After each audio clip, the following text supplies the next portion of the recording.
Entschuldigung. Do you have the telephone number for Hamburg? I accident, accident Düsseldorf. Yeah. Contact Hamburg. They note down massive accident. Almost broke my leg. Yeah. They said Düsseldorf is not the main center for Edeka. Neuss is the main center. So I'm now traveling around on a busted ankle for 4 days trying to speak to someone in Edeka, and the Edeka store won't even call Edeka. Okay, haben Sie vielleicht nur die Nummer von Hamburg, also irgendein Center von da? Können Sie das vielleicht nicht machen? Nur die Nummer, er braucht nur die Nummer, Adresse und so. Und weil in Düsseldorf haben die das hier in Neuss angeschrieben, dass er in Neuss in ein Edeka Center hingehen muss. Und die haben mich die... So what am I supposed to do? I have an accident in Edeka, then in the Düsseldorf and Hoffenhof, they steal everything. I mean, before Edekas, not one Edeka store will contact their own head office. Haben Sie vielleicht in Neuss einen Sitz? Nein, der Hauptsitz ist in Hamburg. Hamburg ist der Hauptsitz. I know. Aber in Neuss haben die Nein, doch gibt bestimmt es auch was, nicht. ne? Nein, gibt But es nicht. I've been to... Alles über Hamburg. But how can you be in an Edeka and not want to contact your own head office? No, but it's crazy. Könnt ihr euren eigenen Hauptsitz nicht anrufen? Wir haben keinen eigenen Haus. In welchem? Also in Hamburg. Vielleicht können wir da mal an. Das war in Düsseldorf. Ja, welchen? Which part in Düsseldorf do you been? The Berliner Allee. Berliner Allee. I can't go in. They I will call don't them. need the telephone. Oh No, my. they will call them. They will call them. They told me I can't go back in that store because that's where the accident happened. Please. Also hier kann man nur über Internet Kontaktformulare anschreiben. Die haben keine Telefonnummer in Hamburg. Sie können nur über Internet, also über E-Mail, Internet. What country am I in? Really, what country am I in? I don't know. I don't know. Well, this is like fucking Twilight Zone. I don't know what country I'm in. Oh my God.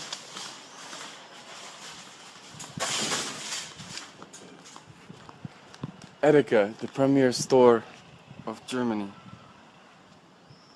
Yeah.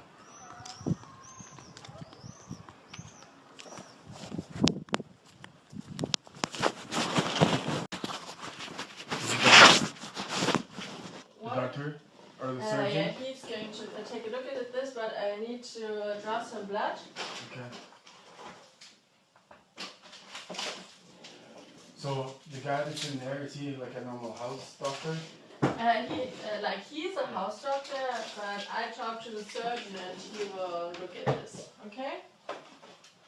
It's just concerning that kind of why it got so bad. Like I went to one doctor and they were like, oh yeah, don't worry about it. And I'm like, well, I'm not a doctor, but it doesn't look. But is it like you have the same problems with this hand? They were both really dry. Okay. And then this got worse and worse and worse. Okay, so this one is okay. And This one is okay, but this one, it's not even a normal color. Yeah. Okay, can you take a speech? And do you want to lie down for? Okay. Okay, I need some. Can you like sit here? I take this. Okay, sorry. Okay, I will draw blood here. So somebody has already taken blood over here. No? Not today. Not today, okay. Can you make a fist? My GP in KOLN did a blood test on this, said there was nothing wrong, but clearly there is something wrong. Mm-hmm.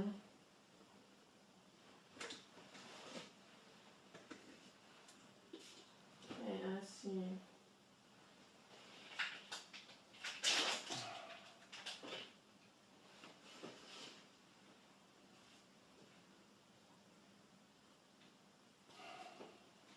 Can you do like this? Perfect. This is gonna make a stitch. Okay, so I'm drawing some blood right now. Can you move over here?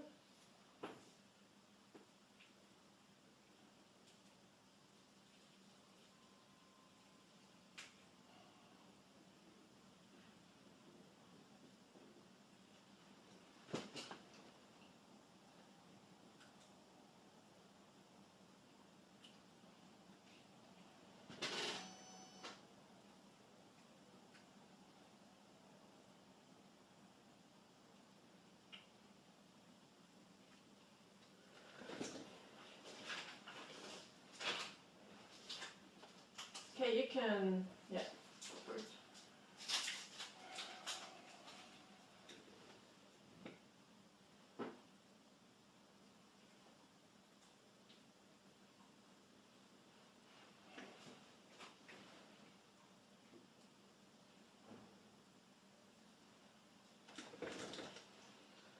Okay, oh, don't move.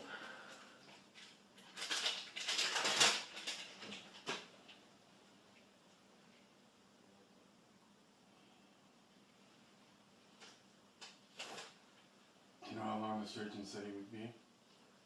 How long it will take, I don't know.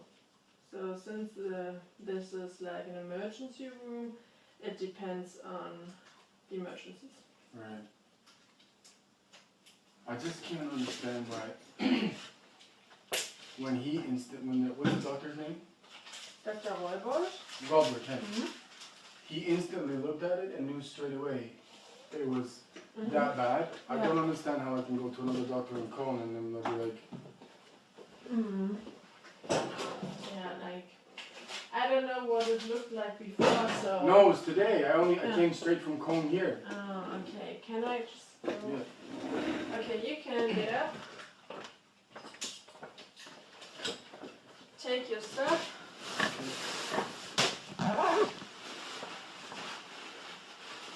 Is it possible to talk to the doctor for 1 second? I can check. 1 second.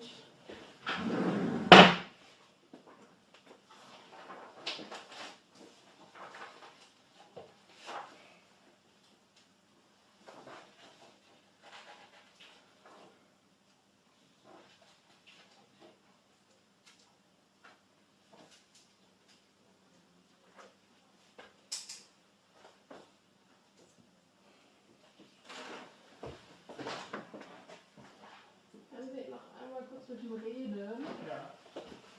Was ist denn jetzt, wer ist denn zuständig? Wer macht denn das jetzt? Machen wir Oh, das? that's your macht das. Ja. It's just a quick question. Obviously, when I initially saw you, it looks very badly infected, right? Before I see the surgeon, I'm a little bit concerned now that I'm seeing a surgeon. Is there any reason I can't get an antibiotic, or it's that bad that it...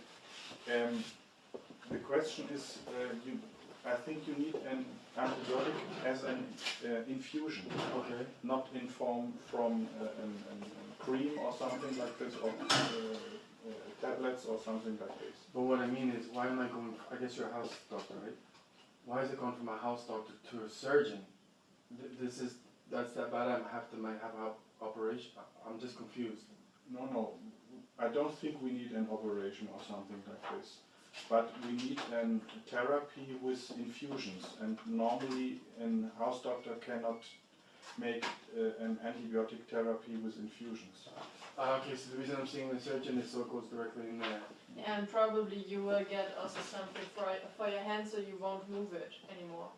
Because my GP said that because I was moving it around, and when he looked at it, he's like, "Oh my God, you can't move your hand." Yes, that's true.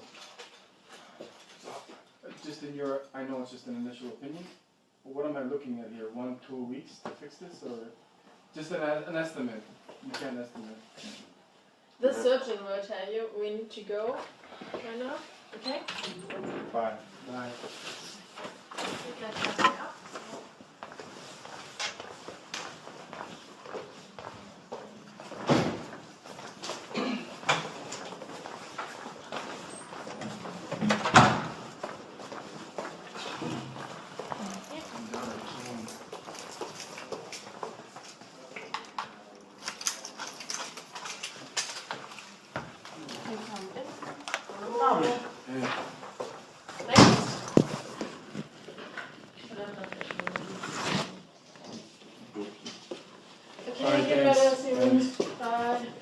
English? Yes, sorry. Mr. Fraser, Hummel's my name. Wish you a happy new year, though it's maybe not the happiest time for you. I'm gonna take it into the system.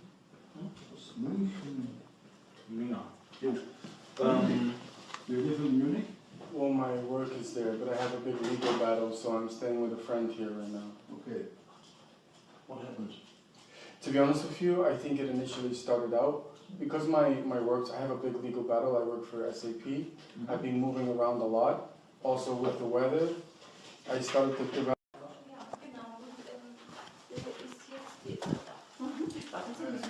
Oh, my hands are lost. Okay.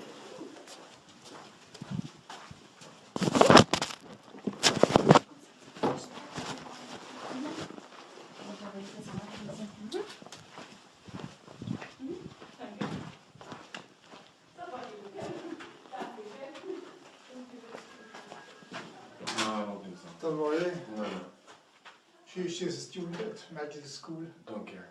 Okay. Okay. Also, dann sehen wir uns morgen wieder. Ja, genau. Gut. Okay, Dann bis alles klar. morgen. Bis morgen. Tschüss.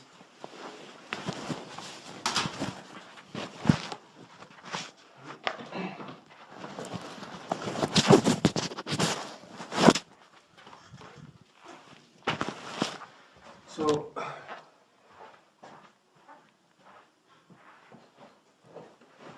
I am now receiving too many death threats for me to survive this now. I'll tell you what, let me just quickly. The police are calling me practically every other day, telling me to kill myself. I had the Hanover police call me, and you know what? I've actually got 2 lawyers in Trier trying to get my money back, right? One of the guys that was helping me was a social worker. This will show you what I'm up against, right? I stayed in the Black Sheep Hostel in Cologne. Now, the staff there know what I'm up against, so I stayed there. He was actually helping me. The only reason I've even survived this, well, Germany's made me go through the winter homeless in a pair of shorts and t-shirt. The owner of a hostel in Cologne called this social worker and told him he was going to kill me, called me a fugitive and told him, I was stood right next to the phone, he didn't know that, said I'm going to smash his fucking head in, pummel it into the ground, do you know who he is, he's a refugee, how do you know him, kick him out on the street, and there was a couple of people in Trier trying to help me and they are now terrified because police have threatened them, authorities have threatened them, and I have now witnessed it myself. And if you actually want to look at this, the other weird thing is, remember I said about your receptionist? What Germany's going after is my mind, and Germany's now made me homeless for 3 years. It's exactly how Canada does it, it's the same how UK does it.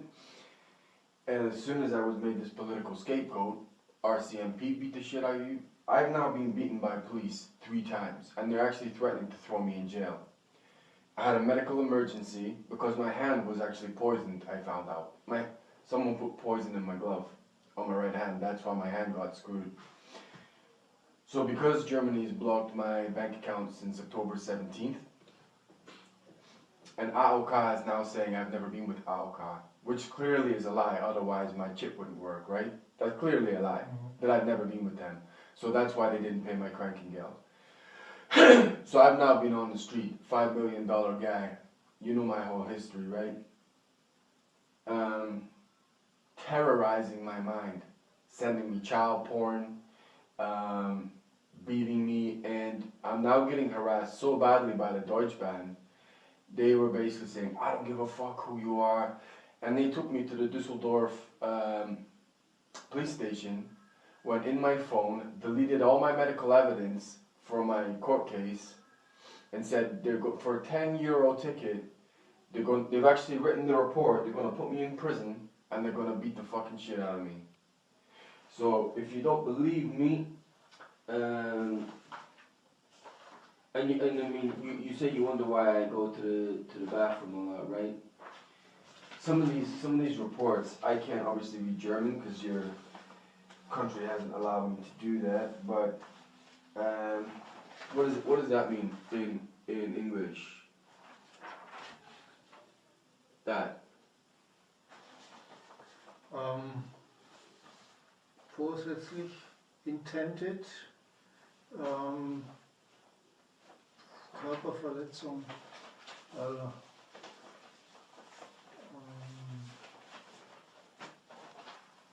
hurting another person. Right. So I have now been to. So how many of these do I have? There's another one. right? It's the same. Yep, I just got back from Stuttgart. A guy was trying to help me in Stuttgart, and he had his life threatened. So what happened was I was in a hostel. The one day that I'm there by myself, my door is completely open, and they take my evidence, my hat. Remember that wristband help you gave me? You gave me help. Did they not steal it? My socks. There's one here that clearly states. Just give me 1 second. This one, what does that mean? Kill you. Rupture. Hmm? If I take something of you Yeah. which is belonging to you. Stealing. Stealing, yeah.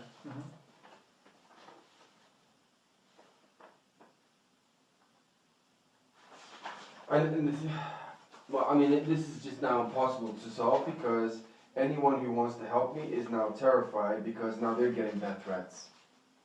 So I'm now out on the street. This one, what does that mean? Room. Pretty much means I will kill you. I will kill you, I will hurt you, or something like that. Do you know how many of these I have? So there's now tens of thousands of Germans know. It actually got so ridiculous in Trier, on couch surfing, right? A guy who works for the UN, I told him I was tortured, I showed him all the evidence. You know what he did? Burst out laughing. He said, well, you've been tortured and those fucking Tunisians, black bastards, need to be tortured as well. How do I mean, and the one thing I did want to say, because I don't know whether AOK is going to renew they are lying like you would not believe about everything.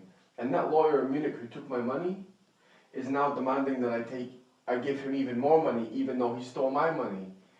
It is such a plethora of lies. Do you understand that since October 17th, I've had to somehow survive with no money, no food. I've actually been refused water. And I don't have my pouch over there. Do you know what they always go for? My razors. It is to make me look as homeless as possible. I was a model, actor, top athlete. It has become so disturbing. Pedophiles all over the place here, and they are paid off. And now that I know, I was stood next, he threatened a guy from Göttingen, basically called there, is Facebooking me, threatened I don't know these people. I actually, even in Bonn, where I have another doctor who took a picture of my foot because it was about to fall off. It was that bad. He's like, this is seriously dangerous. The 3 hospitals in Cologne refused to treat me, my hand, and they're now being investigated by the North Region, whatever, right? I was there 4 times. They didn't even register that I was in the hospital. You're a doctor. Is that not illegal in any country? If I see a doctor in a hospital 4 or 5 times, different ones, they all get the diagnosis wrong, they never registered me with my AOK once. That's illegal in any country, not just Germany, no? If you see a doctor, you have to do the AOK, right? Completely denying it. I mean, what I am being subjected to is probably, whether I live or die, one of the most horrific assaults on one person in history. Because it's out and out slavery. I am being oppressed like you cannot believe. If a Muslim family and complete strangers don't take me in, how on earth am I supposed to survive? And the thing is, I was in Stuttgart, right? Felt very, very ill. And I had to go down there because, remember I got attacked with an axe? I got attacked with an axe and also a police officer. I have a hole in my cornea now, right? The artery down the back of my spine has now become so thin, it's dangerous that I could die. So I went all the way to Stuttgart to find that out because they did ultrasound on my neck. That was German authorities did that. And to this point, they've been pushing me to commit a crime. And it's not just that RCMP did it in Canada, UK. The authorities, the police, as soon as this became political and I got sold, they own the police, and they're now threatening to put me in jail for 10 euro, if I go to jail, right, for a 10 euro ticket, my life is over. And not only that, he said, the police officer said they were going to do bad things. Really, I mean, I don't know what you want. And the one last weird thing is, before I get the medication, and this... What do you intend to do? What do you want me to do, Doc? Have you not seen that I have tried everything in my power to get out of this? I've been chased in Portugal, France, and it is clear to me... Serbia, Croatia. Croatia, it is clear to me... Denmark. Well, yeah. But if you read that, that's what the social worker wrote, right? About my treatment in the KOLN hospitals. Sexist comments made, racist comments made, refusal to committing the wrong operation.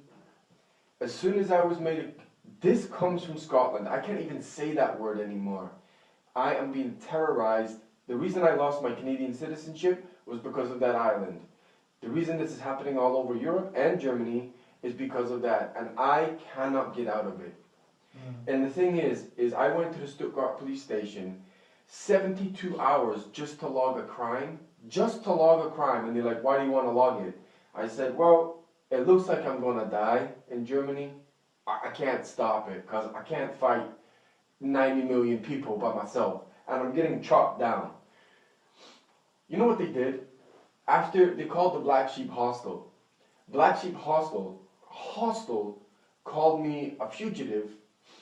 They kicked me out the police station, and as soon as I turn the corner, you have German police side, now, right, giving me the finger and laughing as they go by. Now, you know how many cities I've been in now, right? I mean, what city have I not been in? Right? You know this. As soon as I get off the train and I'm going to meet somebody, within 20 seconds a police car is following me. The last thing I will say, how did I end up in Trier? Because I went couch surfing there. A student who is at the University of Trier, right? So I'm there and I have some evidence and I want to upload it to my site. It's the only thing that might save me. Turned out, he hacked my USB. He said, I got paid to do it. I'm not telling you who. So when you have a USB, it's on a DOS network. Basically, someone hacked the USB and blocked the information. And I found out through another hacker, yes, someone manually hacked your USB. So when I asked them, people are getting paid all over the place. Who is doing it? I work for the banks. Your government is pulling the strings on this, because why else would every police officer want me dead? It was the same in the UK, same in Ireland, same in Portugal I've never been to, and I even went to the consulate of Spain and Portugal and said, why the hell was I treated like this? You're not Spanish, you're not Portuguese, fuck off. And I recorded it. So, in reality, how do you even think I'm paying for the medication you're sending me? I am having to pull out miracles.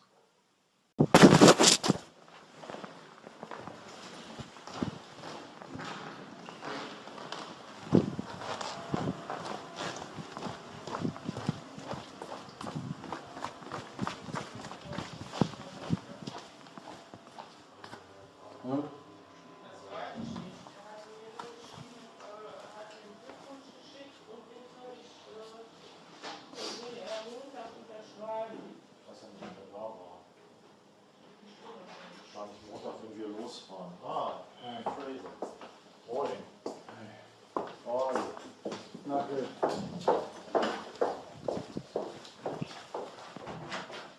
So I don't know what happened, but I sent you some emails, yes? To show that I'm not lying. Yes. Since I came here, and I'm trying to organize it, understand why I was treated like that in those KOLN hospitals. I've been kicked out of my accommodation. My lawyers have refused to now have given me back my legal case, refused to look at it, and now I'm in a serious situation. I'm literally, I literally am dumbfounded. I'm without medication, I'm without a home. The lawyers threw the papers back at me saying I'm no longer dealing with it. I mean, my treatment in Germany has been horrendous. Job Center owes me money, AOK owes me money. SAP, Sky Deutschland, the hospitals. I am now technically on the street in a serious medical condition after I came to the arts camera to find out what Düsseldorf was doing, and everything has been taken from me. Lawyers, 2 of them, get out, we're not doing it anymore. No reason, nothing.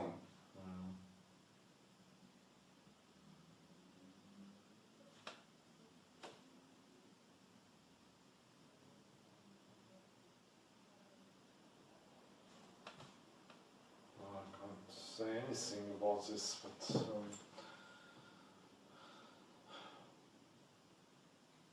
all I have done is try to stay here and stay quiet and get my money back, and I am being tormented. Tormented. And it's weird that 2 lawyers, yeah, we'll totally take your case. I come here to try and expedite the situation. I have massive pain. The phone call is made to Pia Schmidt, and then all of a sudden 2 lawyers get out. My own lawyers wouldn't even let me use the bathroom. I don't think that the Ärztekammer Nordrhein knows anything about the lawyers here in Trier. Well, it's a little weird though, no? And also they refused me, I couldn't even use the bathroom in my own lawyers. That's a little weird, no? Everything is fine, and then everything falls apart. Wouldn't even let me use the bathroom. Here's your file. So they gave me the file back. Give me the file back. I went like that. Get out of our office. Can I use the bathroom? No, get out. Which lawyer was it? Buse and also Baum. They 100% guaranteed me they would deal with this case, and then just treating me like an animal. I can't say anything about it. I'm in a life-threatening situation now, really, because the thing is, people don't want me to get my life back. I have SAP Sky Deutschland. I got kicked out. I'm a high-level senior IT manager, 6 billion all over the place. If my story got out of how I've been treated, it would be very bad. I guarantee you phone calls are being made. Why would I be kicked out of a Christian facility when they've been targeting me from day one? Stealing my Bible in a Christian facility. They had someone steal my Bible, my USBs of evidence. I am targeted here. This is ridiculous. So I've worked for over a year in Germany, and the job center won't even give me money, saying I've never worked in Germany before. I am being blocked.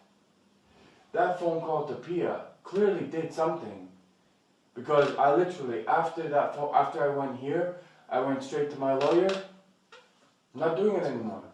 I don't think this is Ärztekammer Nordrhein contacts any lawyers or the job center. I don't think so. Well, you think that's a little weird. You had Benedict's Laberhaus, which I've been placed in, which is a zoo, contacting the job center and telling them not to give me money. That's a freaking homeless unit. Why would they do that? They took my resume, personal information, USBs, and blocking me from getting money in Trier. Why would they do that? That's lunacy, but they still did it. And this morning they kicked me out. No reason. So I said, you stole all my stuff. The police have demanded that you give me the name of the person who did it, and they wouldn't do it. All laughing and joking, haha, get out. I mean, what is this? We are on the eve of Karl Marx, socialist, most famous socialist ever, and I'm being treated like an animal. Boom even 100% guaranteed me they would do it. Never called me back. I went in there, spoke to me like a dog. All after I came here. But I'm not saying you, but what I'm saying is, I'm not saying you, but what I'm saying is the fact that anytime I try and resolve anything in Germany or the situation, my situation escalates horrendously to the point my life is in danger. I have no money, no home, no medication, and now my lawyers won't even deal with me. My lawyers who proved KALK was lying now won't even deal with me. The job center just blocking doors, not even opening the doors. There's something very weird going on. Well, not weird. I'm being taken out, is what's happening, because Germany owes me a lot of money from Munich. Phone calls are being. This has gone on way before I came to Trier. Way before I came to Trier. It happened in Düsseldorf. It happened in Cologne. I came to Trier as a small socialist city, and it's been horrendous. You're damn right. Phone calls are being made. 100%. They want me out there dead, so my story is over, and the way I've been treated doesn't get out. That's why I'm being treated like this. You damn right Pia made a phone call. You cannot do that within 6 hours. I'm cut off everywhere now. Sorry. If I die, and it's a good chance, on the eve of Karl Marx, I mean, I have tried to abide by the law on everything, and I am getting obliterated. Even since the last time I've seen you, how much weight have I lost? Obliterated in Germany. For nothing. I've done nothing other than try and stick by the law. And even those emails I sent you, I emailed her again. Do you think she replied? Nothing. That's now 3-4 months. Purposely being made homeless to die outside, starving to death. It's sick. Sick. Germany's telling everyone to come here. Oh yeah, we'll do. I have been. You don't even want to know what I've been subjected to. And yet I'm the one sticking by the law. I'm the only one. And yet I'm getting tormented here.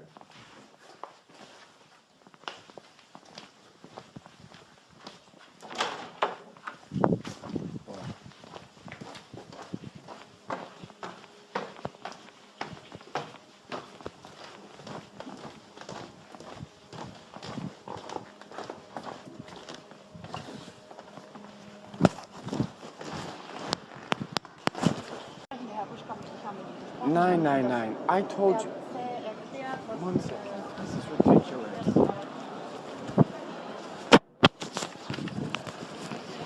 Why are you laughing all the time? There's something going on here. You know exactly what's going on. The police are. You're calling the police in the art camera. I have nothing to do with you anymore. We've had a conversation. This is who I want to talk to. This is the only one I want to talk to, and they're blocking me. I don't know what to say. I don't want to talk to you anymore, sir. Please. You mocked me the whole time. Nobody can help you. No. They can't help you. I went over there. They said they could call this commission. There's no problem. 20 minutes later, they come down from a different department and tell me to get out, or they're calling the police. They're in this house. They're in this house. I really don't know, but I've already spoke to them. They're not doing their job, so I'm supposed to speak to them. They understand English. Yes, but they're blocking me because they're not doing their job, so I wanted to speak to them. I don't know if it's their job, I think, but... Their service desk said that they're based here. Yeah. And they're blocking me from talking to them. I think because they don't have an appointment. No, but it had nothing. It's nothing to do with that. You're... They can't help you. For 5 months, I spoke to them. They did nothing. Take it easy. No, I'm not, because your behavior is now... They are responsible. Who can help you? They explained to me that the arts camera deals with behavioral things, right? With the hospital. Yeah. On a medical basis, I need to contact them. All I said was, and they weren't here. They went to eat lunch. It's got nothing to do with them now. Okay, just all take I said it easy. was, I'm no, sure they but have they're time to help harassing me. She just came over and harassed me over there. All I'm saying is I wanted to talk to the commission. Just want to know. Sir. Yeah. How do I get to talk to someone from that commission? You're not in that commission. No, you are not helping yourself. It makes no sense to talk to them. Why? We explained you what you have to do. You have to wait. Please don't touch my bag. You have to wait for the file. You are making Listen. things difficult for yourself. Because I nobody have here nothing. can... Have I just met you today? Have I just met you today? No. I met you before, No. so I've just met you today. Yes. How do you know what's happened previously? How do you know? No, I don't know. I'm So sorry. how can you make a comment like that? I'm sorry. I'm sorry.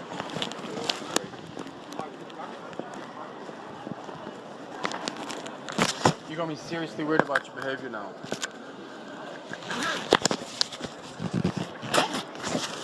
Why would you do that? You're blocking me from talking to the right person. You're not the right person, you admitted it. I know I have to fill out that formula, but I've traveled 400 kilometers. I thought, just out of courtesy, can I talk to someone? Yes, but they Why cannot, did they call you again? They didn't call me. I crossed this and they asked me because they didn't understand what you want. That's not true, because Okay, listen to me. The problem is today you cannot do anything with the documents. We explained it to you before that you have to wait for the files from the hospital. And your lawyer gave I understood a what you date said. till the 4th of June. So What I'm saying is, I got two people over there who spoke very good English, a man and a female. I came over and spoke to both of them. I said, all is good. They were the ones who told me to sit there. yes, but So am I to just me sitting they there? said that they don't know what you want. So Oh, come on, man. They spoke to you in German. I said, alles good. You told me to sit there. You told me. I'm in like the twilight zone here.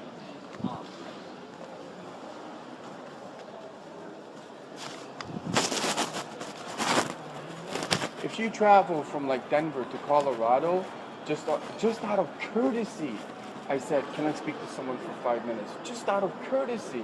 That's all it was. And but they called you down. they don't say you more than we said to you. You have to wait for your hospital files and then you have to give us all the documents with this what So I why printed make me for wait you. over there all that Because time? they didn't understand what The you people want. spoke to them in German. Yes, but So I said, alles good? They were not sure what you want and they Oh, asked me if I come can. on. We're not like 3 years old. And for the fact, and Tia, to be honest with you, for the fact that you actually threatened to call the police on me, you're a joke.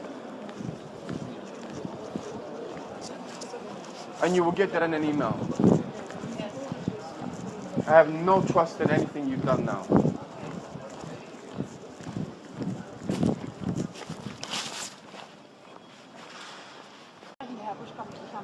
Nine. I told you. 1 second. This is ridiculous.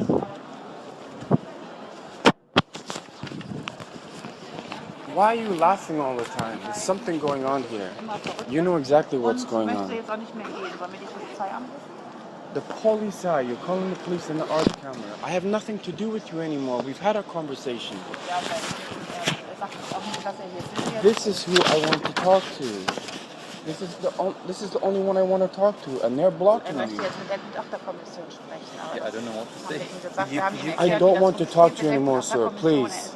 You mocked me the whole time. Nobody can help you. No. They can't help you. I went over there. They said they could call this commission. There's no problem. 20 minutes later, they come down from a different department and tell me to get out or they're calling the police. They're in this house. They're in this house. I really don't know, but you have an appointment. I've already spoke to them. They're not doing their job, so I'm supposed to speak to them. They understand English. Yes, but they're blocking me because they're not doing their job, so I wanted to I speak don't know to them. if it's their job, I think, but Their service desk said that they're based here, yeah, and they're blocking me from talking to them. I think because they don't have an appointment. No, but it had nothing. It's nothing to do with that. You're They can't help you. for 5 months. I spoke to them. They did nothing. Take it easy. No, I'm not, because your behavior is now. They are the people who can help you. They explained to me that the arts camera deals with behavioral things, right, with the hospital. Yeah. On a medical basis, I need to contact them. All I said was, Yes. and they weren't here. They went to eat lunch. It's got nothing to do with them now. Okay, just All I take it said easy. was, I'm no, sure they but are they're trying to help harassing you. me. She just came over and harassed me over there. All I'm saying is I wanted to talk to the She commission. just wanted to know. Sir, Yeah. How do I get to talk to someone from that commission? But You're like not in this- that commission. No, You are but not helping cannot- yourself, you That know? makes no sense to talk to them. Why? We explained you what you have to do. You have to wait Please for don't touch my your, bag. you have to wait for the fund. You are making Listen. things difficult for yourself. Because I nobody have here nothing. can... Have I just met you today? Have I just met you today? No. I met you before, No. so I've just met you today. Yes. How do you know what's happened previously? How do you know? No, I don't know. I'm So sorry. how can you make a comment like that? I'm sorry. I'm sorry.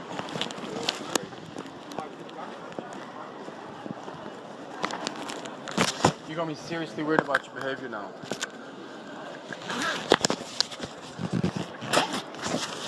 Why would you do that? You're blocking me from talking to the right person. You're not the right person, you admitted it. I know I have to fill out that formula, but I've traveled 400 kilometers. I thought, just out of courtesy, can I talk to someone? Yes, but they Why cannot, did they call you again? They didn't call me. I crossed this and they asked me because they didn't understand what you want. That's not true, because Okay, listen to me. The problem is today you cannot do anything with the Budapest Commission. We explained it to you before that you have to wait for the files from the hospital. And your lawyer gave I understood a what you date said. till the 4th of June. So What I'm saying is, I got two people over there who spoke very good English, a man and a female. They came over and spoke to both of them. I said, all is good. They were the ones who told me to sit there. yes, but So am I to just me sitting they there? said that they don't know what you want. So Oh, come on, man. They spoke to you in German. I said, alles good. You told me to sit there. You told me. I'm in like the twilight zone here.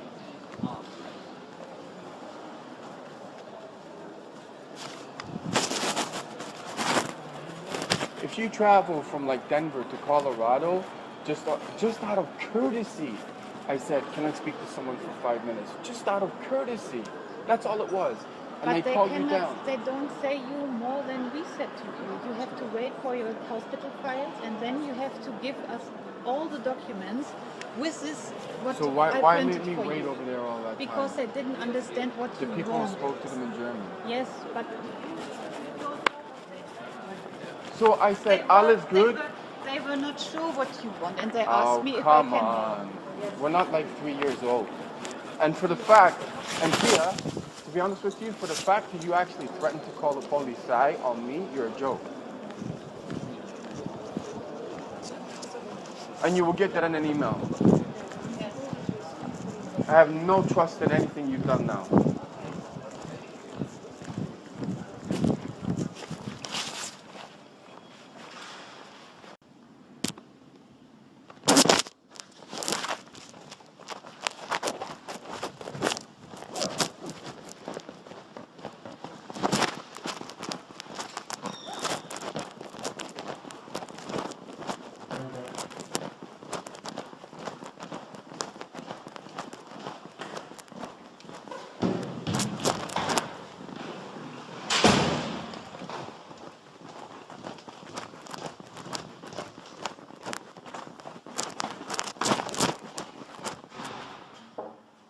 Sorry I'm late, I telephoned to call.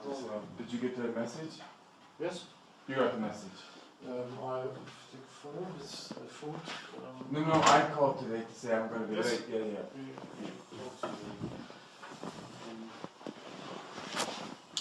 I asked Ms. Schmidt yesterday.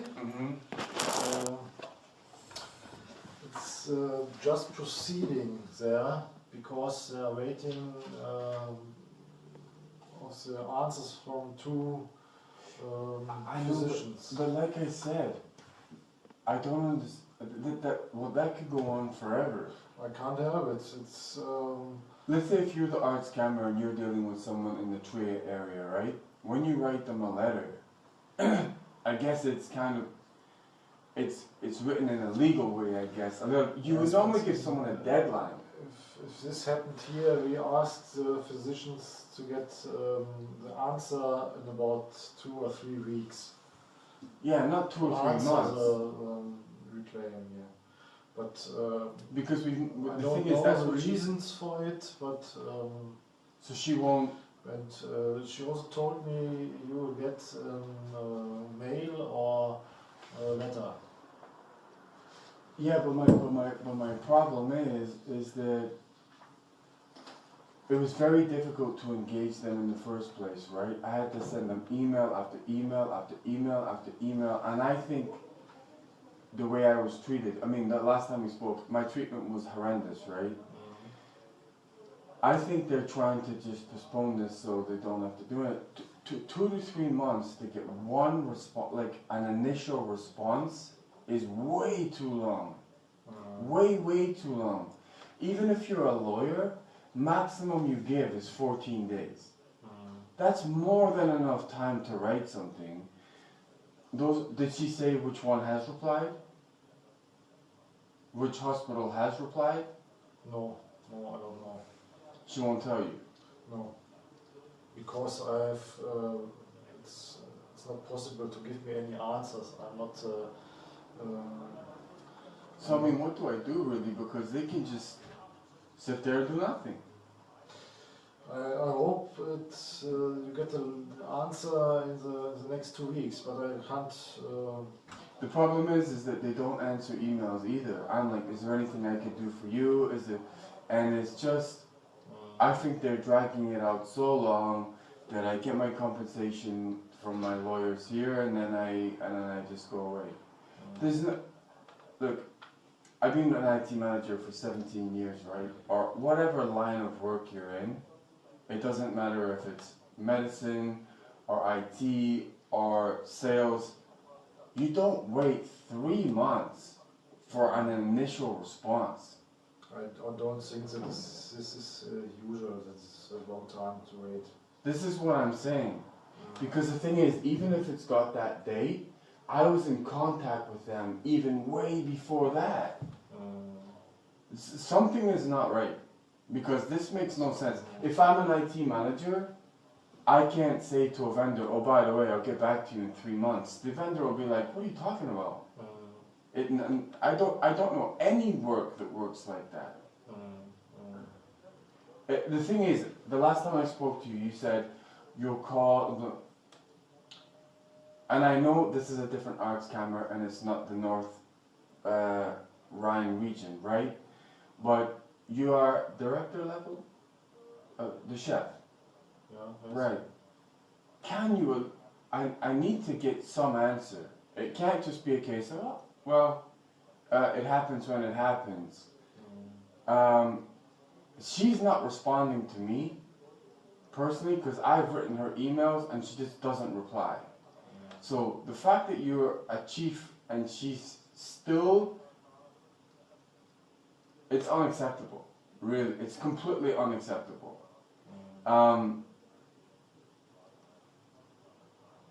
Is there anything else you can do? Because the last time No, I can't. I hope, I was hopefully to get some answers, but it was not possible. So again, that's like, when was that? That's been another week, right? And she's still done nothing and not changed her answer. I don't know the reasons, but... But she pretty much gave you the same reason as the last time, right? Like a week ago. Yes. Is there also, in terms of the arts camera, I'm guessing there's a procedure, right, of what you do, and there must be a time scale next to that procedure.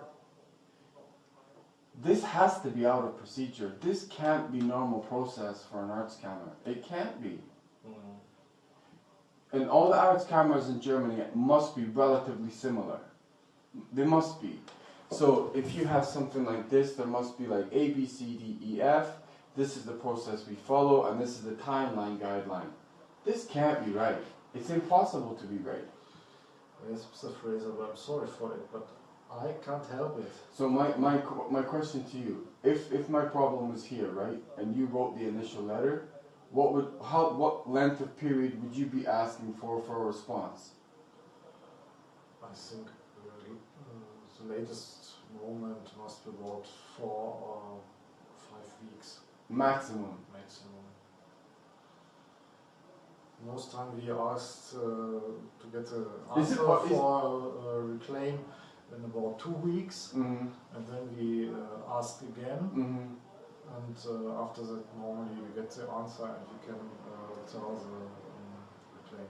So what I would say is, what happens if the other hospital just refuses to reply? I don't know. No, but I'm saying, what would happen if it was somewhere here? What would you do? Let's say if it was someone who complained in Trier, for example. If the hospital doesn't answer the Ärztekammer, you can ask again, and if there's no answer at any time, you can get punished for the physician. The physician can get punished. To pay money because of the reason he doesn't answer the Ärztekammer. Would the money go to the Ärztekammer or Ärztekammer? It goes to the Ärztekammer. If you are interested to get money, they don't pay any.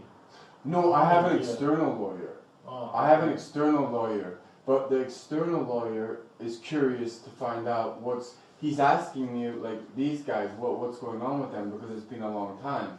Because he's writing a letter, he looked at all the evidence and went, oh, it's pretty clear, pretty clear. But what I'm saying is, I don't want some kind of confusion crossover with what they're doing and what he's doing.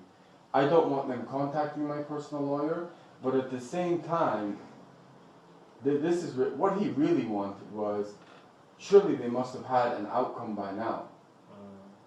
And that's what, because he wanted to read the outcome. Oh, what did they say? Before he started to, and like they did, like nothing. Is there any way to call this person while we're both here? Can I talk to her? No, I don't think that it's possible. Normally, we also don't give any information to the reclaim until we get the answer from the hospital. So an arts camera, right? Let's say those 3 hospitals, and I told you what happened. Let's say, well, for one of them has to be foul play, because let's just take the registration one. Of being in a hospital 4 times and not being registered. That is completely illegal. What I'm saying is, what power does the arts camera have? What can the arts camera do to either that physician or that department or that hospital? What power? Are you more like an ombudsman, or do you have the power to actually do something? I think it's nearby ombudsman. We always try to get information, and the reclaim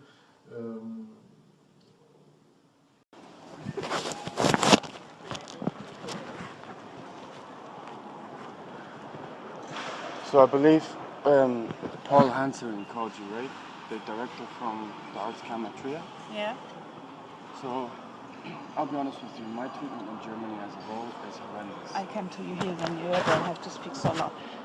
My treatment in Germany is horrendous, regardless of the employment, doctors, hospitals.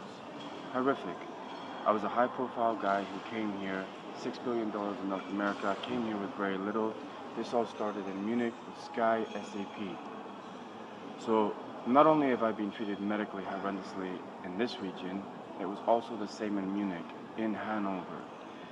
When I went to the Arts Camera in Trier, I showed him your letter. He phoned you. He said you had 1 response from the 3 hospitals. I now have a lawyer against these 3 hospitals. He said it makes absolutely no sense from an Arts Camera perspective to take this long to get responses, at least 1 response from a medical unit. And also the thing is, I've just come from a doctor today who has been, I got physically attacked very badly, hence I ended up in those hospitals, right? The reason I got physically attacked was 1 week before I was supposed to go to the Arbeitsgericht in Munich to get my money back from Sky and SAP. And ever since then, it's been non-stop attack. Medical, employment, job center, anywhere. So I'm now down to 0 money, and I'm getting treated like a refugee. What I would say is that when he actually spoke to you, and he spoke to you twice, he said it makes no sense what you're saying, because he said if we were the Arts Camera in Trier or for this region, I can't remember the full term. Rheinland-Pfalz. Rheinland-Pfalz. it would never take us this long to get at least an initial response from a hospital. This makes no sense. And I said, did Pia at least tell you who the response was from? And he said, she will not give me any information. You need to go there in person. So I now have a lawyer in Trier for these 3 hospitals. But I'm now getting more and more and more concerned because the attack that happened, the police have closed the case. When I have medical evidence, I have German witnesses. And the doctor who had a lot of my evidence here in Düsseldorf has now kicked me out of his office, who has all my medical evidence because I used too much paper. With a completely valid German AOK card. There is something very weird going on, and it is dragging out and out and out and out. My health is getting worse. And he said, purely from an Arztkammer perspective, the length of time it's taking Northwest Rhine region Arztkammer to do anything, it makes no sense. I think you have not the right idea what the Ärztekammer is doing. We don't control hospitals. We only have to control the medical doctors, and we cannot investigate in a big thing. Our only opportunity is to send your letter to the doctors, and we ask them to say how they saw this situation. No, I understand that, but what I'm saying is purely on a time scale perspective. I asked Paul Hansering, the director at Arztkammer, I said, this is when the initial engagement was, because I forwarded him all the emails that I sent to you. Yes. He said, this time scale, he said, we work more like an ombudsman. I know what an ombudsman is, right? You basically investigate to see if there's any malpractice, how much power you have, I don't know. That's why I've got my own lawyer. But he said, purely on a time scale perspective, what's going on here makes no sense from an Arztkammer perspective. Yes, but it is our kind of working. Nobody said when any we have, Arztkammer. When we have, yes, but this is a discussion we don't have to do. Why is we it? are working like this, and can I see the letters?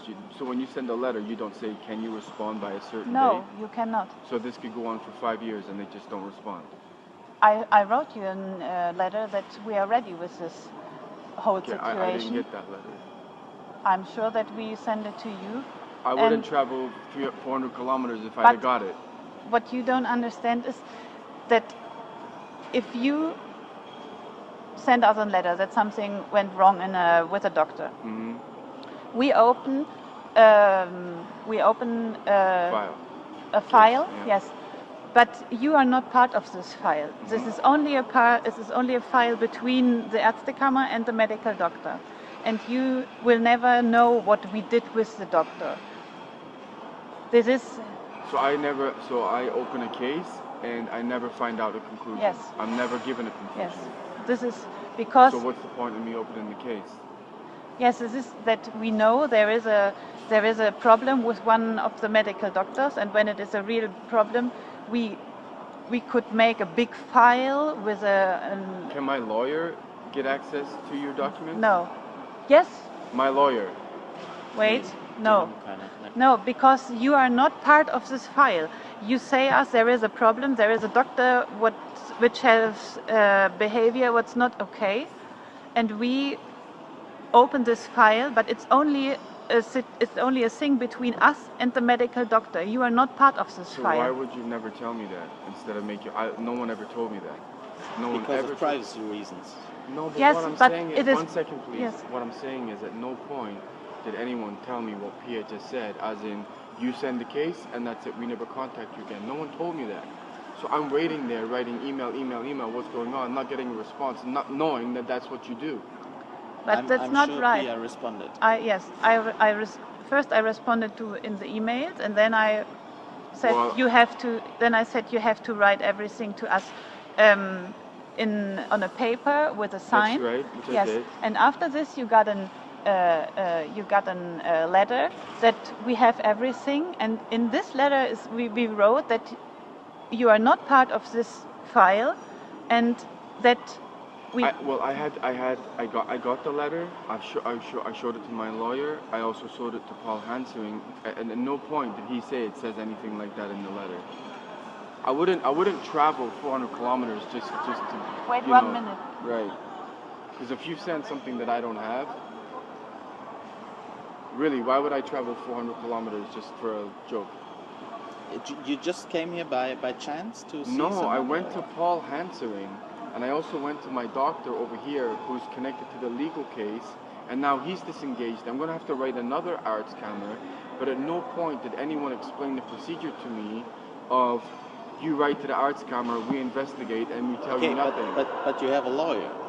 No, but I only just got a lawyer. Okay, so like within the last couple of weeks. Okay, so he should know the procedures. And yeah, but the thing is, he's contacting the arts camera in Trier to find out what you guys are doing. Okay, but we are not connected with the Ärztekammer in Trier. So when I give you all this confidential information, right, it's then a dead end. For you, it's dead end. If you want to open a real procedure, you have to go to see the courts. Right, so if this ever gets to the courts against those hospitals, right, do we get access to the North Rhine region file of what you did? Here? Yeah. No. What is this, like a bank? Yes. So that basically protects all the doctors. There are two. Absolutely, it does. There are two possibilities that when we ask the doctors for an answer, yep. sometimes they don't answer. So right. we have to ask again, and sometimes this depends a few weeks. So I'm not sure if we have the last answer and if you got the last letter, but I asked for... I definitely did not get a letter because I showed what you sent me to also Paul Hansering in the director, and also I now have a lawyer, and they both said this doesn't state, and so that I wouldn't travel 400 kilometers just for a joke, really. And honestly, the way this is set up, and obviously you didn't set it up, you just work here, this is totally set up to protect the doctors, because if there is mass malpractice, then it never gets out and I never know. That can't be right on an ethical level. No. That's not an ethical question. You are at the wrong place here. If you want to sue a doctor, you go to the courts. You don't go to Ärztekammer. So what is the purpose of Ärztekammer? What is your purpose? The authority that controls the doctors. But we are not. We don't act within an individual way, like a court. But what powers do you have? Let's say I gave you those 3 cases, right, and you found them all to be legit. Then we can revoke the profession of the doctor. And I just never know about it. Yes. But that just on a legal level, I mean, my lawyer has seen what I sent you and a little bit more. And he said, this is like horrendous. You can't go to a hospital and not register someone and give 4 medical opinions, right? So let's say whatever this goes to court, I don't understand legally how your information or your investigation would not... I'm just looking at it from a North American perspective, right? You've obviously will have gone through an investigation of did they, didn't they, what happened. I mean, one of them is a no-brainer because you can't go into a hospital anywhere in the world and not register someone. You can't do that. Let's say someone one of the doctors lost their job for that. If I'm going to court against that guy for that sole purpose, I don't understand how my lawyer or someone should not be given access to that, because then your evidence is critical.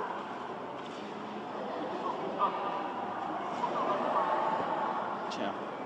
How is it not? You've done an investigation on a medical level to see whether this guy practiced correctly, and if your investigation matches what I said, and I'm taking this guy to court, but surely our department, we don't have a look how they are acting in the medical way. We are only looking how was their behavior. Did they everything like they have to do in the contact with the patient?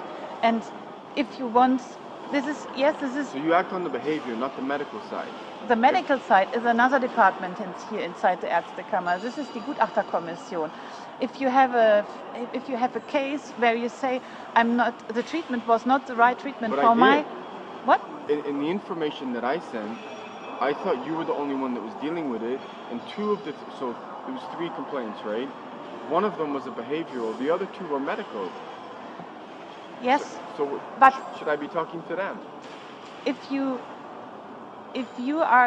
your opinion is that your treatment was not the right thing and you are now more ill than before, then they can they can have a look if everything was right. But that's what it is. That was really my major complaint. But this was not what you wrote to us. No, well, it was. I sent all the evidence in the emails of basically medical malpractice. I got hit with a baseball bat in the head. The MRI wasn't done properly. Wrong medication. I now have massive problem. I can't see out my eye. I have massive problem in my neck, and I have concussions absolutely every single day. The doctor that I've just come from, Alexander Lazarus, has all the medical evidence and is now saying, I'm not seeing you anymore because you use too much toilet paper. That was really my medical push. Super, danke. The behavioral side was the one in the urinary clinic where they acted extremely unprofessional. The two were medical malpractice. They're the ones who should be dealing with the medical malpractice. I don't know what you're talking about. Yes, but I wrote all your Right, emails and I wrote everything, but that you were hit by a baseball, I heard the first time now. It's in the emails. It's police reports.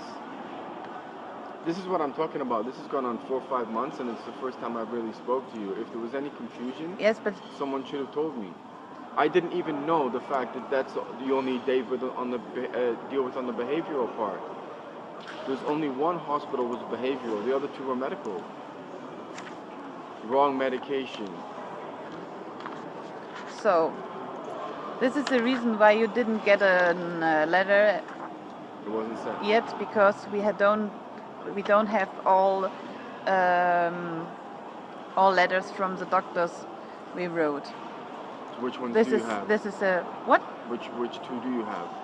I cannot say it to you because Okay, it's not so your the thing file. is, right, so this is not being dealt with correctly, right? Because But this is not a letter to us. This is a letter to the hospital in Cologne, and this is the point. If you have a problem with the hospital, something went wrong when you were there, and you didn't have a problem with the doctor, then you have to go to the hospital, or you have to go to the Bezirksregierung. This is in Germany. No, but you know what? You know, No Germany one, is so But difficult. no one told me anything. I sent you those emails and you disengaged. No, but this is the work of a lawyer. You see a lawyer and he will help you. Sir, she just told me on a medical level, if it's you deal with behavioral, if it's medical, it goes to the other department. The emails that I sent, 2 of them are on a medical basis. but no one contacted me from that department. Yeah, okay, but we don't contact the department So because why don't you tell me? How am I supposed to know? Well, it's written on our homepage how the procedures work. So that's how it works. Yeah, but it's in German. I can't read. Yeah, sorry. A little bit of common courtesy, sir. We can't give any information in any possible language. It's in Germany here, so you get the information in German. So why can Pia write to me an email in English? Yeah, because she's able to speak English. So why not tell me about the other department? We are not allowed technically to give one file to another department. No, I would just say, just advise me. Oh, by the way, Barry, considering 2 of your cases are medical, you might want to contact this department. That's not difficult. Okay.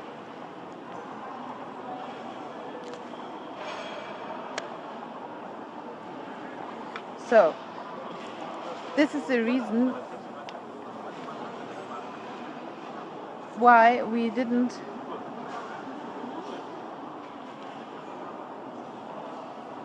this is what you wrote to us in German.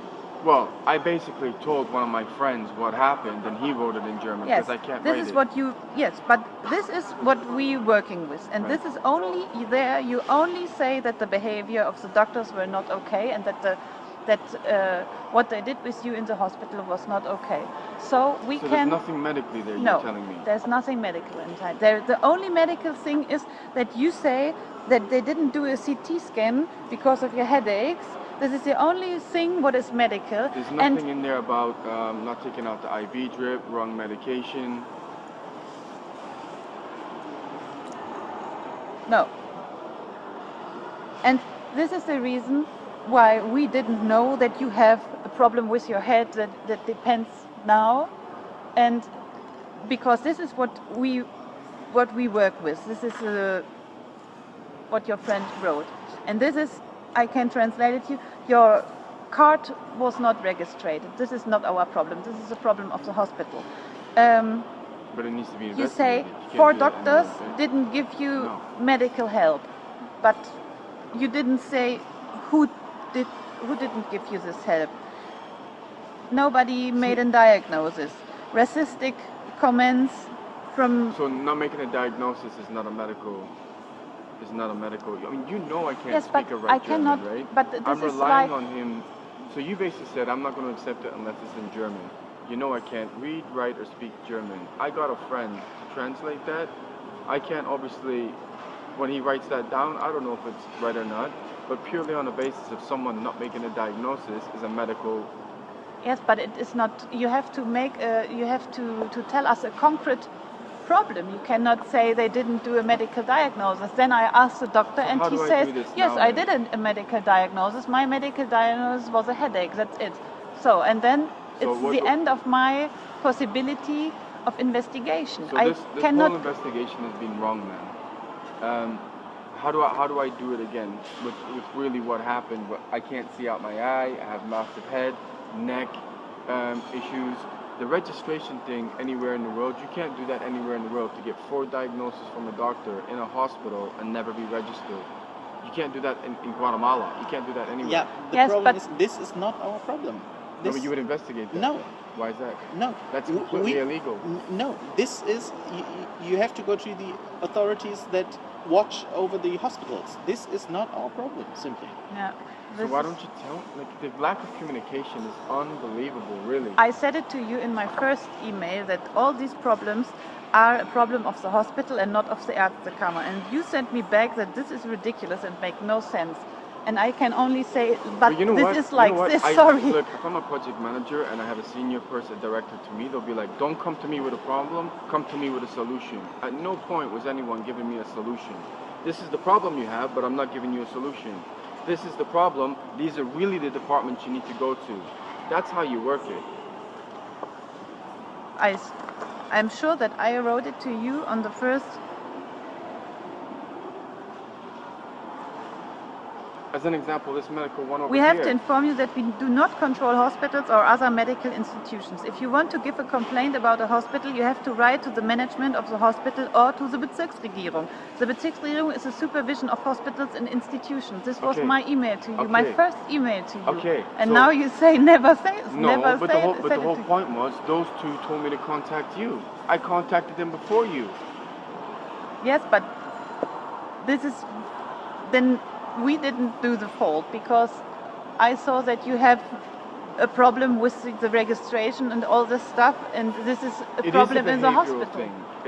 Behavioral, but it is medical as well. Because the thing is, with this concussion, because I've had several, I could die. It's that serious. But do you have a diagnosis of this? Do you have a CT scan or an Yes, MRI? I have MRTs. I've had my left eye scanned several times, and they've all said I now have a problem with my cornea and my retina, and I have a blind spot in my eye that I can't see.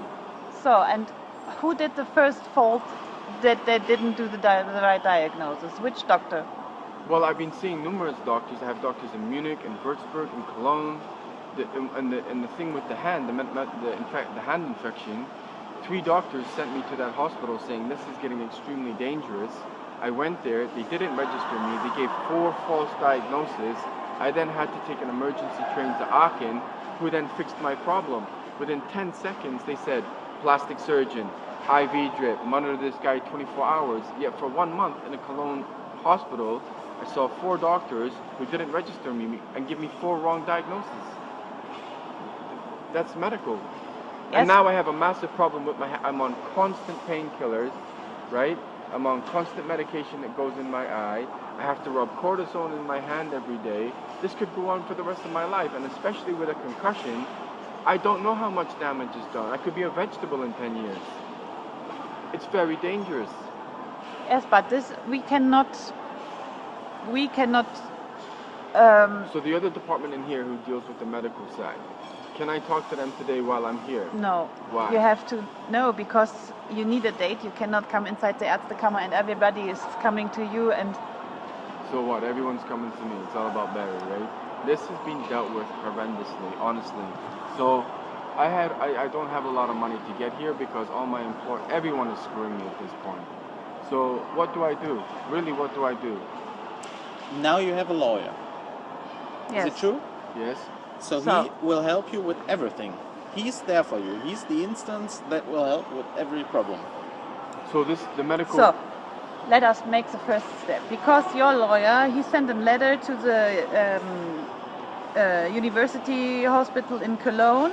He sent one to all three. And this is from which date? Probably about a week and a half ago.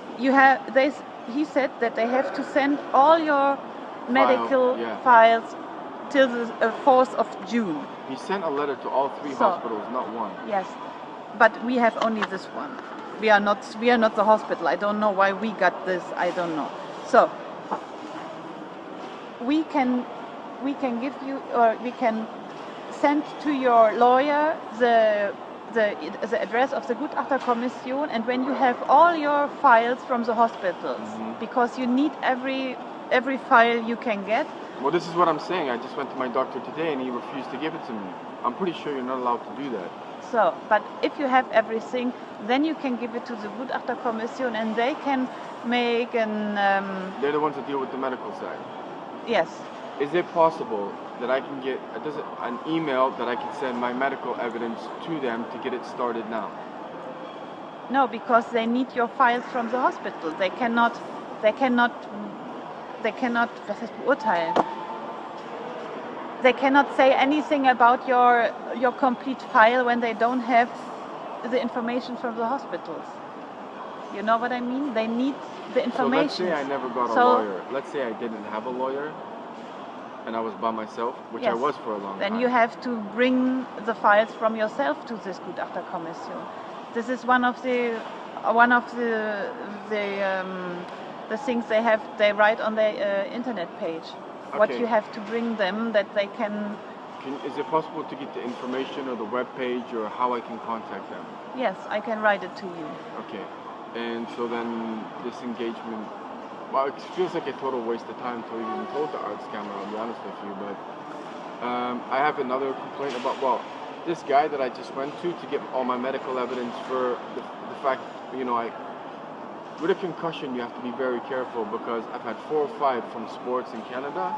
This wasn't dealt with correctly because it was the wrong medication, MRT. I could be a vegetable in 10 years. I don't know because you can't physically see it, your brain, right? The problem that I can't see out my eye now, I mean, that's seriously... Can I see the MRI? I don't have it with me.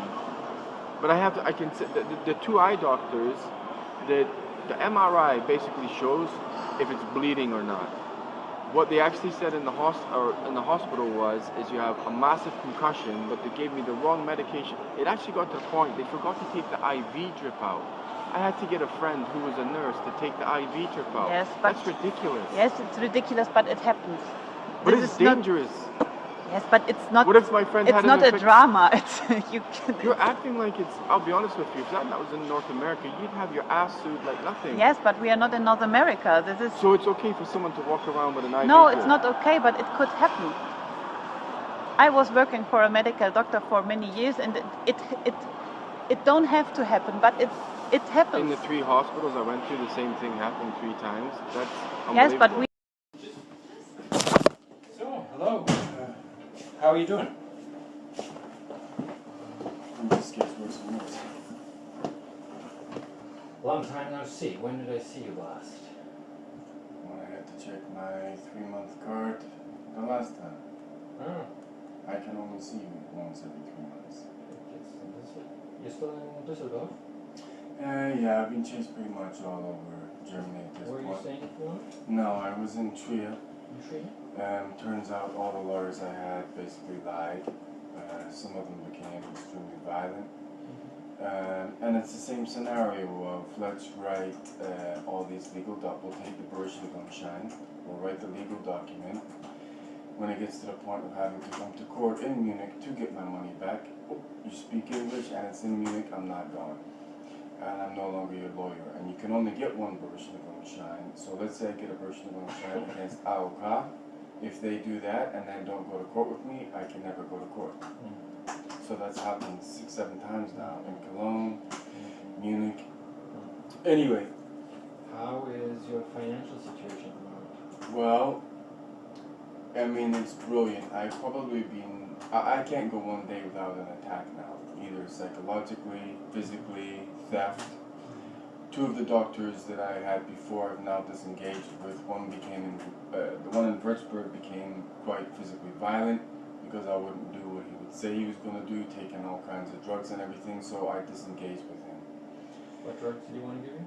Well, he was saying, constantly pushing this psych ward crap, and he knows about, he's the one that has all the political papers, because that's when I was summoned to Schweinfurt, so he knew the history of everything. And he was trying to push all kinds of stuff. I said no, and he would play psychological games of do something really nice, and then as you're walking out the door, underline it with something really nasty psychologically. So he would have me kind of jumping all over the place, and I knew what was going on. But as an example, he had the political papers from Schweinfurt, and then just lost them somehow. They're like, oh, they're in my home, I can't find them. So I knew what I was up against. The point was is that for a long time I've been trying to stabilize enough in order to get my story out, right? So what I will tell you is, remember that black backpack I used to have? I always used to go around with a black backpack. That's all I had, was my black backpack. So because I'd run out of money and gone on couch surfing, it turns out all the couch surfers that I went to in Trier, and so when you have no money, and there's a website called couch surfing, and some couch surfing. So let's say I came to your house, and you're like, okay, let's have dinner, blah blah blah, and you can sleep on my couch. Okay. Turns out they were all hackers. Hacked a lot of my information, stole a lot of my information, and sold a lot of my information. So I also remember telling you I had a lot of USBs with my information on it, yes? USBs. So I was gathering evidence to come back to the Arbeits, and I was going to have to do it myself.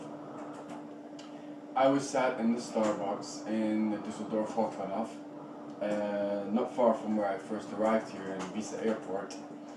Now, if you can imagine, I positioned myself, so the USB is 100 USBs, 17 years of IT work. It has VPs, CEOs, politicians, pedophiles, everything, right? Pretty much of what I'm up against and the reason I came to Germany in the first place. I know how valuable that information is, not the USB stick. This was the emergency exit that has to be closed. The only way to come through is through the front door. The US Embassy is directly behind that door, and the police are there. So whilst me sat there on the laptop, someone managed to steal my bag, come in through a door that cannot be opened, and walk out with everything that I own. My Danish asylum, my Irish immigration card, my passports, all the USBs, the medication. And the weird part is the Starbucks staff, I said, can you call the police? No. Why not? Well, if you have something so valuable in your bag, you shouldn't be in Starbucks. So then I go to the police, and I'll be honest with you, I've been beaten by the police so many times now, and all they ever do is tell me to get the hell out of Germany. I went to the Bundespolice, and I had 28 items listed of everything stolen. And they said, why don't you pay your Deutschbahn tickets? So I've had no money for 6 months, yes? Why don't you pay your Deutschbahn tickets, and why don't you get the fuck out of Germany? I went to the job center in Trier, and Miss Weber started laughing at the fact that I'm being tortured in Edinburgh and said the only money you're getting from Germany is a fucking ticket out. It's got so bad, well, it was so bad and now it's taken a turn for the better. Well, I have one chance now. But if I'm in the job center, every single email I have, if I send it to a German government building, is now blocked. That's not a good sign. When I was in the You're getting money at the moment? Well, when I was in the Arbeitskultur, people, because I couldn't speak German, were trying to help me, and you actually have staff in the Trier Arbeitskultur telling people not to help me. One of the ladies in there, Charlotte Wortman, said, we've been advised that we are not allowed to get you a job. That is not a good sign. So on the eve of Karl Marx's celebration, I was practically half dead on the street in Trier. I jumped the train to Düsseldorf, Because the thing is, they're trying to make me out to be homeless, criminal, whatever. This has gone on a long time. And the only reason to do that is because they know I'm right. So I went to a bookstore, I managed to get to a church, and a random person took me in. I then had an address. I sent an email, and last week AOK put a random amount of money in my account. AOK? Yes, Bayern. It's not the right money, it's money. It's money. Right, but I am essentially a slave here, and the only reason I am a slave here is because everything I told you is I'm right. Remember I told you about that bug in my right thigh? Well, you sent me to the guy downstairs to have it looked at. They did an MRI of my right thigh, and at the time he said there's something very bizarre about your right thigh. All that information is stolen, and the problem is that the last time I went to the police, they said I now have 57 police reports of attacks against me. 57. That's quite a lot, no? And what they've actually said is, and this is not one police station, this is all of them. If you log one more police report, we log 4 against you. Recently, and the last time that I saw you, I stayed in a Frankfurt. I was in Würzburg seeing this doctor, and they were fully booked. And I went to a Frankfurt hospital where I had the bouncers threaten to kill me, and they stole all my money. Now I called the police. They turned up. They said, "Are you German? Who are you?" They realized who I was. Got back in their car, and I had to sleep on the streets of Frankfurt. Not one police officer would log the case.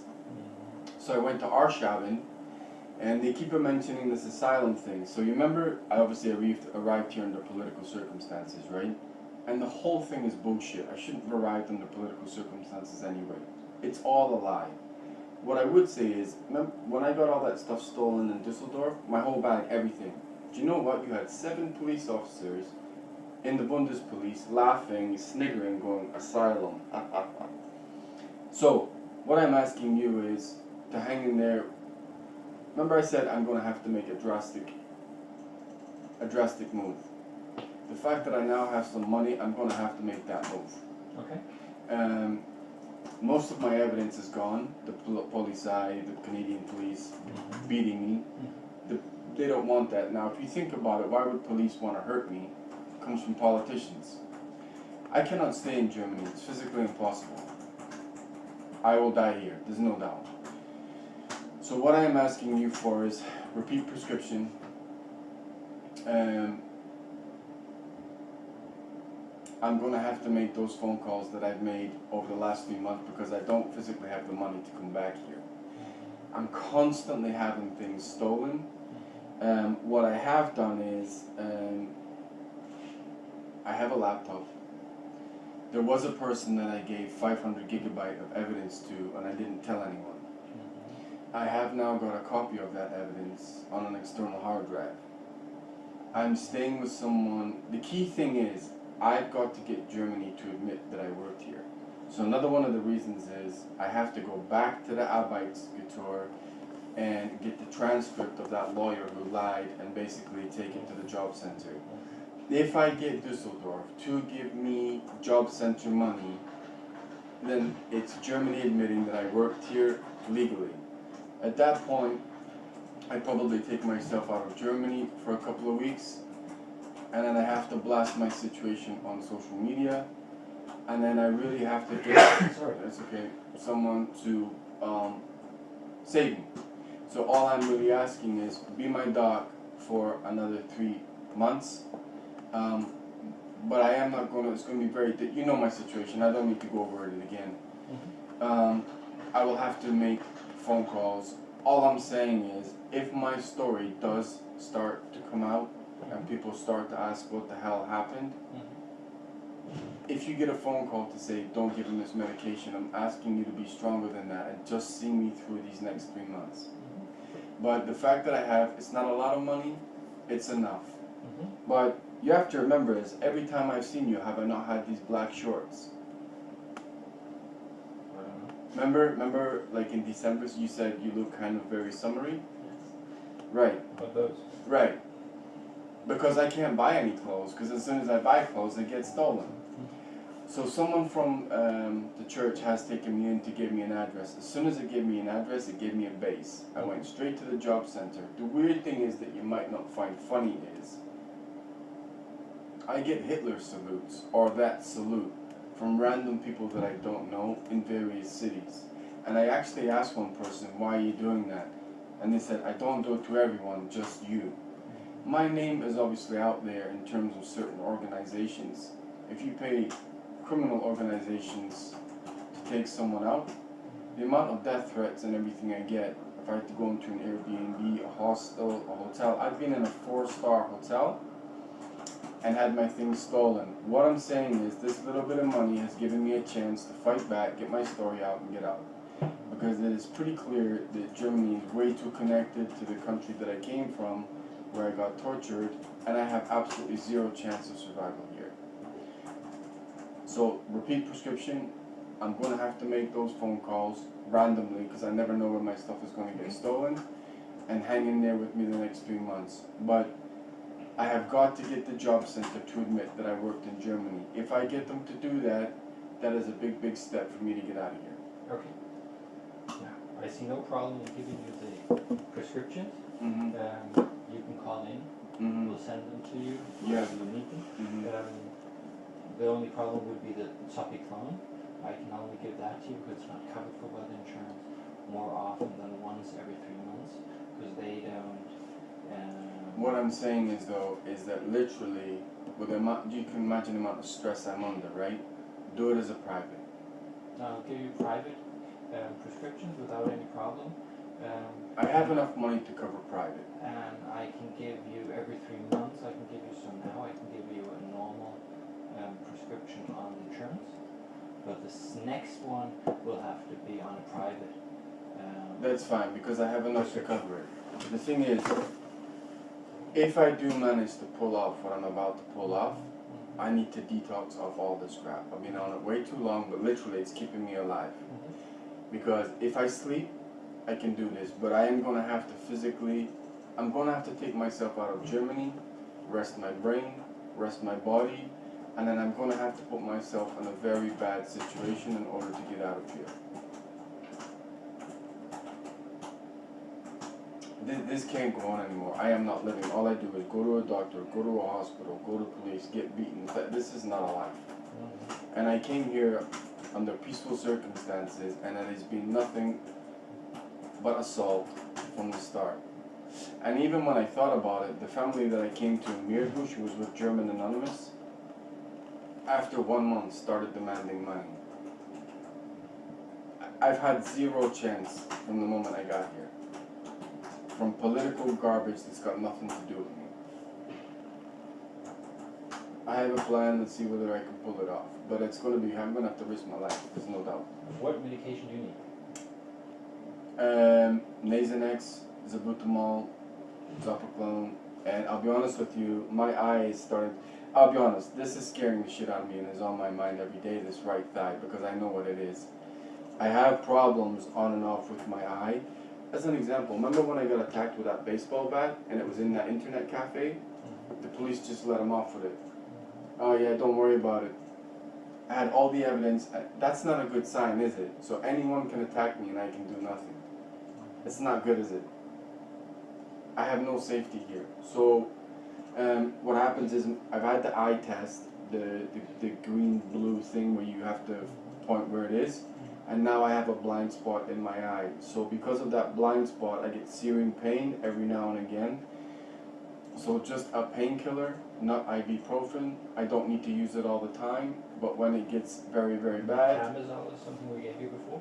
Did that work? Honestly, I can't even remember what day it is sometimes.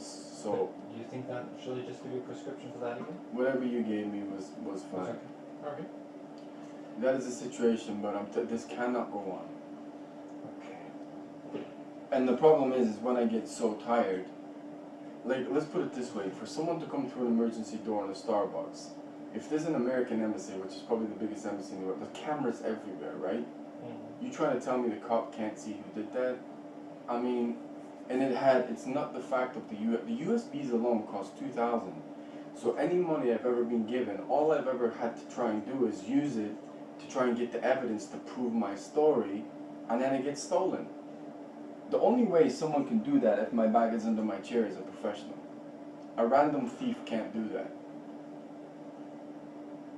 But I have zero chance of survival here, and I have to push it to the max over the next 3 months. It is what it is, but I have a chance now. And that bag that I have here, the only reason I'm even breathing, this last thing I'll say, is I met a Japanese girl who burst out crying at the way I was treated, gave me 400 euros, and it allowed me to last until I got my money from KALK. Then a Greek girl gave me that bag. Otherwise, I am dead. I am not. There are random people I seem to be meeting who are giving me things at the last moment. This is the next 3 months are my only chance. I'm just asking you to hang in there with me. You might get a phone call to say, if it looks like I'm going to get out of here, you may or may not get a phone call to say, don't give this guy medication. Because, I mean, that medication helps me survive, right? All I'm saying is, hang in there with me for the next 3 months. I've got to get the key is the job center. I get them to admit that I've worked here. Then I go to another country, and then I do the social media, and then I got a chance. I give the prescription. Okay, go get your To be honest, you know. Sorry.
Please come in. Sorry.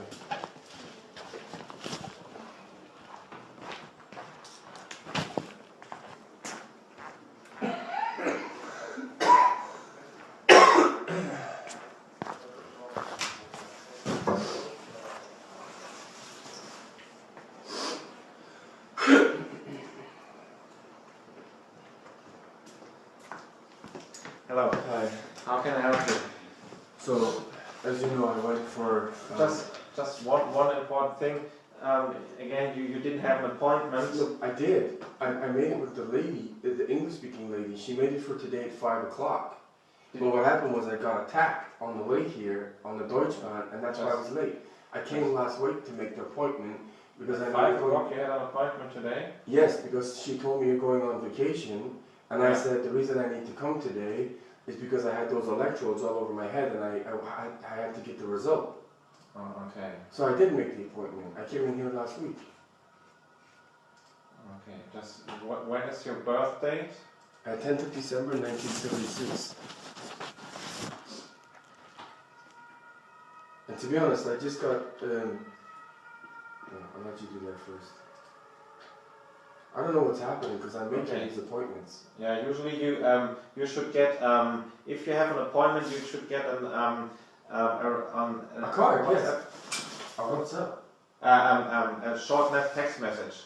I've never had an email or a text message from you. Then we have maybe the wrong telephone number. It's 0152 1723 02. My number changed since then. Ah, okay. Then could you please give me your I'll have to check it because I don't know it off the top of my head. Just give me 1 second.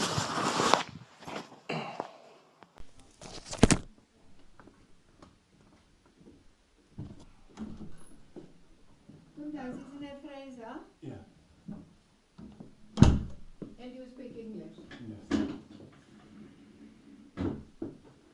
What is wrong with you? Nothing's wrong with me, but I normally see your husband, I think. Yes. So the last time my husband is ill.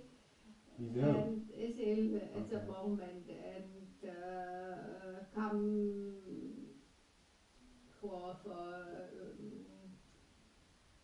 many hours at the week, but we can communicate. Yeah, well, the problem is that I'm in France and Luxembourg, so I'm going for interviews there. So I traveled since 4 o'clock this morning to get here. Yes. So it's really just to get the same prescription as before, only because I'm staying in hospitals and a lot of my stuff is getting stolen. I'm not you need the medicaments, you need the pills and dossier aerosol. So my Sultanol for the Nasonex, and the Zofacone. But it's not going to be easy for me to get back to Düsseldorf because I'm like 4 hours away on a train. Yes. I understand. Also, salbutamol.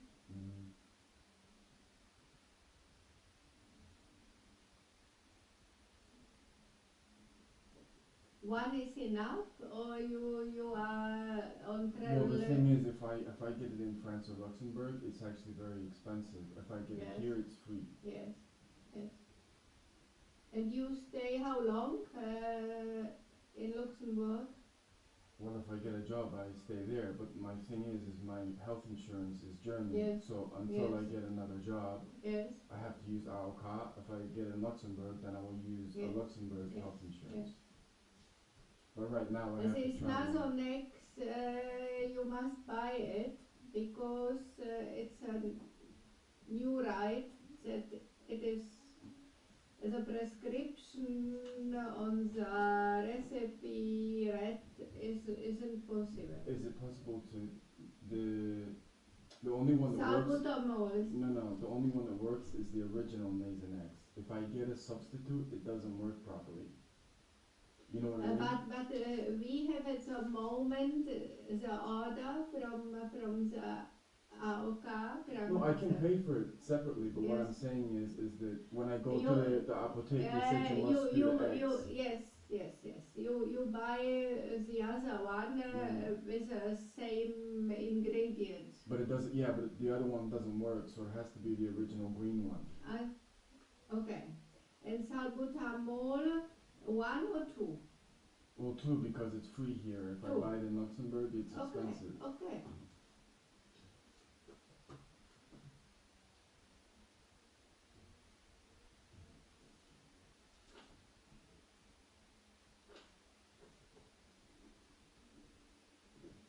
We look at the pulmonary function at the moment. And yes? the Zopiclone as well for the sleep. Zopiclone for the sleep. But your husband has already done a test on my asthma. And I did one in Canada, so I know I have asthma. And you have problem with the sleep? Well, yeah, because I have 3 legal cases in Germany right now because my employer didn't pay me. So that's why I've gone to France and Luxembourg to try and get another job because Munich owes me a lot of money. Yes. That's why I'm under a lot of stress. So when I don't sleep, my nose gets worse. When my nose gets worse, my asthma gets worse, and then I can't stop it.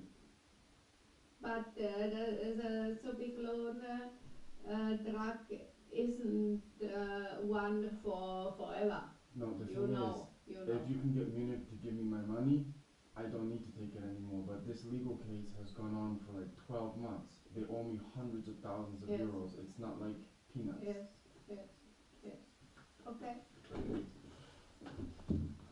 And you come from England? I'm Canadian. Canadian.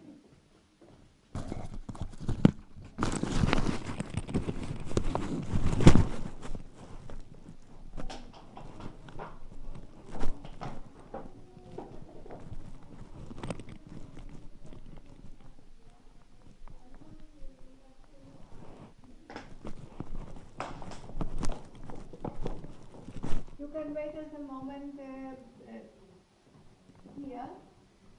Throw her in the ring.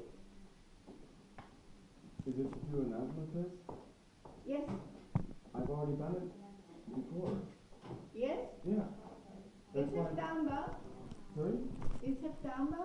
Last year I've done one in Last year. After 1 year, you make it. At the moment. Yes? Come this way.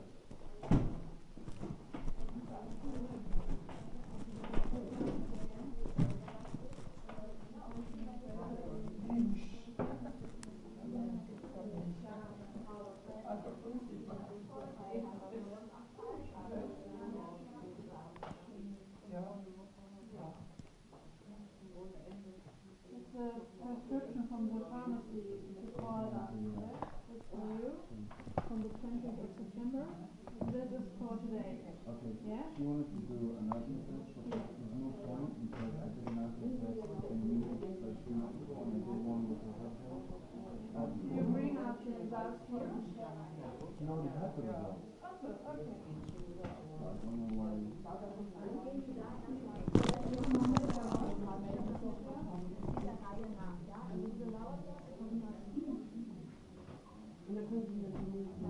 Gehen Sie erst rein und dann schauen wir, was Frau Dr. sagt. Ja? Halten Sie zurück und setzen Sie sich bitte mal. Kann ich noch mal gehen? Wenn Frau Dr. fertig ist, ist die weg. Ja, also Sie können gerne eine halbe Stunde rausgehen, aber nicht länger. Wenn sie fertig ist, ist sie weg.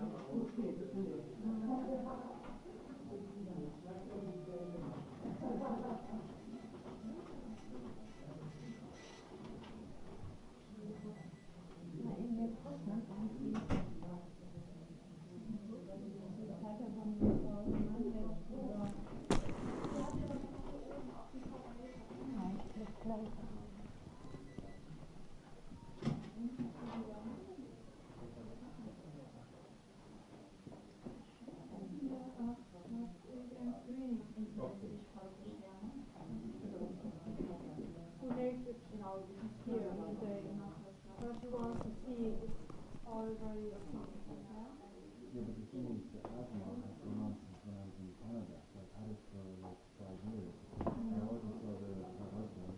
I saw a doctor in Munich who also did the test. I know I have asthma because they put them all down at one time. But we have to make a control. 3 months is very long. Can I make another appointment? Because I have to take the train back to Luxembourg. Can I make an appointment?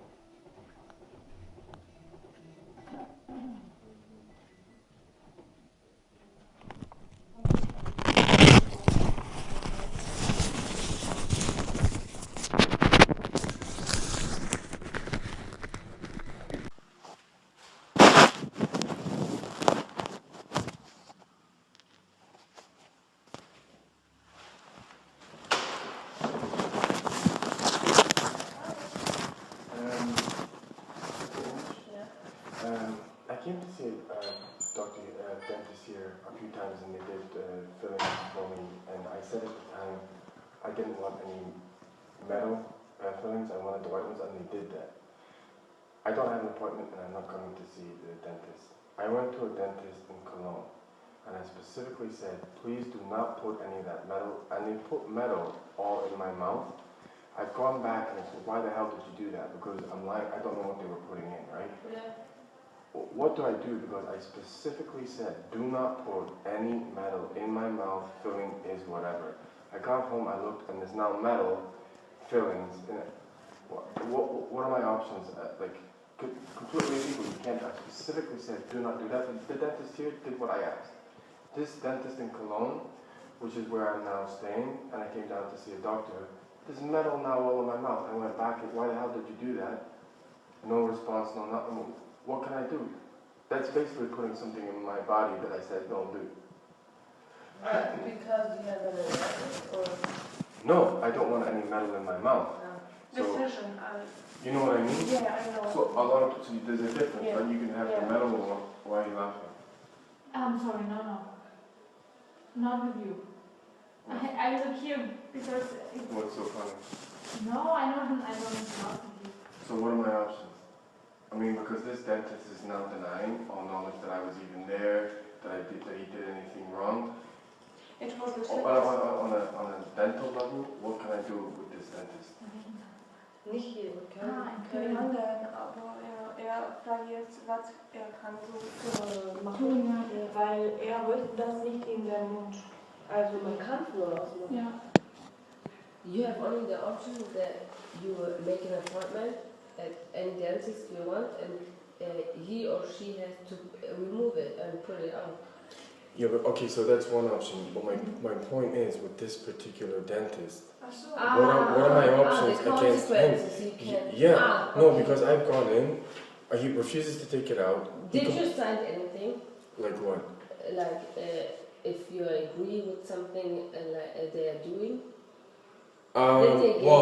They gave me a form that was in German that all they said was, I said, I can't read that. They said, oh, all it is that you give us consent to like the same thing I filled out here. But when I've gone to the dentist, I've made it as clear as possible.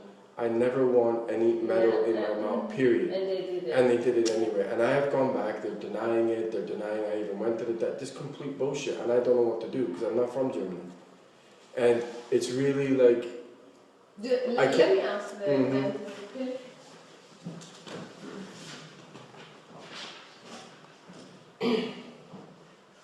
That's horrendous though. You're putting something in my body that I specifically don't do that.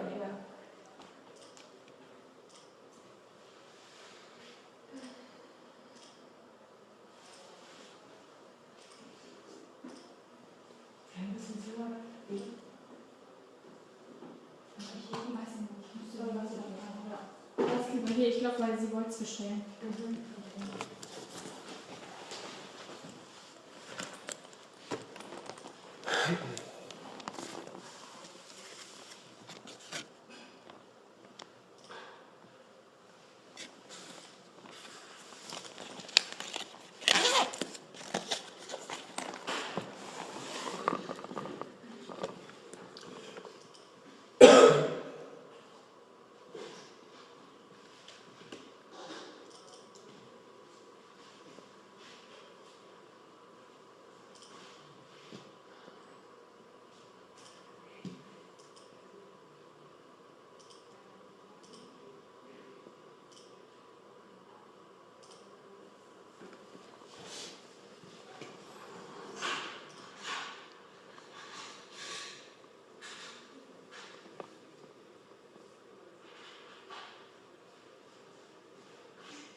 Is it a Finnish? Can you just... Right, so when he did it with the other one, it's the white. I specifically said, don't put any metal, and he did, and now they're denying that. I mean, like, they are being horrific with me. It's a big medical facility. I thought you were talking about a crown or something. No. But I don't think that you signed everything for that. No. It's also for free. You have a normal insurance, or? Yes, I have ALK insurance. Yeah, so the one option he told me, It's the completely dentist told me, illegal. is to go to, it's not illegal, but if I specifically... you have to say, okay, I want it, Right. then it's okay, but if you said before, I don't want it No, because even when I came and saw him, I specifically said no, man, and he did it right. When I went there... You've been in our surgery before? I've seen this, I'm a patient here. What's your last name? Fraser, Fraser. I've been here probably twice. Barry. Fashion. Right, so that's why I've come back to you, because he did it right. What I'm saying is, I was, because... So if you want, we can change it now. But you... Yeah. I'm only in Munich for one day. Yeah, today, now, if you want. Okay, how easy is it to take that out and do another one? Yeah. But how easy is that? How easy? Yeah. It's easy. Is it? Yeah. Okay. So normally it's easy. Well, what did he say? He said because they. Can someone take a something, picture of that you can- before you take it out? Like take a picture of the metal that's in my mouth. Can someone take a picture so I have some kind of? Or if I give you my phone, can you take a picture? Yeah, but I just I want know some- I'm only thinking about if it's because he told me that your option is to go to your insurance to okay. ALK and tell them what's happened. That's my only option. Yeah, he said. And what's ALK going to be able to do? I don't know, but he said you have to go to your insurance and tell them that and that is happening. But I don't know if they want to see it then. No, but what I'm saying is just from an evidence point of view, when I go back to them, I haven't taken a picture of it because I can't do it. Can you take a picture on my phone? Yeah, okay. So, okay. Was der Grund ist, wenn in seiner eigenen Praxis, in der Praxis das gemacht worden ist?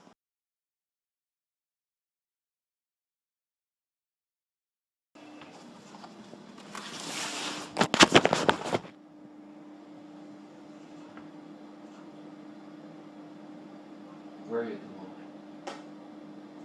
I'm not sure how I'm still alive.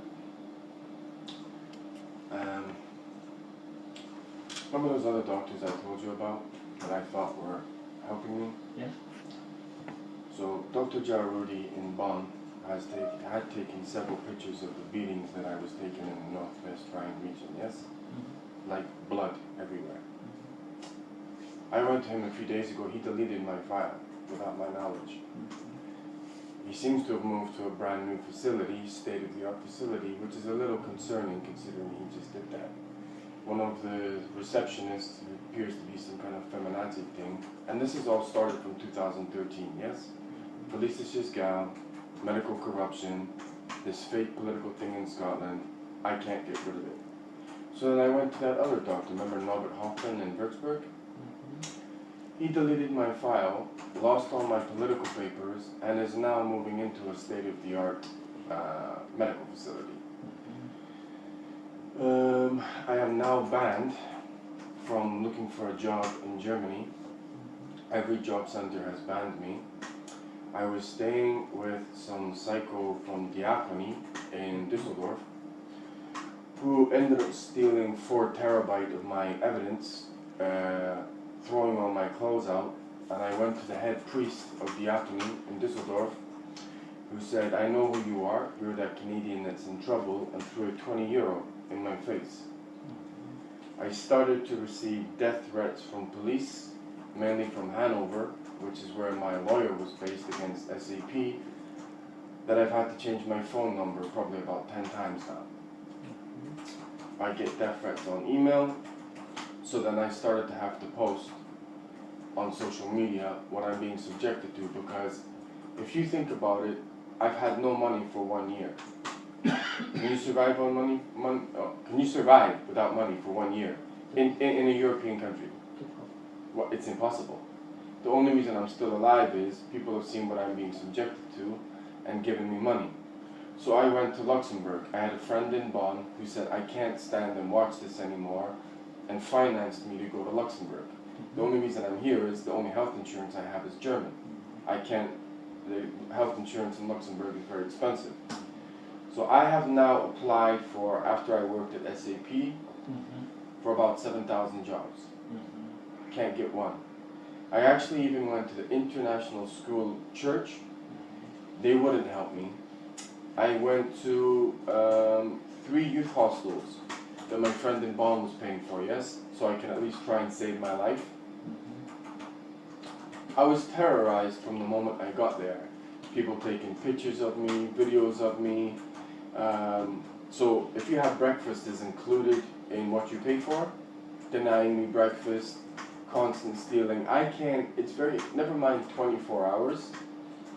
If I take, as an example, the U-Bahn from Düsseldorf to Cologne, or I might take the U-Bahn here, no one looked sideways at me when this manufactured fake political situation happened. Yeah, I had 2 passports, I had 2 embassies, nobody bothered me. I was jacked. Now I can't get on an U-Bahn without someone throwing my clothes on the floor, throwing punches. from people that I don't even know. So what I did was I started posting a lot of the, well, some of the documents that I have left on Facebook, on Gab, and I am receiving on YouTube.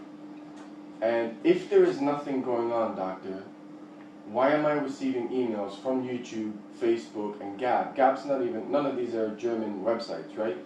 But it's the if you're in trouble or provide, the free speech websites, yes? I'm now receiving emails from YouTube saying the German government is blocking everything across Europe, and if you post any more, something bad's going to happen to you. If nothing is going on, why? And it's an official document from YouTube, an official document from Gab, an official document from Facebook. I'm literally saying, can I be left in peace? And I'm receiving messages like that.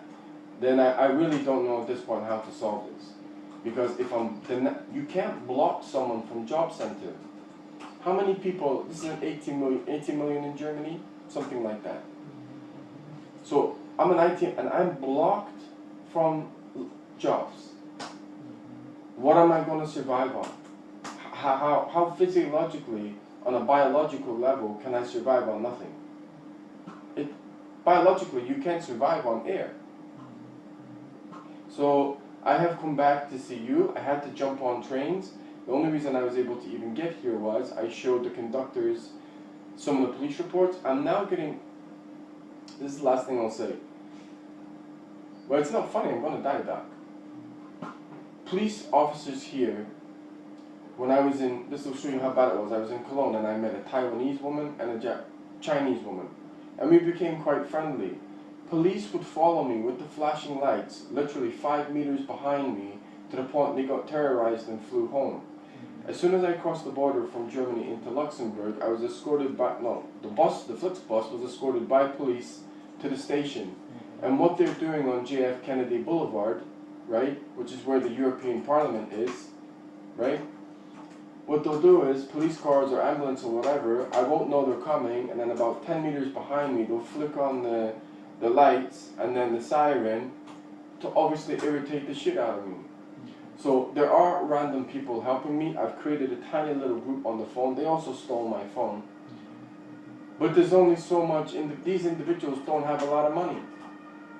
So I am totally and completely trapped. If you block me from jobs, block me from medical care, you have doctors deleting my file. So on a data protection level, yes, you have ISO 9000, ISO 12000. Can you just delete someone's medical file? I said, can I at least have it? No, they completely deleted it. On a medical level, you can't do that. You can't do that in a bank. You can't do that in any office. Never mind the doctor's office, right? You can't. You have to wait 5 years at least for data protection purposes, in case someone needs to access. You can't just delete the file, your file. I'm right, because I've worked in all these things. I know about data protection. You can't do that. The 2 doctors who I thought I could back have completely deleted my file and lost my paperwork. That's against the law. So I have no, how the hell do I am about as trapped as you can get. And literally, I have to go back to Luxembourg because someone has my suitcase, but I had my phone stolen in the Luxembourg airport. I actually got a Luxembourg, because I was receiving the attacks that were happening in Germany, that happened in the UK, that happened in Canada. It's the exact same, attacking psychology, attacking medication, blocking from jobs, same thing. I took a Luxembourgish person with me, who works for the government. We went through how I'd been attacked. The female officer refused to give her name, refused to give her badge number, and refused to write a report. That is illegal. So I'm now going on a back and forth text message with him, like, now you see what I'm up against, and he's like, I'm starting to wonder what's going on. I've just met this guy, he took me into his home, so some people in Luxembourg have taken me, an Ivory Coast woman took me into her home. They've now banned me from Luxembourgish youth hostels, because in Luxembourg it's so expensive, if you don't have a lot of money, that is the only accommodation. Right? So if I die on the street, well, his story never happened. And I can't keep making emergency 200-kilometer journeys to see you to get an emergency prescription. I don't know how I'm going to stop this. I don't. Because there's so much corruption now involved in my story, so much money. They're doing everything they can on a passive-aggressive basis without literally putting a gun to my head to try and kill me. This has nothing to do with politics and is about murder. The same thing that happened in Canada, the UK. Was this to do with anything about politics? No, because the politics in Scotland was faked anyway. This has nothing to do with politics. They wanted me dead because I was getting too good at my job and has now gone on 5 years. And I am trapped.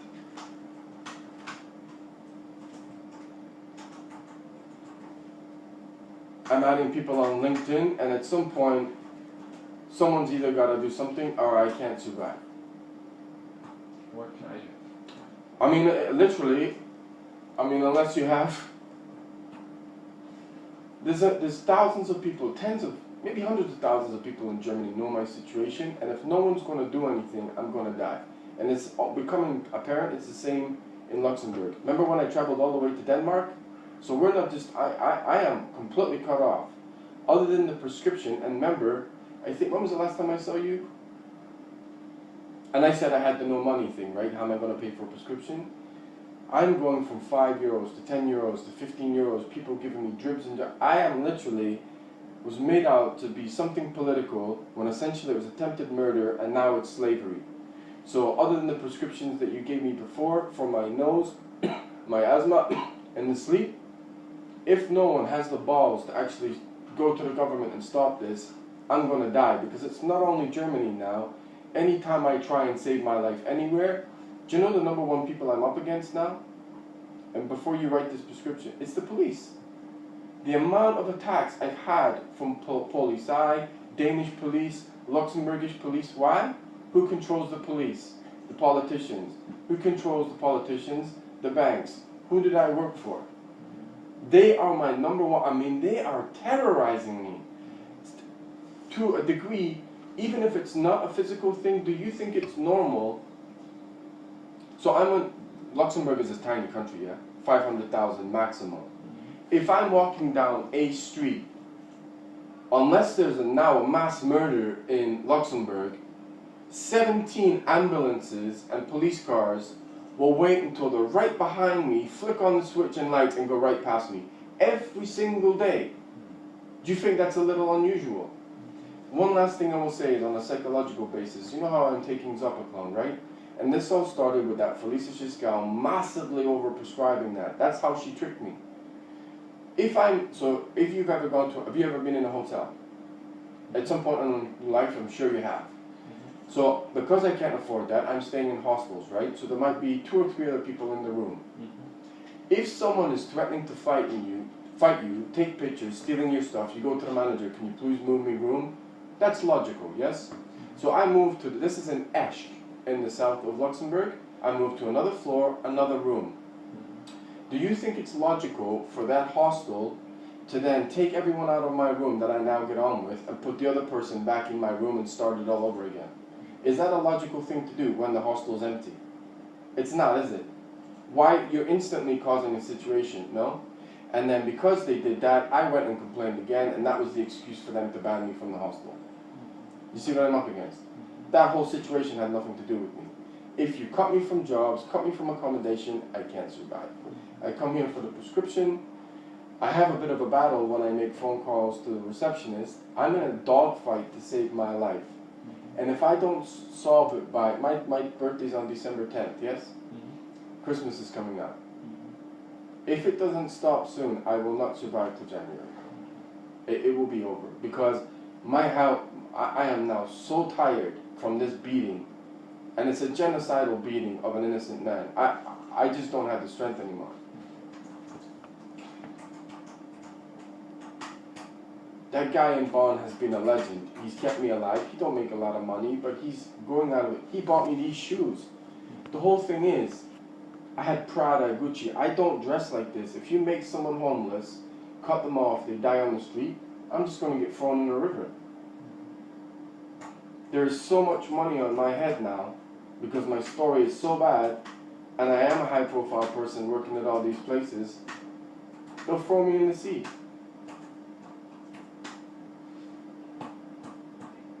And if I go back to the UK and this fucking Brexit thing is coming up, I'll be instantly tortured and killed.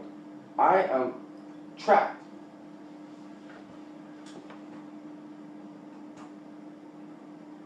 I have about 20 to 30 days to solve this or it's over. I know how bad my body's getting.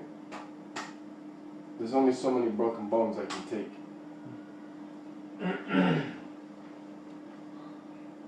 So I have a network of maybe 3 people in Luxembourg and 1 in Bonn trying to help me. If I do not get a job, and that is the key, it's impossible.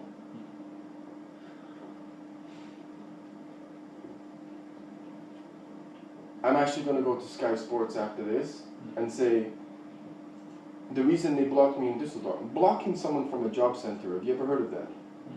Right, so we're blocking someone from applying for jobs based on the fact that they're saying SAP and Sky, I never worked for them. You can't, it's illegal. I don't understand that, but... I know what I'm up against. They want me dead. 2 things. We talked about it before. Yep. I can give you a prescription. Yep. Okay. I'll give you a prescription for the Sopraclone and for the nasal spray. Do you need a prescription for the asthma? This is a bit more, yeah. Well, it's a vicious cycle that I can't get out of. I can't sleep. My nasal drip gets worse. It goes into my asthma is getting worse by the day. Okay. So give that to you. I don't see where I can help you with the other problems. The only thing I can offer in the hospital. Yes, but I'm going to tell you one thing. When I was in Cologne, yes, not Munich, and I had a horrendous situation when I was in the Helios hospital, remember? Right. So how they treated me. Again, a feminist. I can't stress to you, and the last time I say it, March 10th, 2013, the Jewish are very well connected, yes? They pretty much control everything. This feminazi, psychopath, Felicia Giscal got me hooked on that Zopiclone, that's why I take it. I was 4 months away from passing my probation at RBC, and I have a beautiful life. Scotland faked that referendum, and now since March 13th, do you think it's a little unusual that every female doctor I go to refuses me medical care? It just happened 3 days ago in Düsseldorf. Psychos. And this feminist, whatever the hell movement it is insane. Any doctor I see now is male. Why? They've injected me with pheromones, I've not dated. The number one way to get rid of a male threat is turn him into a woman. This is insane what's going on. I'm literally fighting to stay alive, hold on to my sanity and my manhood. I mean, it's insane. 2018, I'll be honest with you, the way things are going, regardless of my situation, you ask any person with a brain, something bad's coming. It's coming, because people have had enough of it. It's ludicrous what's going on. The point was with the hospital, I had 3 legal complaints, because I got tortured in one of the Cologne hospitals. By who? 3 feminazis. So I was actually very sick about 1 month ago, so terrified that I didn't want to go into the hospital.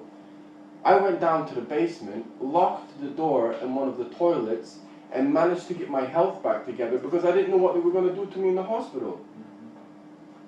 That's not a good scenario. I lived my life perfect. Hurt nobody, worked hard, helped everyone, and I'm subjected to this. I should be put on the mantle as this is how you're supposed to live your life. Really though, no crime, no torture, raised myself since 10, put myself through university and delivered a $700 million project at Bank of America. Should I not be praised for that? And I'm tortured all over the world from that redneck country that's above England. And there's no doubt in my mind there's money going back and forth between Germany and that shithole. I've got to get a job somewhere else, stabilize my life. I'm not even dated in 5 years, Doc. As a man. Yeah? As a man. They're cutting me off from being a man.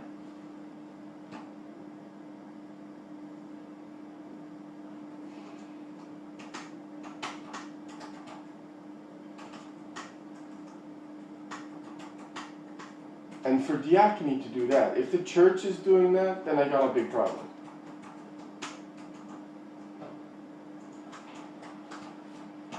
only reason I'm even still alive is my brain is still intact. I refuse to turn to be a bad person. It's not my makeup. They're doing everything they can to destroy me. My brain, my soul, my body. I mean, it is homicidal. I come for but the thing is, if I am there and I somehow manage to get a job in the next 20 days, all I will say is, Doc, we talk on a reasonable level, right? We don't shout at each other, we're reasonable. I don't really want to get in a battle every time I have to get someone to call here to maybe get a prescription. It's just not necessary. I'm under enough stress as it is. I need peace, calm. If I need to, I literally need to go on an island and be left alone for 2 months and nobody bother me. That's really what I need. I need to go to fucking Siberia. Leave me alone. Even this Zopicon thing now, I know I got a problem with it. Without it, I would have been dead. But that, I would rather come off that myself. But it'd probably take me 5-6 months to come off that. I'm more than mentally strong enough to do it. But this is unsurvivable. And we're now in winter.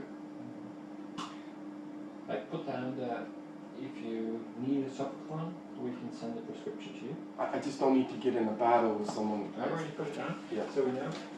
For the Zopicon, I can only send then as a private prescription. Yeah, I know. Can this one be ALK? This is an ALK okay. prescription. Okay? If you don't lose your money, or at least your... it's not funny, Doc.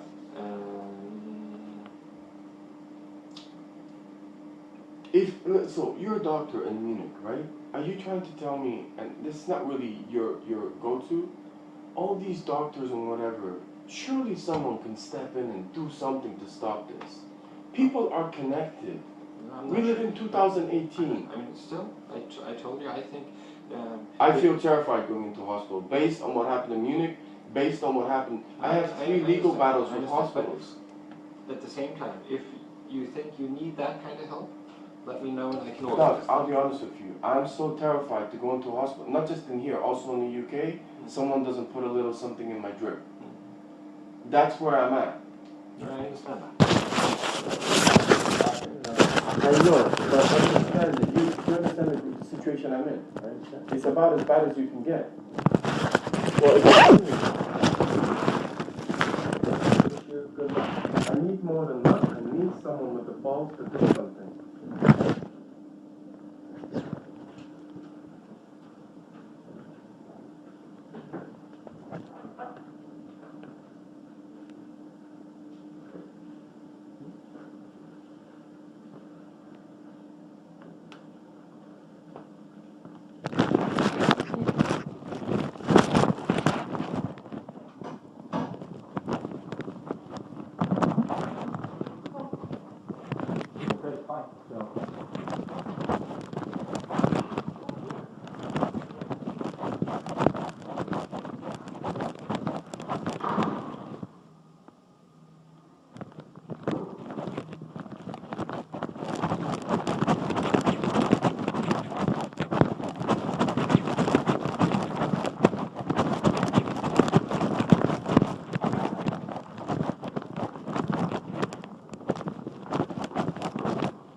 So I just had a conversation.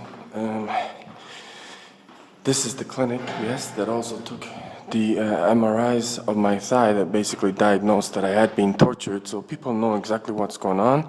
3 years, people don't give a fuck if you die on the street in Germany or the UK, and it's all over Europe now.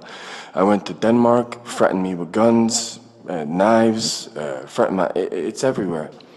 As I said, once Scotland faked that whole UK referendum thing, then I have no passport. There's a Scottish dickhead in the passport office in Toronto who blocked my passport, and everyone who was jealous of the fact that I had come from nothing, raised my life and got to the very top, then it's murder. It has nothing to do with politics. That's why the police are trying to kill me in every single country I go to.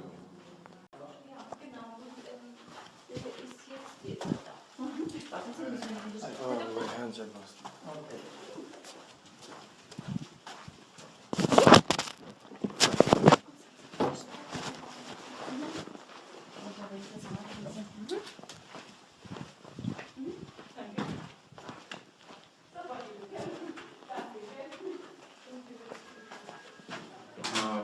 Don't worry. No. She's a student at medical school. Don't care. Okay. Okay. Also, dann sehen wir uns morgen wieder. Ja, genau. Gut. Okay, Bis alles morgen. klar. Bis morgen. Tschüss.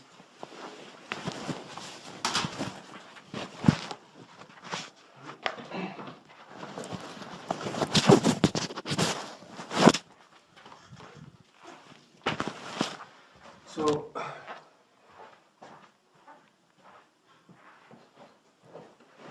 I am now receiving too many death threats for me to survive this now. I tell you what, let me just quickly. The police are calling me practically every other day, telling me to kill myself. I had the Hanover police call me, and you know what? I've actually got 2 lawyers in Trier trying to get my money back, right? One of the guys that was helping me was a social worker. This will show you what I'm up against, right? I stayed in the Black Sheep Hostel in Cologne. Now, the staff there know what I'm up against, so I stayed there. He was actually helping me. The only reason I've even survived this, well, Germany's made me go through the winter homeless in a pair of shorts and t-shirt. The owner of a hostel in Cologne called a social worker and told him he was going to kill me, called me a fugitive and told him, I was stood right next to the phone, he didn't know that, said I'm going to smash his fucking head in, pummel it into the ground, do you know who he is, he's a refugee, how do you know him, kick him out on the street, and there was a couple of people in Trier trying to help me and they are now terrified because police have threatened them, authorities have threatened them, and I have now witnessed it myself. And if you actually want to look at this, the other weird thing is, remember I said about your receptionist? What Germany's going after is my mind, and Germany's now made me homeless for 3 years. It's exactly how Canada does it, it's the same how UK does it. And as soon as I was made this political scapegoat, RCMP beat the shit out of you. I've now been beaten by police 3 times, and they're actually threatening to throw me in jail. I had a medical emergency because my hand was actually poisoned, I found out. Someone put poison in my glove on my right hand, that's why my hand got screwed. So because Germany's blocked my bank account since October 17th, and AOK is now saying I've never been with AOK, which clearly is a lie, otherwise my chip wouldn't work, right? That's clearly a lie, that I've never been with them. So that's why they didn't pay my Krankengeld. So I've now been on the street, $5 million guy. You know my whole history, right? Terrorizing my mind, sending me child porn, beating me, and I'm now getting harassed so badly by the Deutschbahn. They were basically saying, I don't give a fuck who you are. And they took me to the Düsseldorf police station, went in my phone, deleted all my medical evidence for my court case, and said for a €10 ticket, they've actually written the report, they're going to put me in prison, and they're going to beat the fucking shit out of me.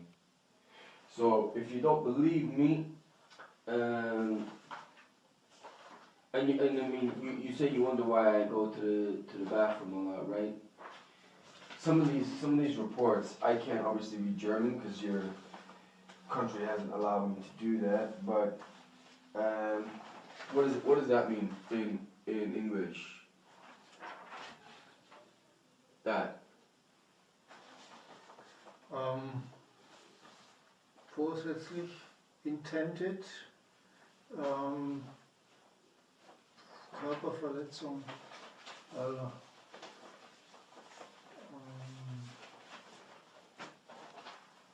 hurting another person. Right. So I have now been to, so how many of these do I have? There's another one, right? It's the same? Yep. I just got back from Stuttgart. A guy was trying to help me in Stuttgart and he had his life threatened. So what happened was I was in a hostel. The one day that I'm there by myself, my door is completely open and they take my evidence, my hat. Remember that wristband help you gave me? You gave me help. Did they not steal it? My socks. There's one here that clearly states, just give me 1 second. This one, what does that mean? Kill you. Rupture. Hmm? If I take something of you Yeah. which is belonging to you. Stealing. Stealing, yeah.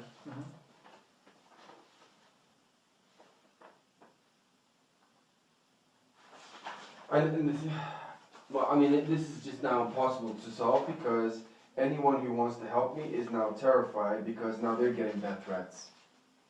So I'm now out on the street.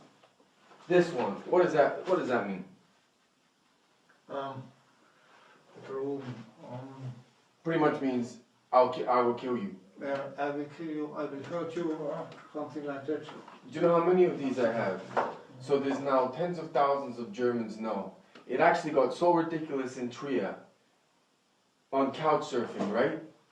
A guy who works for the UN, I told him I was tortured, I showed him all the evidence. You know what he did? Burst out laughing. He said, well, you've been tortured and those fucking Tunisians, black bastards, need to be tortured as well. How do I mean, and the one thing I did want to say, because I don't know whether AOK is going to renew my, they are lying like you would not believe about everything. And that lawyer in Munich who took my money is now demanding that I give him even more money, even though he stole my money. It is such a plethora of lies.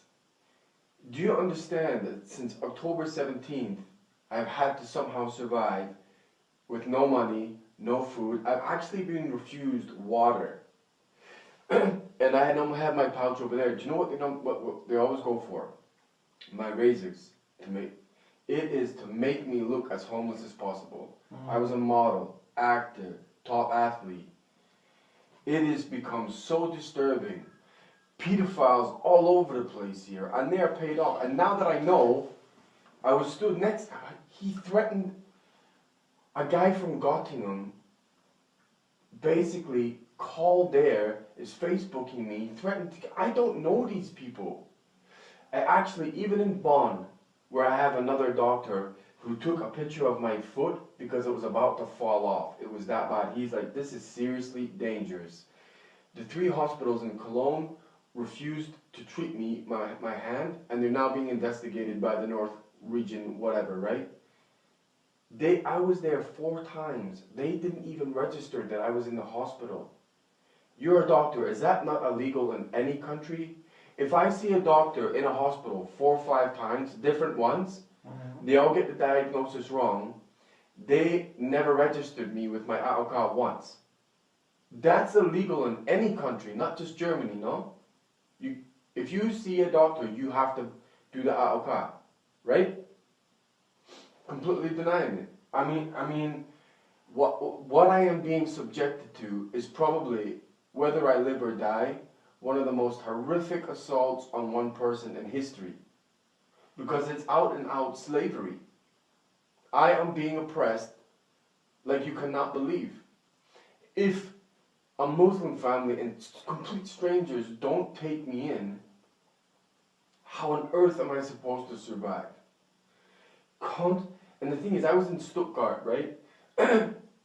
Felt very, very ill. And I had to go down there because, remember I got attacked with an axe? I got attacked with an axe and also a police officer. I have a hole in my cornea now, right?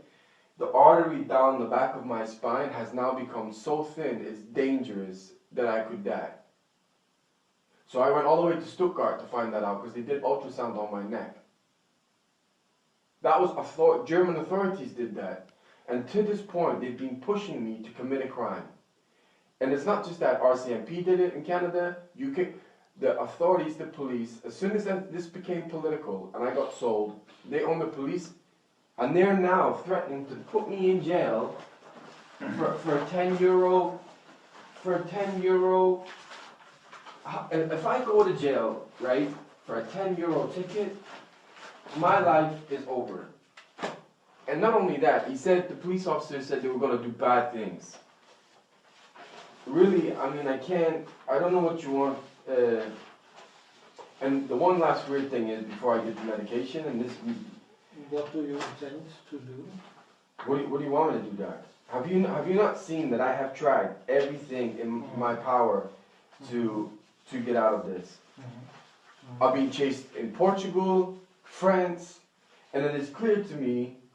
Serbia, Croatia. Croatia, it is clear to me... Denmark. Well, yeah. But if you read that, that's what the social worker wrote, right? About my treatment in the KOLN hospitals.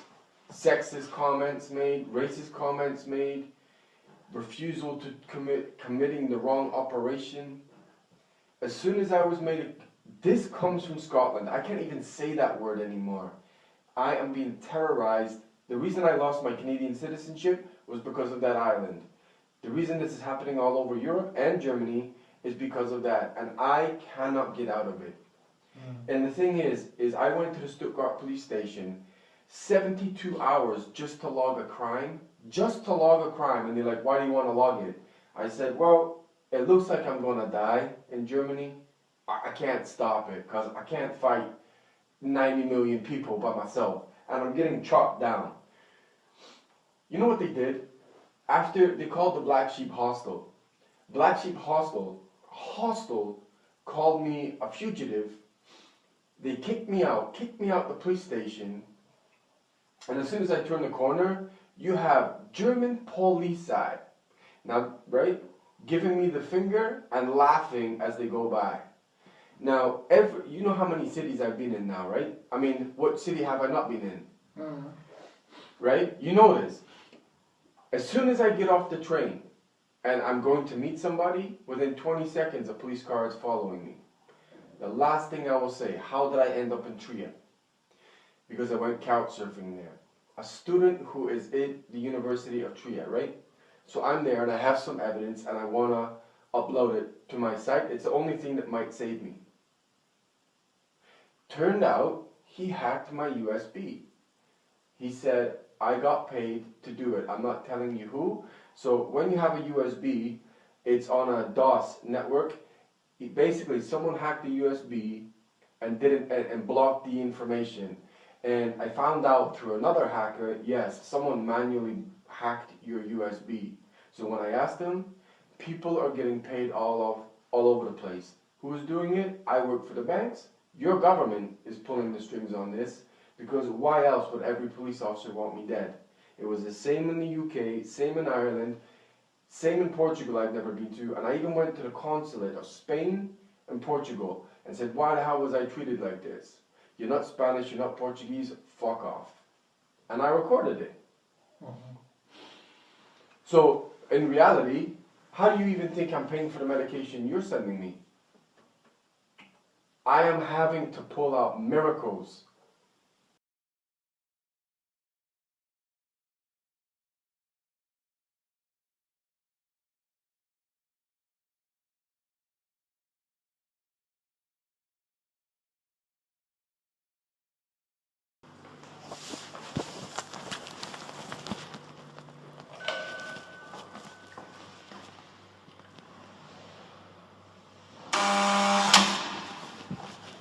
I just want to make something clear before I go. Let's say, you know, I've had several operations in here, right? Let's say blood is pouring out my nose in the bathroom. A doctor in Düsseldorf is refusing to treat me, and I know this is not the real reason, based on paper toilet in the bathroom when I've had medical... No. Right, what? Please stop it. You, second time, yes. I documented it. Documented? To the top, yes. Okay. I've got it documented. Okay. Yeah, and this was not nose bleeding. It was completely, the whole bathroom was completely with paper. So you're able to document the bathroom with paper towels everywhere, but the medical certificates you've given me, every time I've gone somewhere, said this is incorrect, it's not even filled out correctly, and I've had to go to another doctor. Yes, But you can document the toilet, okay? Yes. It's absolute nonsense. Yes. Yeah, it's not nonsense. That's a bathroom. Every single certificate you've given me, I've ended up having to go to, remember the one for my head, my concussion and everything? I now have a massive complaint with the arts camera about my treatment in Germany, and we're talking about paper towels? What about someone's health? What about someone being alive? Okay. You don't care.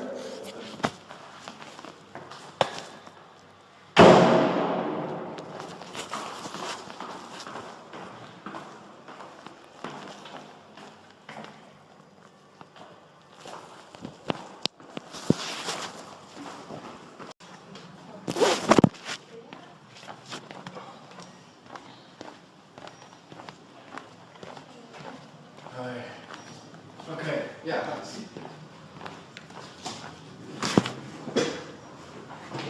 So, alright. It's the first time you have this examination, this retina examination? No, I saw you once before, you said there's a problem. But with the drops, I mean. No, they've done the drops before in other eye. The thing is, this is just a verification of what the other eye doctor did. They said I had a hole in my retina because of the attack that I had. So the only reason I was coming here was basically everything you said about, okay, I have a bit of a blind spot and there's going to be a hole, that's kind of what they said. So this is really just it's another eye doctor in Düsseldorf. Yeah. So I will check now. But the thing is, it causes me searing pain at the back of my eye. Not all the time, but like when I get it, it's really fucking sore. Yeah, but these are like two different things. A hole in the retina or a retina detachment doesn't cause any pain. My house arts said it does. No. The one here. Yeah, but he, I mean, he's not very bad. No, but there are two different accidents you had. Like the second accident where the finger was pushed inside your eye, this is what causes the pain. This is an injury of the cornea, the surface. This may be a scratch, and this may, from time to time, may reoccur. It can open again from itself sometimes. It's never gone away from when it happened. But this has nothing to do with the retina. Okay. Which I see more a connection to the first accident. Yeah. Because my nose was all busted and my jaw and my face and my head. Okay.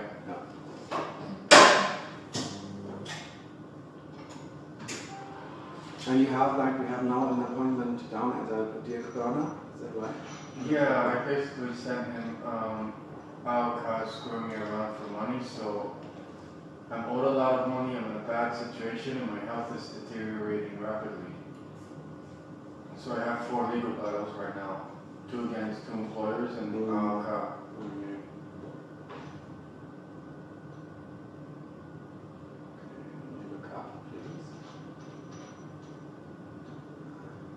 To the right.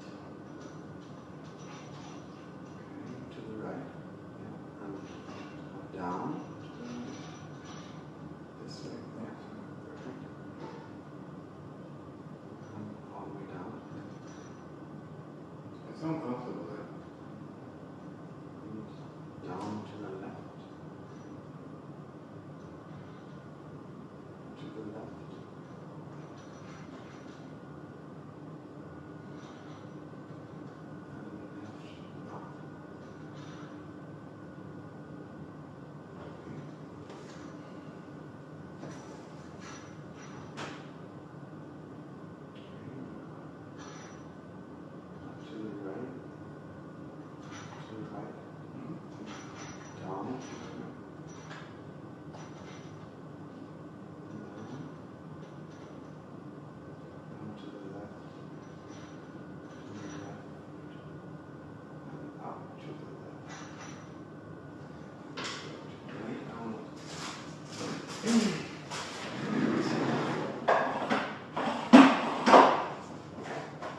When I do that myself, like sometimes when I think it's blurry. My right is always pretty good, but then because my left is now a bit blurry, I'm starting to think that my whole eye's blurry. But I do the test myself, and it's just this one. Yeah.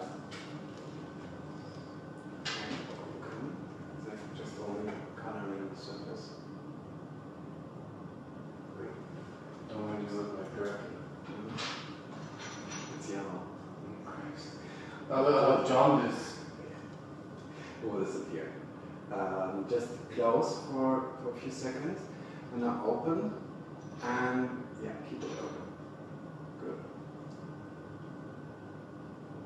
Okay, good. Alright, so the thing is, have you used like these these drops? And to be honest with you, the last thing you gave me didn't work because the bottle broke. Okay. So I was never able to use it. Okay, so this was which I gave you out of You gave it to me for here, but the thing is, it was like, and the whole bottle was broken. Okay. Yeah, we try with different then. But to be honest with you, I think you might be right about the two different scenarios. The hole in the cornea might be from the head. And because the thing is, I had the ultrasound on my neck, and I got all kinds of neck problems and. Yeah, and the thing is, we double check. I got hit pretty hard. Yeah, and this is what has to be checked like with other examinations as well. I think because I've had two of them. You're the third. Yeah, we double checked the vision field, and it's like we confirmed that there's a part of the vision field which is missing. You don't see the spots, the lights. Okay. And so, but yes, I see a little scar on your retina, but it does not explain the result of this examination. So I don't know. Maybe I remember that you said that maybe plans for a scan, CAT scan or something. It should be done. I can write a few lines for Dr. Berner because he's the one. I had an MRT. When? About 2-3 weeks ago. Okay. And it showed no. I wanted my neck done in my head, but they only did my head, and they said it wasn't of my eye; it was of my brain. Yeah. And they said there's no bleeding in the brain, but they said you took a massive concussion. But the problem is that I've had numerous hits to the head because of hockey, but that was a long time ago, like over 10 years ago. Yeah, but then this was an axe to the head. An axe. I know, because this is why we see the difference between this vision field. And maybe it should be like done again with a certain view on the area behind the eye.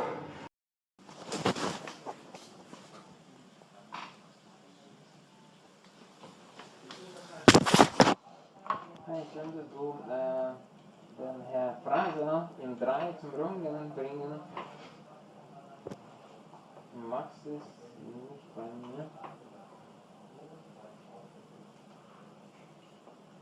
Okay, jo, danke.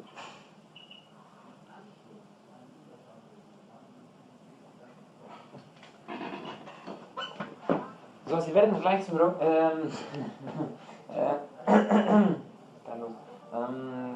my colleague comes in a minute and he will take you to the X-ray. Okay. And then the ultrasound. But the X-ray is for bone, not muscle. X-ray and then ultrasound. Okay. Yeah? Ultrasound is for the muscle. Anything. We have to take a, if you know why you come to the hospital, we have to take a look both, yeah? Yeah. Okay. Something has ripped for sure though. We will take a look.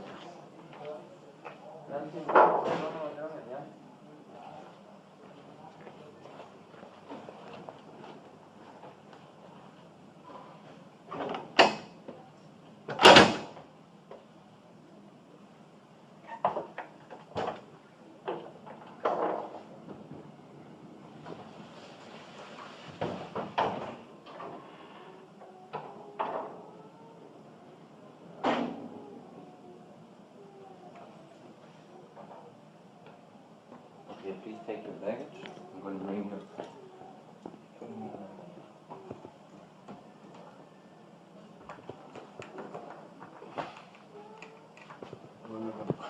No, you can have a seat and take your baggage on your knees and then bring it.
bestimmt noch. What's your name? Barry. Barry? Da war mal ein Barry dabei.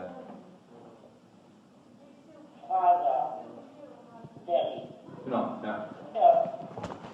Und ich sag einmal, sondern auch noch reinstellen für ein Boot. Ja, bitte. Danke. Geradeaus rechts und dann auch bitte Platz nehmen. Okay, danke.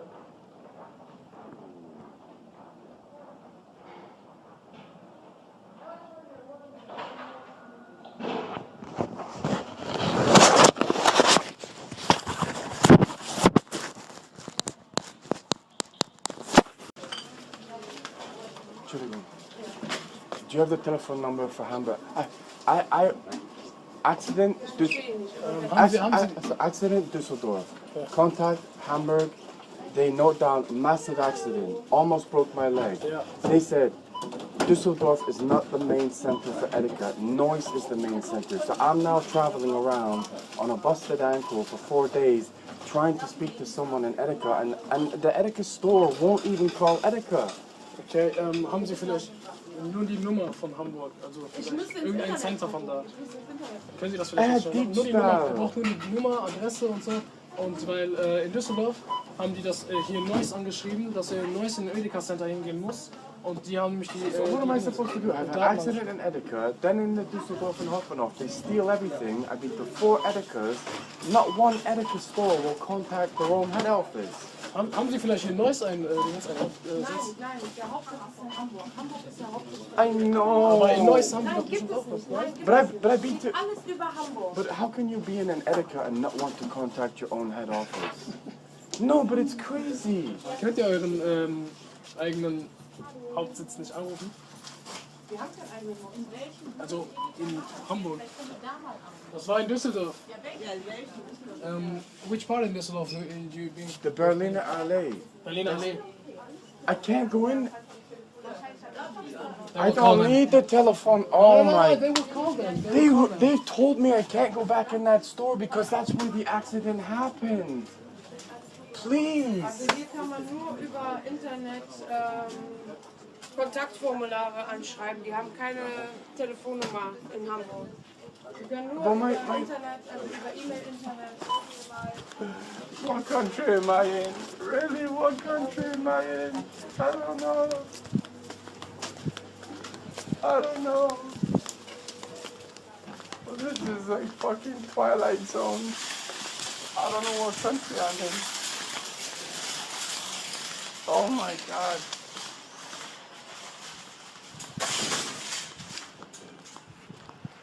Edeka, the premier store of Germany. Yeah.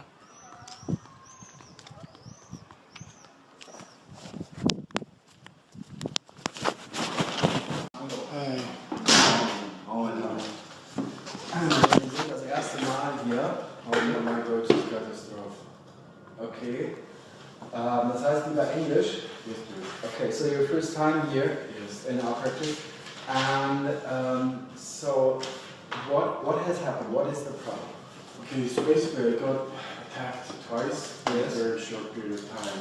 One was in an internet cafe in Cologne, and the other one was from a police officer in Göttingen. The attack that I had in the internet cafe, I got attacked with an axe on the left side of my head. It was a Muslim guy in an internet cafe. The other one was and I got taken to San Antonio's hospital. They didn't deal with my concussion very well. I had massive headaches. When was that? When did it happen? That was September last year. I have the medical reports if you want to see them. And then what happened was, because of my employer's SAP, my lawyer was in Hanover, and I decided to take a vacation in Göttingen, and I was in an apotheke, and for some reason these two police officers took a real dislike to me, took me to the police station, were making really horrendous comments, and then what happened was, near the end of the interrogation where I had to show my Canadian and UK passport, my SAP, my laptop, everything, I said, this is absolutely outrageous, you're making racist comments, and he had like an A4 paper, and I don't think, and he went, and the envelope went straight in my eye, and my eye was in terrible pain, and he slammed the door and got out. And then I came to Düsseldorf because Düsseldorf was really the only place, it's the first place I came to when I came to Germany. I was in the emergency hospital, and then I went and saw an eye doctor twice. When was that? When did that happen? I saw the eye doctor last year, and then I also saw the eye doctor again this year. So the second, when you got the envelope in the eye, this happened also in September last year, or? It was like September, October. October. I can get you, Okay. yeah, I can get you the exact dates. All right. Actually, no, sorry, it would have been, just give me a second. August, September, the police officer. So, and this was, there was a checkup from an eye doctor after this accident? And they said there appears to be like a hole in my cornea. Okay. And the problem is that I've now gone to see a neurologist, I had the electrodes on my head, I have massive pain behind my eye, I have massive pain all over my left side. So obviously, because I did a lot of sports when I was younger, I have concussions. So that concussion, and then my vision has always been excellent. And now I have like real blurry, and I have like gunk coming out of my eye, like weird stuff. Since when? That's been going on months. Months, okay. I've tried eye drops, and the problem is that the pain is not going away. And what kind of pain is it? It's kind of like a very sharp pain at the back of my eye, and then on the left side as well. And it does, nothing seems overtly clear on my left side. All right.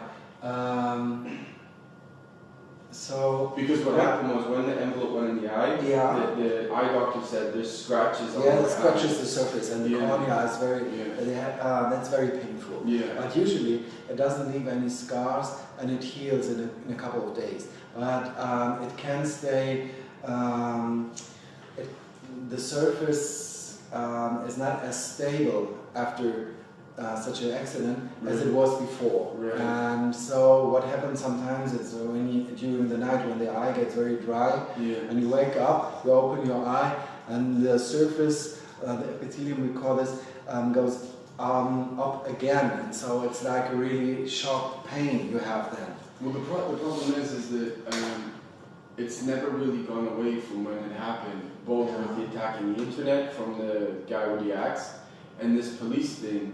It's not, sometimes it becomes debilitating, sometimes it's not, but my vision doesn't seem right.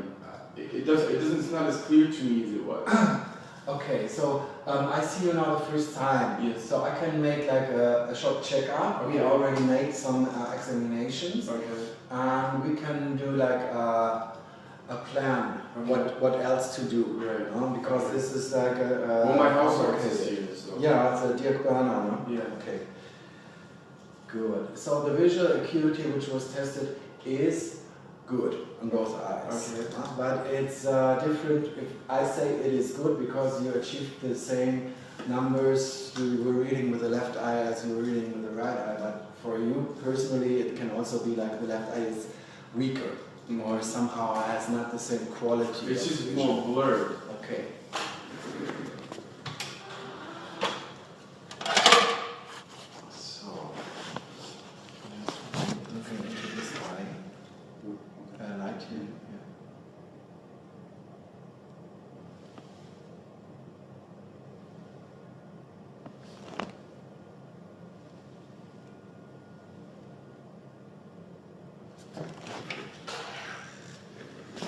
How many rays do you see here? 4. 4, okay. And this distance is the same? 3.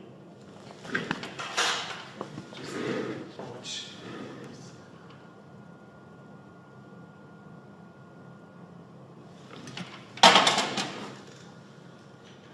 So this is not for dilation of the pupils, it's for anesthesia of the surface. So I can take the... I just want to say, if you could say to the receptionist, I think she got offended because I said obviously I needed a doctor to write this because it has to go to the northwest, right? It's very important. It has to come from the level of a doctor, which you are. She said she was going to write it. I said, you can't write this. And she's like, she got offended thinking I called her like some kind of bum receptionist. It's not the point. It's like, it has to be written by a doctor. That's the point I was trying to. She wanted to write. Yeah, and she wanted to see all my confidential information. I'm like, I can't give you that. And I said, but you're the receptionist. And, well, I'm only a receptionist? I said, no. He's my doctor. So I wasn't trying to like be offensive or anything, but that it can't be written by a receptionist. It has to be written by the doctor. Yes. Okay.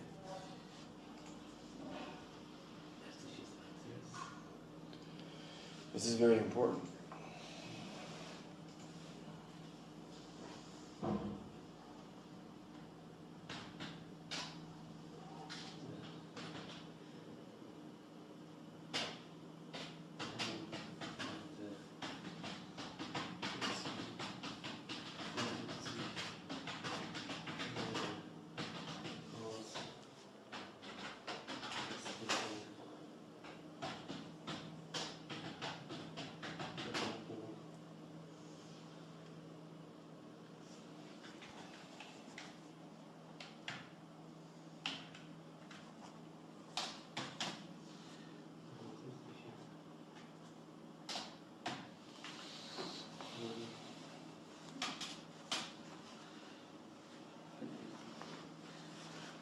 So as you came to me for you were the first one. You were the first one I came to. Yes. And you gave me that. Which problem did you have? You had just problem with.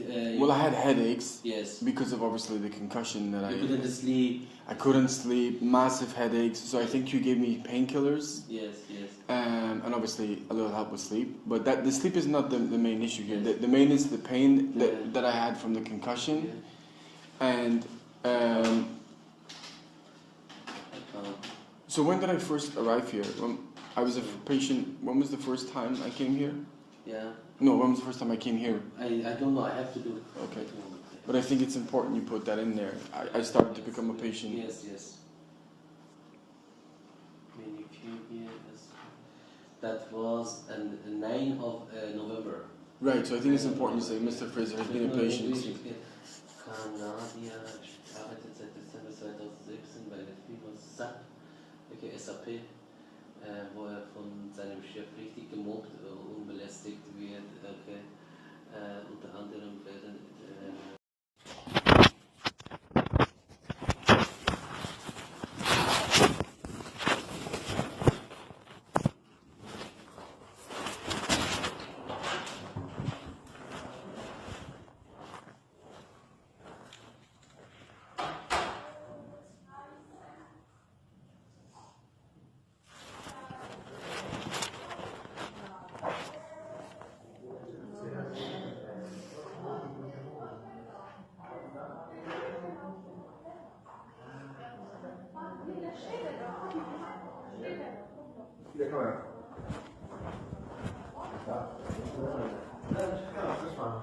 Okay. So. Can I say that? Yeah, please. Tell me again what the problem is. Does he understand English? I understand you, but I don't think he can really reply to you. But just go ahead. Yeah, okay. So I'm a senior IT manager. I arrived in Germany. Sky Deutschland didn't pay me. Okay. And my employer right now is SAP. So I have massive racial comments, deleting emails, deleting all my information. I told you this before. Too dangerous to go back to work. The problem I have is numerous ones. Because I was originally in Würzburg when I got here by Dr. Norbert Hoffman, who started prescribing me Zopicon because I was under massive amounts of stress. I'm like, okay, the Zopicon got more and more until, I'll be honest, he was prescribing a lot. This guy's in Bayern. In Würzburg, Bayern. In Würzburg. So, as my case with SAP gets worse, when I arrived and I saw you, my lawyer is in Hanover, right? I had death threats. I had all my ties, my clothes stolen, my shit. I earn a lot of money and I'm dressed like this. Yeah. Massive insomnia. In a hotel, hostel, constant stealing. My lawyer's like, you need to stay in Hanover, so I took a break in Donningham. I took one of the prescriptions this guy gave me because he went on vacation. The apotheke is like, this is ridiculous, what's going on? Refused the medication. I staggered over here. They actually had to show my ID, my SAP laptop. I'm like, this is for a prescription. So what's happening since the last time I saw you is you gave me some Zopicon to get me some sleep. I looked exhausted, right?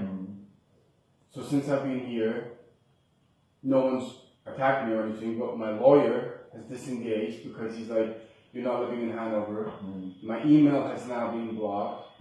I've had money stolen. So you gave me that name to go to the doctor. Like, you said, you need a doctor. That Monday, right. So what I did, two things. I went to your doctor and they're like, oh, he's on holiday for 3 weeks. And I was like, well, why was I supposed to come here? They're like, I don't know. No, that was spontaneous. I mean, it was not planned that he's going on a vacation. Right. But the problem is, I'm going from emergency to emergency. I contacted my doctor in Würzburg. When he's prescribing me, he's been doing it for 1 year. And I know what the drug is, right? And last time I saw him, I said, doctor, I shouldn't even be on this crap. But I am under horrific harassment to the point I'm bordering on going to the consulate. Because it's getting to the point I don't feel safe. And the problem is he's now been on vacation for 5 weeks. How don't you feel safe? I don't understand that. Well, is it normal for you to have your bank card? Well, let's put it this way. My legal case is against SAP, right? When I went on vacation to Italy and Croatia, which I told you last time, and I arrived in Munich, when you join one of these big corporations like Bank of America, Royal Bank of Canada, or SAP, they want you to open a specific bank account, right? As my story is now horrific with SAP, I've been to Waldorf and I told them the whole story. My wallet is on a Deutsche Bank. It has money in it, it has Sparkasse cards in it, it has everything. Guess what gets stolen? My Commerce Bank credit card and bank card. Guess what's associated to my legal case against SAP? My Commerce Bank. How many times have they been stolen? I've lost count. How many times am I closed? And then my email gets blocked, so now I'm supposed to go to court on November 7th in Munich. 2 days ago, what gets blocked? My email with all my legal documents, my lawyer disengages. This doctor has been prescribing me Zopicon for a year. I can't find him. I'm running all over the place to try and find you because you're the only one who treated me any decency. So you gave me that Zopicon, which was on a Saturday. No, it's 2 days ago, Yeah. So I'm like, actually, you know what? That night, because I spoke to you and you treated me like a human being, I'm like, I feel a bit calmer. I got some sleep on Saturday, Sunday. Because of what happened on Monday and Tuesday, again with, I couldn't find you, I couldn't find the other doctor, God knows where my doctor is. I'm massively stressed out my mind again, diarrhea, and it's non-stop. And it's getting to the point of, I am going to collapse. I'm not Superman, and then I'm coming back to you for more help with sleep. I actually went to because I can't, my German is very limited, right? If you call this guy's answer machine, it's not even a drug I should be on, but I've been on it for a year, so I obviously have a sleeping issue, right? He just disappears for 5 weeks, and I don't know where, that's the third time he's done that. So you prescribe someone all this, and then just disappear. But you know that Zopicon is actually not good? I'm well aware of that. I'm actually a very strong, healthy guy. The problem is, I started to see Dr. Hoffman. Who's Dr. Hoffman? Our Dr. Hoffman? No. In Würzburg. Okay. There's a lot of Hoffmans in Germany. Yeah. But my point is, I arrived in Würzburg, last summer? And then I started the situation with Sky, right? Who owe me about 4,000 or 5,000. Then my SAP thing. So he's had me on that since last June.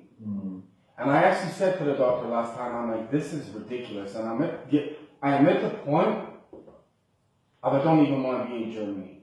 Because I've done nothing. I think none of us want to be in Germany, you have to know that. No, but I don't think you've seen it. Yes, but you know one of the reasons I came back to you as well? I feel like a minority. I'm not telling you everything I have been subjected to. I'm really not, because you don't want to hear it.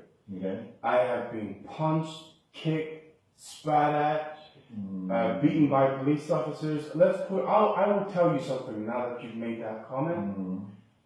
I went to Guardian, so I'm supposed to be on sick. What they're coming after me is psychologically. I'm not a stupid guy. I know what they're doing. So let's say, because I don't want to spend that much money, I'm in hospitals. I will have someone come in and punch me in my bed. I wake up, I can't get back to sleep. Is it normal for you to go into a hospital and someone say, do you feel like a targeted individual? I'm like, who the fuck are you? I don't know you. Then I go to Guardian with one of these guys' prescriptions. I hand it over. They're like, oh, we don't have the medication right now. I'm like, okay, come back at 1 o'clock. So I'm leaving Hanover, and even my gym, which is a Spria gym, which is one of the most executive gyms in the world, guess what they steal? My Commerce Bank credit cards and my medication. Do you know how many times that's happened in the last 9 months? We're talking well over 100 times. I've gone to the police and said, this has got to stop. Do you know what the answer is? You're not German, fuck off. Sky Deutschland, I actually got this is what I'm up against. I'm not, they make you out to be like a donut, right? I've delivered $5 billion worth of IT projects and I'm dressed like a monkey. You tell me if you think this is a normal scenario. I'm in Munich, it's Arbeitsamt. They actually get some money from Sky, which not what it should be, but enough. The lawyer waved the money in front of me and went, he ain't getting it. I called the police out right there on Leopoldstrasse in Munich. I'm like, this is a fucking joke. He has my money. Do you know what the police I said? I said, he actually grabbed me by the arm and threw me out. I'm like, look at this. There was witnesses in the office. So his response was, he's German, he's in his office. If he wants to throw you out, he can throw you out. You're not German. I suggest you get out of Munich. I'm like, wait a minute. Are you willing to go on record and say that? You're Irish, right? Or Canadian? I'm Canadian and I have a British. Okay, and have a UK passport. A UK passport, yeah. But the point is that was a year ago. And they're like, get another lawyer to get that. And the thing is, I should be living quite a nice lifestyle right now. I went to SAP. I have pictures, videos that forcing me to drink alcohol on site. That's one of the scenarios I got in. So then I'm taking ridiculous trains from Munich to Würzburg. I need discipline. I'm under massive stress. And then he's prescribing more and more. Massive racial comments. It doesn't stop, and I am going to collapse. And then I get pissed off because I come in here. You're even listening to me. I spoke to a woman who couldn't understand me. Sent me to a psychiatrist over here. I'm like, why are you not okay with a psychiatrist? Well, I first, like you have a huge psychiatric pressure. Like yes, I understand. And that's understandable. So why are you not okay with that? You really want to know? No, seriously. I mean, that's a medical thing. Yes, but you know why? You were breaking the UK, right?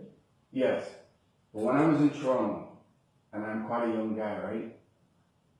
I worked for Bank of America, Royal Bank Canada, Bank of Montreal. I saw a psychologist because I was deemed to have stress. A psychologist is a very big difference. And yes, but let me finish. So she started prescribing this chloroquine crap. What she did was against Canadian law. She was Jewish. They brought holy hell after me. So that's one of the reasons I left Canada. So I understand psychology very, very well. And it's very, very easy to attack someone's psychology because you can't physically see it. It's a judgment, right? The problem I have is if you can't understand English and you have no idea what I'm saying, how do you know to send me to someone like that if you have no idea? It doesn't make any sense. You can't know that it does make sense because there are some kind of like facial features. Okay. It has nothing to do with you. I went to this person over here, right? You seem really stressed. You know what I mean? Would you not be if you were dealing with what I'm dealing with? What I'm saying? I would be. That's why I'm asking. Why are you not okay with a psychiatrist? You know what I mean? That's normal. I don't trust them whatsoever. After what happened in Canada, and I went to the Ontario Board of Doctors and said this is actually against Canadian law. What she did. I lost my job. I lost my home. It got ugly. That's why I came to Europe. it's not appropriate to be sent to a woman over here. What the woman here said, I'm sending you to a neurologist. I said, okay, whatever. So I went over there. So she said, I'm not a neurologist. I'm like, okay, I was told that. I'm a psychiatrist. I said, I specifically don't like that. I had horrendous treatment before. I don't really want to talk to you. Then started making outrageous comments like, who lives with you? Where do you live? Do you live alone? I'm like, what is... But it's not funny, it's dangerous. To the point, I'll be honest, I said, this is... And then I told her about the Zopicon thing. I said, if you even attempt to prescribe me any antipsychotic crap, I'll walk out. Well, I got to do much. And speaking to me like an absolute piece of crap, to the point I came out and spoke to the receptionist, and the receptionist was like, if you don't like it, get out. Is that a correct way to talk to someone? No, it's not. It is not. But let's take it professional. Let's talk about it professional. Again, on a personal level, I understand your problems, and I actually really don't think you do. No, trust me, I do, because I have similar problems. Each of us have the similar problems. Something similar, not the same, but similar. And on a personal level, I really have empathy for you. You really should. Theft, lying, stealing, I can't stop it. I can understand, but again, let's take it professionally. Yeah. I mean, as a doctor, I can help you. I can help you in this thing with reducing your stress. Reducing your stress through medications. Sadly, I cannot help you in another way. I'm not a psychologist. I'm glad that's the only reason I will talk to you. If you were a psychologist, I wouldn't even talk to you. And we're not, as internists, we're not allowed. Last time you had a problem with the internist, like the internal medicine specialist, like an internal medicine specialist. She couldn't understand. She had no idea what I was saying. So, as internal medicine specialist, we're not allowed to write Zopicon for long. Right. Yeah. So what I can do is give you some medications for today, not today, for the next week or 2 weeks. Can I tell you where I'm at? Yeah. My legal case is supposed to go ahead on November 7th, right? So it looks like I'm going to have to take SAP. It looks like I'm going to have to take on SAP by myself because my lawyer has disengaged. I am getting. Excuse me for a second, I have to ask. Do machine mama? No. One tablet? No. Only one medication. So there are two medications. One of them is Zopicon, the one that you use. Yeah. And the other one is Tavol. What is it? Diazepam. I don't know if you know it or not.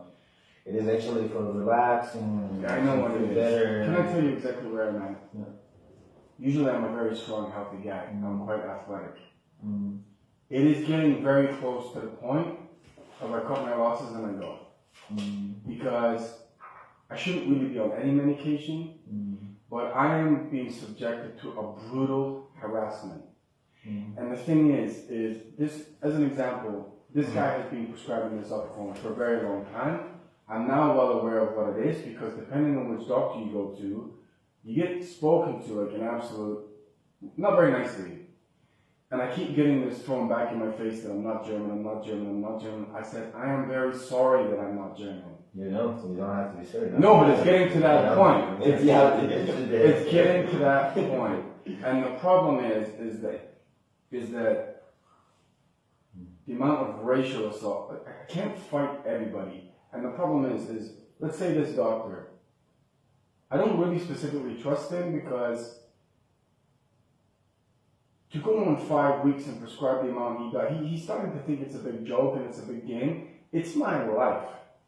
I'm not a toy. But he's not allowed to do it. No, I know. But the problem is I'm being treated like a toy. Like a toy. I'm a 40-year-old man who's probably even more highly educated than he is.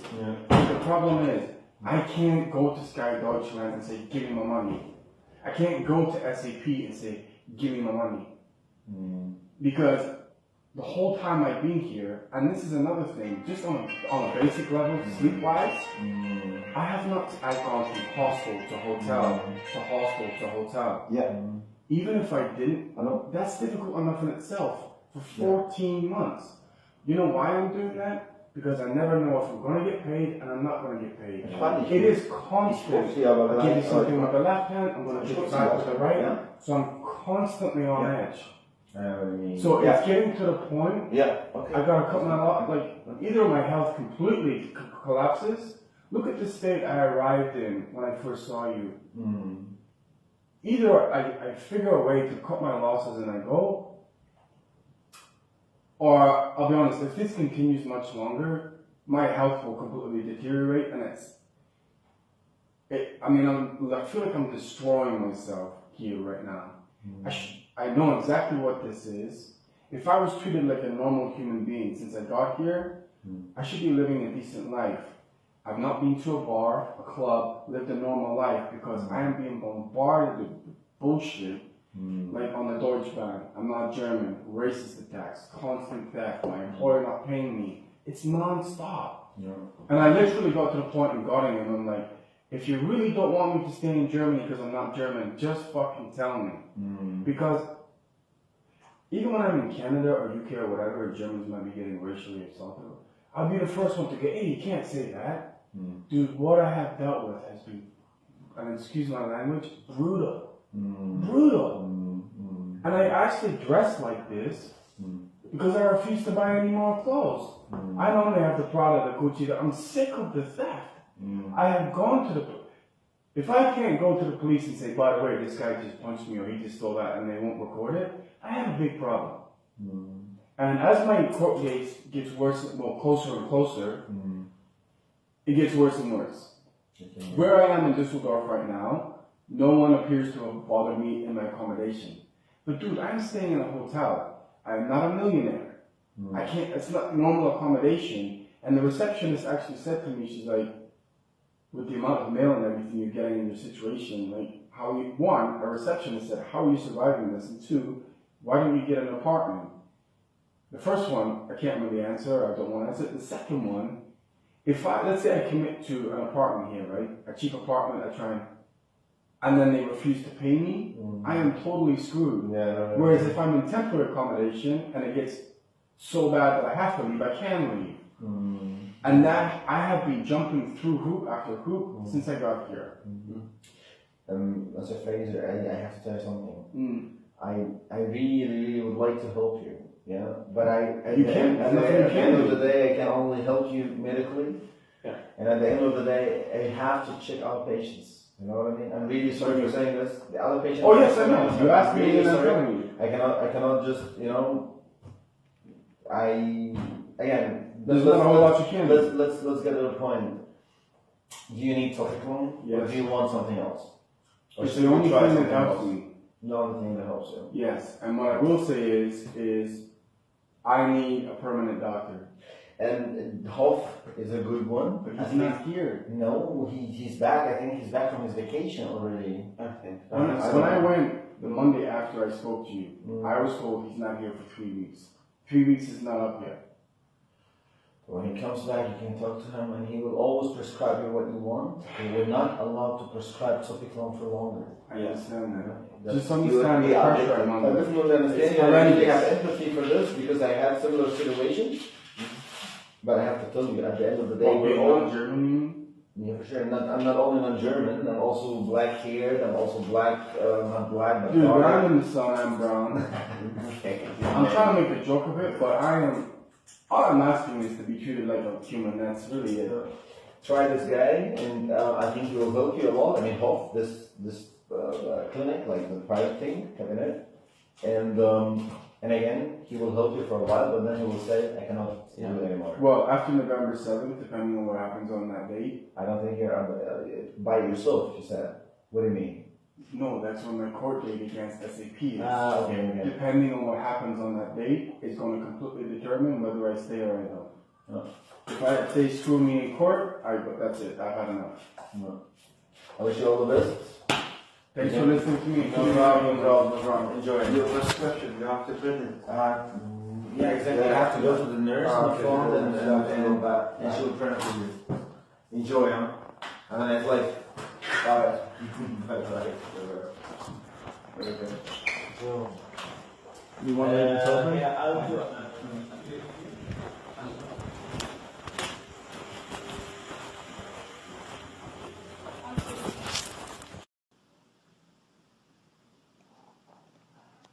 The the problem is there. That's a Beschwerde against Ärztekammer.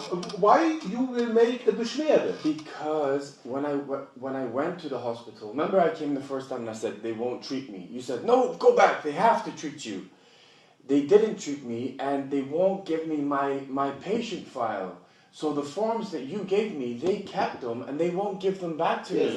This hospital. Yeah, we give you Überweisung. But the hospital. Yeah, but what Uniclinic do, I don't know. But I'm not Uniclinic. I understand, but what I'm saying is they need. All they want to know is. When we make a copy, when you make a copy, you see that's Überweisung Handchirurgie Uni Köln. And the reason is Handschmerzen. You see all this here. I know. I can give a copy. I agree with you. No, I cannot help you.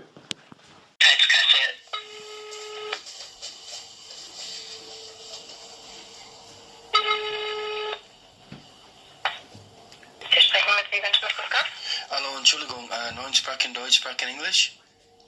A little bit. Okay, genau. Is it possible to be put through to Bernard Adam, the director, or Christian Weber, his assistant? Sorry, I don't understand your question. Can you please speak a little bit slowly? Sure. Bernard Adam is the director who's dealing with my case in the Munich Lyme AOK because there's been so many horrendous mix-ups. Christian Weber is his assistant. What's the name of my colleague? Okay, so the two names are Bernard Adam. He is the director of your building. Can you spell me the name? I don't know him. Bernard, B-E-R-N-A-R-D, last name Adam, A-D-A-M. He is a... Mr. Adam, okay, it's the director, yes, I know. But Mr. Adams doesn't still work here at AOK. He doesn't work at AOK anymore. Can you give me your insurance number so I can connect you to another colleague? Well, I sent him an email last week and he accepted the email. So when did he leave AOK? I think last month, I don't know. But if it's last month, why? But if it's last month, how can you reply to an email last week? Can you give me your insurance number so I can show your email, maybe? So Mr. Adams still works there. That's a lie. Do you have an insurance number for me? Yes, I'd like to talk to Christian Weber then, because Mr. Adam is being blocked. I mean, to be honest with you, AOK is putting me in a murderous situation because he was sent legal documents that basically stipulates AOK can put money in my bank account. Stop, you speak too slowly for me. What's the other name of my colleague, Christian? Weber. V-E-B-E-R. W-E-B-E-R. W? Weber. Yes. W-E-B-E-R. Okay, then please wait a moment, okay? And can you tell me your name again? Barry Fraser. He's well aware of who I am. Okay. Then wait a moment, please.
you know my name by my voice?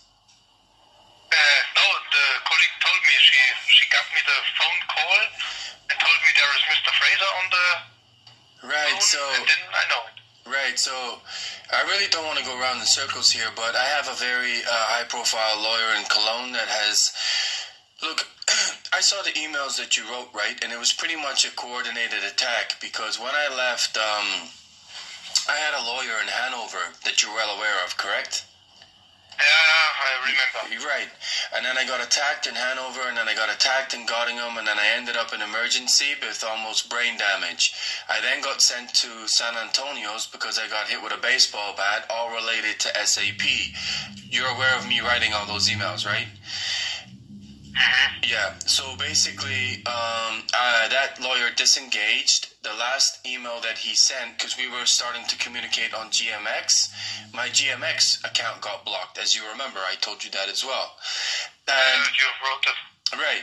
So basically, because I was getting no help in Germany and I was running out of money, and because I work for SAP, and when you work for a large organization like that, as I'm sure it is the same with AOK, they make sure you open a certain bank account, right? Because all these, I'm sure AOK is affiliated to other banks as well, so they want to keep the money within the money, right? So I had to open a Commerce Bank account. What happened is that the email that I sent you saying that I was in Portugal, and you replied saying, oh, if you're living in another country, you don't get any health insurance. That's not what happened whatsoever. I got attacked, physically attacked in Düsseldorf with regards to SAP. I physically got attacked in Cologne with regards to SAP. I physically got attacked in Bonn. So I was getting bombarded with legal documents. This Hanover lawyer completely disengaged with me to... Not now, please, not now. Literally, I went to Portugal to find a lawyer, Dr. Francisco, and... I turned out to be totally bogus. I had all my evidence stolen. Well, I had 750 gig of evidence against SAP, police attacks, people attacking me, and it got stolen. So I ended up in Portugal with no money. I got back to Germany anyway. From day one, Bernard Adam is saying, oh, SAP put money in your account in June, July that I never saw. I actually sent Bernard Adam last week emails from Batman lawyer saying what Commerce Bank. So 2 weeks before I was supposed to go to court against SAP to get compensation, my AOK got blocked, my Commerce Bank got closed, and SAP was sending people after me. And Batman has sent two very strong letters to Commerce Bank saying, according to BaFin, which is the federal court of Germany regarding all banks, what you did is completely illegal. You need to open his account immediately. They have refused to reply. BaFin, the federal court of Germany, which is one of the highest levels of legislation in Germany, is struggling to get a response from Commerce Bank. And in Germany, you cannot just close a bank account. What I did do was, I sent all that documentation to Bernard Adam, and I got a reply last week. What I'm saying is, and what I find highly confusing is, the girl that I spoke to before you said, Mr. Bernard Adam was fired last month, and he couldn't, so I don't know how he could have replied to my email last week. Okay, that was very much in one time. Do you have at this moment you have the new lawyer from Cologne? Correct, but my point is that Bernard Adam, I called him when I got back to Germany, and I literally said, are you willing to let a human being die on the street? Because I'm old Krankengeld, I have a Sparkasse account, you can put it in there. And his only response was, my duty as AOK is you need to give me legal documentation that you have no access to the apparent money from SAP that I never got access to, and my bank account was stolen numerous times. I need legal documentation. I sent him those legal documentation from Batman, and he replied. The thing is that I'm finding confusing is, He replied to me within the last 10 days, and yet the girl that I just spoke to who put me through to you said, no, Mr. Bernard Adam was fired over a month ago. So that doesn't make any sense because I personally spoke to him on the telephone. So the thing is, two things. Is Mr. Adam fired or not? Or can I contact him? And secondly, I sent 2 legal documents to Mr. Adam, and the email didn't bounce, so he still works there. But what I'm saying is, it clearly states on those legal documents that the Commerce Bank account was closed illegally. Mr. Fraser has had access to no money whatsoever, and it's now gone to the Federal Court of Germany. And that is what Mr. Adam needed in order to put the AOK money into my account, and yet still nothing happened. And I've just been on the phone to BaFin now, and BaFin is running around. Now bear in mind, this is now at federal level, right? They're running around trying to find out who's lying, who's doing what. I'm calling... Step by step. Also, Mr. Adam, no, he's not fired. I think he's fine. He's still here. Do you have a further Krankenmeldung from... Why would the girl... I mean, Christian, I didn't have the conversation with you, but the girl I just spoke to before I spoke to you said Mr. Adam was fired. Why would she say that if he's not fired? Why fired? Fired as in he was told to get out of AOK. So, no, I think that was a misunderstanding. It's really shocking because, well, the thing is, look, I have 2 letters from Batman, right, that clearly state Commerce Bank is acting illegally, both in German banking and in international banking as to what they did. So Commerce Bank hasn't, and in Germany and in most European countries, you have to give a reason for closing account. The reason they're not, the reason they're not. The reason, do you have a further Krankmeldung, Arbeitsunfähigkeitsbescheinigung? Illness, certificate of illness, that's the word. Yes, but my point is what my lawyer is saying is anything Commerce Bank is saying that they closed an account for is illegal. When I was in Göttingen, police officers took copies of my bank accounts and statements, and people were illegally using my account. What I'm saying is there was no notification of a bank closure, and in German law, even if you're going to close an account, you have to give someone notification that you're going to close an account. When I went to Porto, everything got blocked, and I was left on a beach in Porto to die. What I'm saying is I've now forwarded AOK clear legal documentation that states Commerce Bank acted illegally and they cannot do what they can do. Therefore, I have had no access to the funds that you're talking about, and also my Commerce Bank account was hacked and used illegally. Now, BaFin, I've just been on the phone to BaFin for about 3 to 4 minutes saying yes, what they did is completely federally against the law. I've also sent that to Bernard Adam. So what BaFin said is, look, if AOK owe you money, and I told them everything, then they have no reason not to put it into another account. And I have a totally valid Sparkasse account. It is now December, 6 months later, and I still haven't had anything from AOK. I've now been told by your staff that Bernard Adam was fired, and clearly he's not, because you just told me he's not. So I want to know what's going on with AOK. You've had clear legal documentation that states Commerce Bank is acting illegally, and I've had no access to my bank account. And the thing is, they need to reply to my lawyer or BaFin. And BaFin said in German law they have to have 6 weeks to get all their documentation together, and the only way that in Germany... Can we talk with your lawyer? Is this possible? No. It's all done in writing. No, I don't want anything done by telephone because, no disrespect to you, Christian, but everyone has been lying to me from the start. Everything has to be in writing. Yeah, I feel better if I could talk in German. No, absolutely not. I will send you personally the 2 letters that Bettman wrote that clearly states what they did is illegal. Nothing is done by telephone from now on. You know why? But Christian, Your staff have just blatantly lied to me about the fact Bernard Adam was fired. What trust do I have in any phone call from AOK? Can you understand that? Your staff that put me through to you just said the director of AOK, Bernard Adam, has been fired. You're telling me that's totally not true. What faith do I have in a phone call from AOK? Written documentation, anytime it's legal, needs to be done in writing. I have sent it to you over 10 days ago, stating what they did is illegal.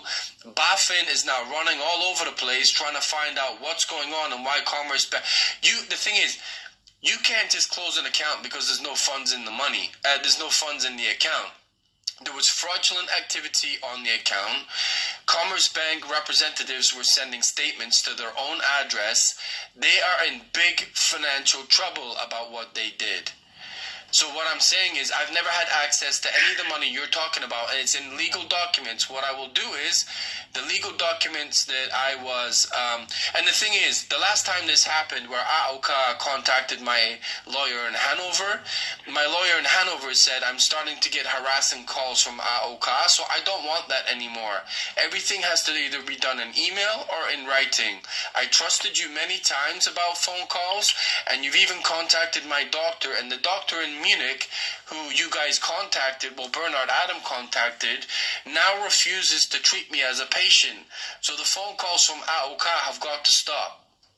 What I'm saying is, I will email you those 2 documents that I sent Bernard Adam that clearly states Commerce Bank illegally closed my account, and I have a Sparkasse account, and we must be up to about 7,000 or 8,000 euros now that AOK owe me.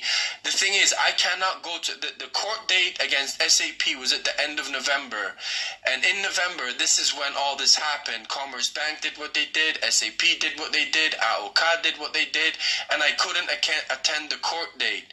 If I get what's rightfully mine, which is my Krankengeld, I can go to court, I can get my compensation, and then most likely me and you and me and Bernard Adam never have to see each other again. So I will send you those emails that clearly states I had no access to no money.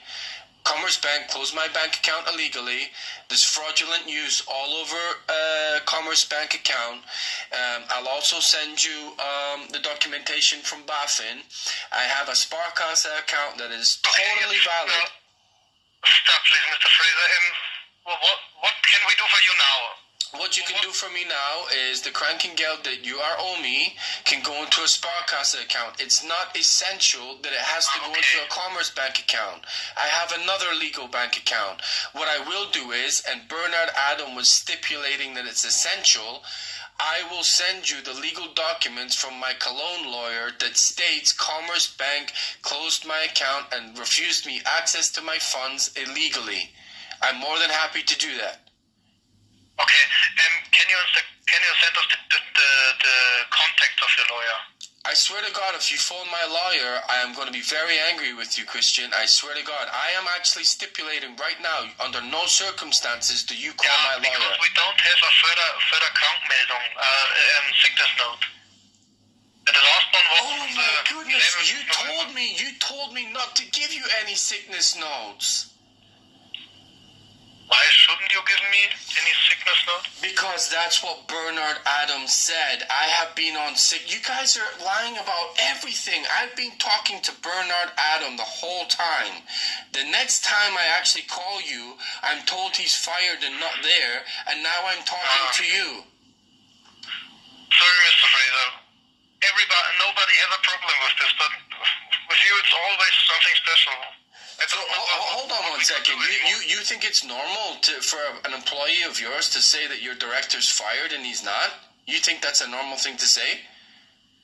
Well, I think that's the wrong information, man. It's dangerous. I wanted to speak to him, not you. Because he's the one that's been dictating, don't give me sick notes, don't do this, I can't give you anything until I find out about the Commerce Bank. Yeah, that's too... You tried to talk... So look, okay. it's now December. Mr. Fraser, please contact your lawyer. He can contact us. We will tell him everything. No, nothing is done by telephone anymore. No. When I talk to you, example, you talk to me for 20 minutes and I can't say any word that doesn't work. Really. Okay, I'm going to give you 4 points. 4 points. Christian, 4 points. What sick notes, if I go to a doctor now, and I've been to numerous doctors, right? Can I get backdated sick notes that you need? Because I've gone to them and said that I'm sick. Well, and they've asked me. Yes, but what I'm saying is, they said, "Do you need a sick note?" And I said, "No." Bernard Adam has told me not to get sick notes right now until Commerce Bank is fixed. So. But if you're sick, then you get a sick note from the doctor. That's the usual way. Yes, I know, but Christian, I'm not from Germany. When someone tells me to do something, I have to take it as gospel that it's true, right? Yeah, maybe if you, for example, if there is a. Now I need to word. Okay, so look, let me make this simple. Make it simple. If I can get you sick notes from the summer until now, because I've been contacting. We have everything since the middle of November, since this time, and after that there is. Okay, so if I can get, I tell you what, just to make it easy, I will get you the sick notes from the beginning of November until today, right? So you're saying you've had sick notes from me since this started all the way up to the beginning of November, correct? Yes, I'm until the 11th of November, okay. So I will get you a sick note from the 11th of November until today. What I will also send you, Christian Weber, because I obviously can't trust Bernard because I don't know whether he's... Send with mail like before, that's okay. Yeah, but what I'm saying is, I'm confused as to whether Bernard Adam is an employee or not.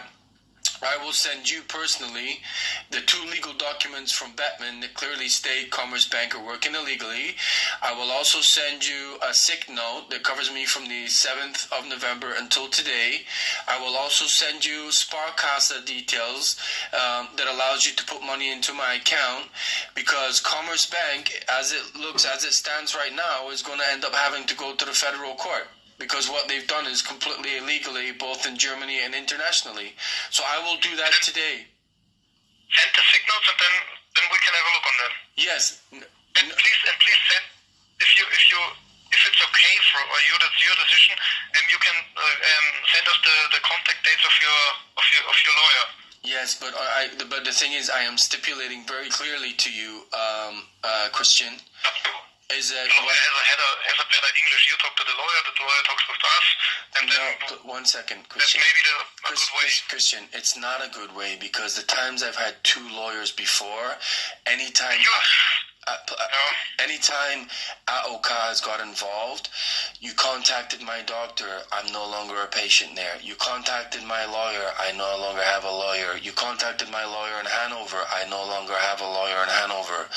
I don't want that. All Bernard Adam wanted was, give me physical evidence legally that Commerce Bank acted illegally, and we will give you your Krankengeld. I have given him that. He didn't reply. So what I will do is I will get you your sick note. I'll get you your 2 PDFs from my lawyer, but I do not want you contacting my lawyer under any circumstances. I'm giving you exactly what you need, and it's signed, dated, it's a PDF. I will actually forward the email from my lawyer to you. No problem. But I'm stipulating clearly, Christian, do not contact my lawyer, because I've trusted that scenario a few times and it has backfired badly on me. So it is the documentation that exactly you need. I will give you my Sparkasse bank details. I will give you, so there's 4 things. I'll give you my Sparkasse bank details. I will give you the sick note from my doctor. I'll give you the 2 letters from my lawyer that clearly states they're acting illegally. I will give you the BaFin code, which is the federal level of banking that oversees every single bank in Germany. I will give you the code that they're investigating Commerce Bank, so you have more than enough. And I'm just asking. Okay, then I will do that today. The most important thing are the signals. Right. No, but it's see, this is why it gets confusing, because one day I speak to Bernard and one day I speak to you, and it's a little bit different. All I'm saying is, but he's fired, I got told. But all I'm asking is, I am doing exactly what you asked. Sick notes. The one thing I had about a 20-minute conversation with Bernard, right, when I managed to get back from Portugal, because you wrote me an email saying, if you're living in Portugal, we no longer give you krankengeld. You didn't give me a chance to reply. I was there for about 2 days. The only reason I went there was to try and get a lawyer. That was it. And I got all my stuff stolen, and I had to get back to Germany in an emergency. So Bernard Adam was saying, yes, we can give you your krankengeld even all the way back to June if you can prove to me that you've had no access to money from Commerce Bank. And that is exactly what I'm sending you in a legal PDF. Two legal PDFs. Yeah, okay. Mr. Fraser, please send the signals. That's what we need. No, but okay, I will do that. But what I'm saying is, and this is the end of the conversation, Bernard Adams said, we will not give you any money, even if it goes into next year, unless you prove to me that Commerce Bank illegally blocked your bank account. I have that evidence. That's what he said verbatim. Because Krankengeld will end in some time, maybe. Yes, but my lawyer from Hanover also said the krankengeld, because the SAP, it's been proven that SAP did not legally fire me, is that I get krankengeld until the summer of next year. That was legally proven. The whole point is I was supposed to go to court in November and prove all of this, and then right before I'm supposed to go to court, that's when Commerce Bank pulled my bank account. So it was totally and utterly coordinated. So I will give you those things, those 4 things, Christian. I just, if you can imagine, right, you're calling my company and you're talking to my director, and your staff member told me that your director is fired. What kind of confidence am I supposed to have when you tell me he's still an employee? What am I supposed to think? Really, what am I supposed to, after everything that's gone on, the racial abuse, the attacks, I am trusting you guys, and one of your staff members said that. He actually checks his... So much since we met us the first time, I don't know. No, but Bernard, Christian, what I'm saying is, she physically said, and I have a guy stood right next to me, physically said, Mr. Bernard Adam has been fired. You can no longer contact. Yes, I heard it before. Yes. I mean, what am I supposed to think about that? That's a blatant lie. No, but that's the first time I hear it. Is he still working there? Maybe. Maybe I'm wrong informed, but I don't know. But she said he was fired over a month ago. I saw him yesterday, but okay, Friday, he's here. Yeah, well, can you understand why I have no confidence? Like, if someone is saying that to me that I've never spoken to before, why would they say that? But anyway, it's besides the by. I will send you those emails today, and you have all the information you need.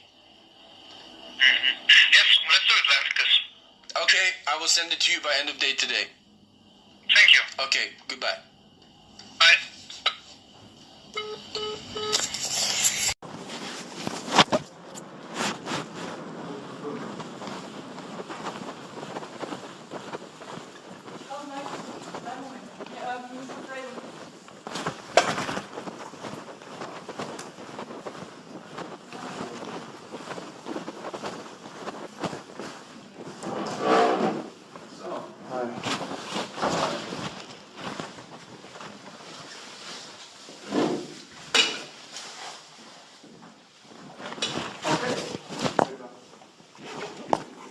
So, just to give you, so I came here from a concussion that I got attacked in Cologne over 6 months ago. Yeah, I see the shot. Right. So, to cut a long story short, because I've been here 7 times trying to resolve this, I came to emergency with, my face was black, my eye was black, because I got hit pretty bad. The doctor who was seeing me was apparently a junior doctor, I've been told, I don't know his name, and there was a German witness who witnessed the attack, and he was here with me. Once he heard I had a concussion, he seemed to find it funny and was laughing, and I said, I don't see why me getting hit in the head is funny. And he continued to say, oh, sorry, sometimes I laugh at things like this. And I turned to my friend, and he actually got to the point, my friend had to talk to him in German to say, can you stop laughing? It's not appropriate. He said, okay, so he stopped laughing. So then he said, no, nothing wrong with you, blah, blah, blah. I said, look, in North America, I was captain of ice hockey, baseball, basketball, track. I've had numerous concussions. So when I have a concussion, it's very dangerous. At that point, he then went away and talked to, I'm not sure if it was you or somebody, and said, oh, we better do an MRI. So I immediately got, I was waiting in that room for about 10 hours with my friend Sonka. Then they said, well, we're not sure if your nose is broken. Yes, you have a severe concussion, you have to stay in overnight. I said, okay. So I went upstairs, nothing was wrong. They said, we can't figure out if your nose is broken or not. I said, my nose was broken 20 years ago. Yeah, but we're not sure if it's re-broken. I said, okay. So they had me on painkillers. There was mass confusion about what had happened. Is my head injured? Is it not? What's the severity of my concussion? So this went on, and I gradually started to feel better day by day, right? I saw it in the last day. Right. But the problem is that on the last day I was told to wait for the doctor. So I had to wait 5 hours. Then I was told, no, you got to get out the hospital. I'm like, but I just waited 5 hours. So I left with no medication, no medical notes. The doctor didn't see me. I talked to the guy who's just below you, who said, yeah, it's been a big mix-up. We don't know what's going on. I said, I still don't feel very well. Yes, but someone else is coming in. You got to get out the hospital. So I said, the doctor who actually saw me in emergency said, it's mandatory that I talk to you because of the severity of your concussion. I never saw him again, and in that little waiting area that you have, I waited there from about 8 o'clock in the morning to 1 o'clock in the afternoon, and then it was get out. The only time I actually got these medical notes was 2.5 weeks ago when I went actually physically back to the ward, so I'd been calling that ward, I've been going into that ward, I've sent emails, and I'm like, I want to know why that happened. And also with the IV drip, it was such a mess. They were willing to let me walk out with the IV drip in my arm. And I just thought, from a medical perspective, you can't laugh at a patient. I left, even last night, and this is the concerning part, when I went to emergency again, and I don't live in KOLN, so I'm traveling a long distance to get here, right? The guy below you said, it was such a mix-up, the professor needs to know about this. Yesterday I was in emergency talking to another woman doctor, and I said, look, there was real confusion over whether my nose was broken or not. She said, I've looked at your notes, there's still confusion. I said, no, but my nose was broken 20 years ago. And they said, well, even though it's broken 20 years ago, we still can't tell if it's broken or not. So it's really concerning that I left the hospital without he prescribed medication that I did not get. There was 2 medicaments. He said, I need to give you this for your concussion. I left without it. I left without the medical notes. I had no idea what was going on. Okay. That's 6 months ago. Basically, from medical view perspective, objectively nothing went wrong.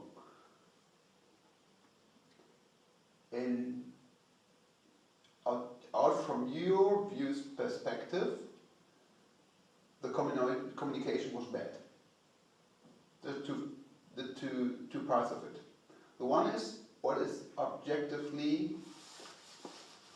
have we done with you objectively, and what reached of our objective medical reports in the communication at yourself.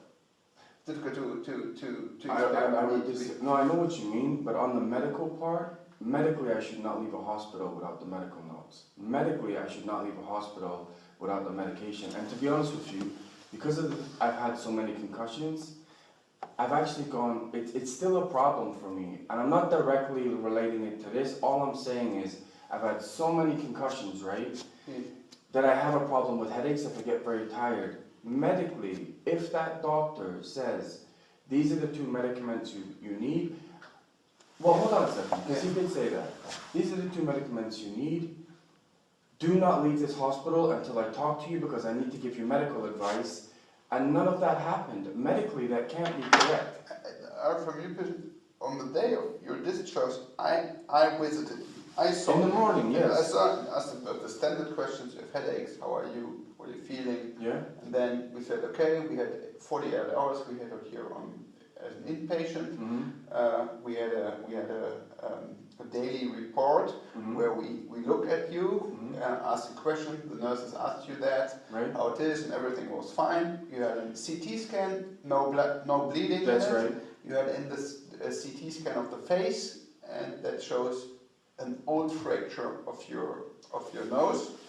And furthermore, due to your bluing and the brush and the contusion of the eye, there was an eye doctor here. They visited you. That was another thing that was totally incorrect. Okay, then all of that, yeah, and we did our points. What was necessary if somebody has got a concussion. That eye doctor came in from vacation, looked at me for about 30 seconds, and went, "Your eyes are fine."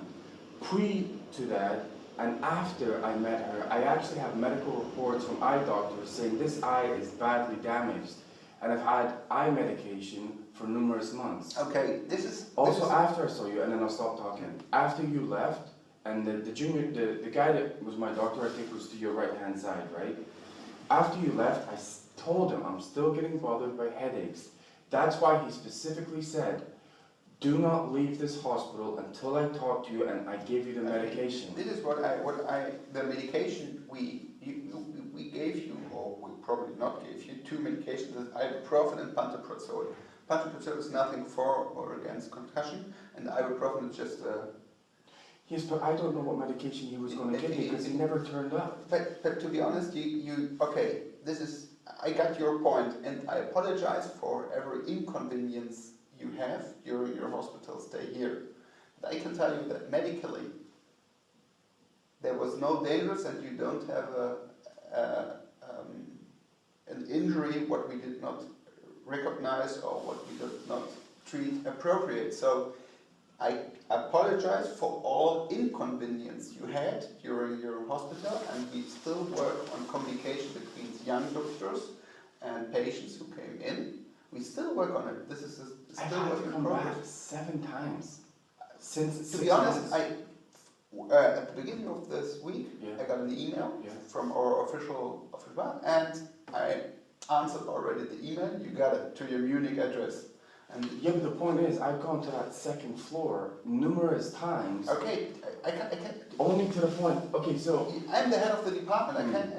I just can apologize for the inconvenience you have. Now you're talking to me. We had still a talk about 10 minutes. You already. I have the letter of recommendation from 6 months ago. I had for you. I had already answered your email.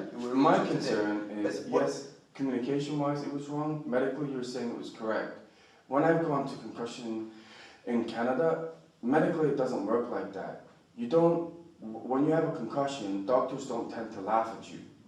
I then had to wait a long time for the MRI. The other point is, just on a medical note, if you have been prescribed medication for a broken arm, concussion or whatever, and the doctor has to give it to you and doesn't give it to you, I don't understand how you can medically say that's correct. Okay. This is an optional medication, but to be honest... But you don't even know what he was going to prescribe me. Because we spoke, there was 3 people in that room. Yes. You saw all of us. You're basically going off the notes of what that junior doctor says. You also asked me about 3 questions. We spoke again after you left, because I was due to leave, and he was the one that said, because of the severity of your situation, or concussion, medically I need to talk to you again. Okay. I don't understand how medically that can be correct. Okay, good. But what's your point today? Well, my point is I want to know what happened. I want to know who the doctor is, because I'm very... If it had been dealt with properly when I came back to that... I came back 3, 4, 5 times. I've lost count, and I haven't lived in Cologne for a long time.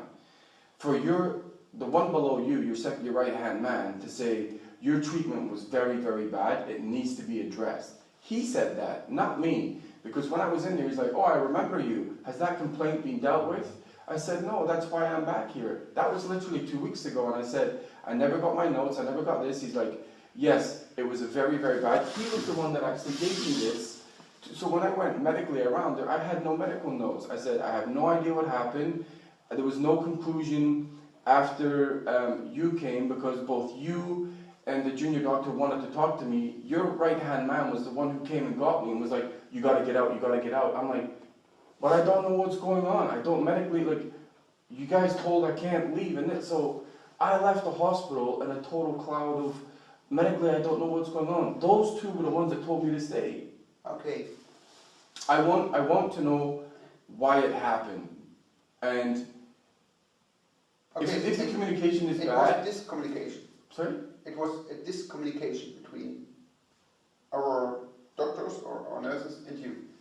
So where I'm losing you is on the medical level. If you think it's medically okay, fair enough, they did the MRI. But the thing is, I saw you for 5 minutes, right? And obviously you're referring to him based off his nose. Every time I've come back again, it's been more confusion about, yeah, he wasn't sure if your nose was broken. Yeah, we're not sure what's going on. We don't know why you didn't get the medication. I don't know what you never had since your discharge here. You never had an official appointment in one of our outpatient clinics. I've written emails. I've telephoned. First, to be honest, have you phoned to our secretary? Not the secretary, but the hospital. I phoned the ward. To be honest. But I phoned the emergency, and when I phoned the emergency always tell me to go to ward 2. Okay, this is it. I apologize for the discommunication, but we have a talk now. To be honest, I apologize for the discommunication. I want an investigation as to what happened, really. You want to have an investigation what happened, really? Well, I'm getting the impression you just think it's a non-event. No! I told you that this is discommunication and we still work on the progress, and I will have another talk. That's irrelevant to me if you work on the progress. Clearly you haven't, because that was 6 months ago and I've had to come back to the hospital 7 times. How is it improving? I'm now not even, I've got to travel again. So if you're saying communication improved and those guys are saying it, why is it I'm here 7 months later? It has improved. But no one has. So that's why I want an investigation. Firstly, it wasn't done properly. Secondly, I've tried my best. I've called emergency. I've gone into emergency. I've gone by the directions of what I've been told at this hospital. I've been in that room several times on the 2nd floor and been told it needs to be addressed by you. Your right-hand man said he would talk to you. Clearly he didn't, because I've spoken to him a couple of times now. Then I emailed, then I phoned. I don't see where I'm going wrong. Yesterday I said, I'm getting massive headaches just off the stress of this. It's just, I don't get it. I really don't get it. If it had been dealt with properly on the last day, for me to come in yesterday and then say, let me look at your notes, and they looked at my notes. Yeah, it was still unclear whether your nose was broken. And I'm like, why are you telling me this? Surely you should know this. I told you that there is something wrong from your perspective in the progress of your medical history. This reached me on the beginning of this week as a consequence of your email. Right. I got the email, and now we are sitting here. So what I'm asking 4 days later. Right, so what I'm asking you, Professor, is... To be honest, I can understand I wouldn't, if you're coming, what time did you reach yesterday here? Yesterday was about 5 o'clock. Yeah. But I don't live in Cologne. I'm traveling by Deutschland. I can understand your everything has its reasons, but that you came into a hospital and got a serious information from my doctor who is in the emergency room.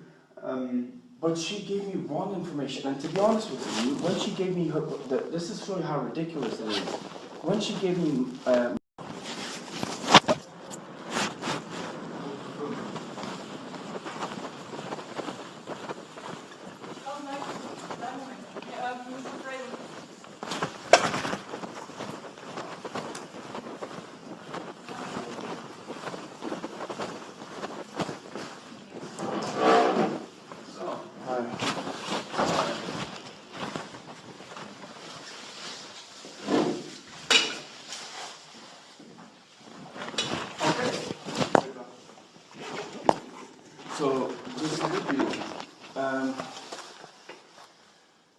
So I came here from a concussion that I got attacked in Cologne over 6 months ago. Yeah, I know. I see the shot. Yeah. Great. So to cut a long story short, because I've been here 7 times trying to resolve this, I came to emergency with my face was black, my eye was black because I got hit pretty bad. The doctor who was seeing me was apparently a junior doctor. I've been told, I don't know his name. And there was a German witness who witnessed the attack, and he was here with me. Once he heard I had a concussion, he seemed to find it funny and was laughing. And I said, I don't see why me getting hit in the head is funny. And he continued to say, oh, sorry, just, you know, sometimes I laugh at things like this. And I turned to my friend, and he actually got to the point, my friend had to talk to him in German to say, can you stop laughing? It's not appropriate. He said, okay, so he stopped laughing. So then he said, no, nothing wrong with you, blah, blah, blah. I said, look, in North America, I was captain of ice hockey, baseball, basketball, track. I've had numerous concussions. So when I have a concussion, it's very dangerous. At that point, he then went away and talked to, I'm not sure if it was you or somebody, and said, oh, we better do an MRI. So I immediately got, I was waiting in that room for about 10 hours with my friend Sonka. Then they said, well, we're not sure if your nose is broken. Yes, you have a severe concussion, you have to stay in overnight. I said, okay. So I went upstairs, nothing was wrong.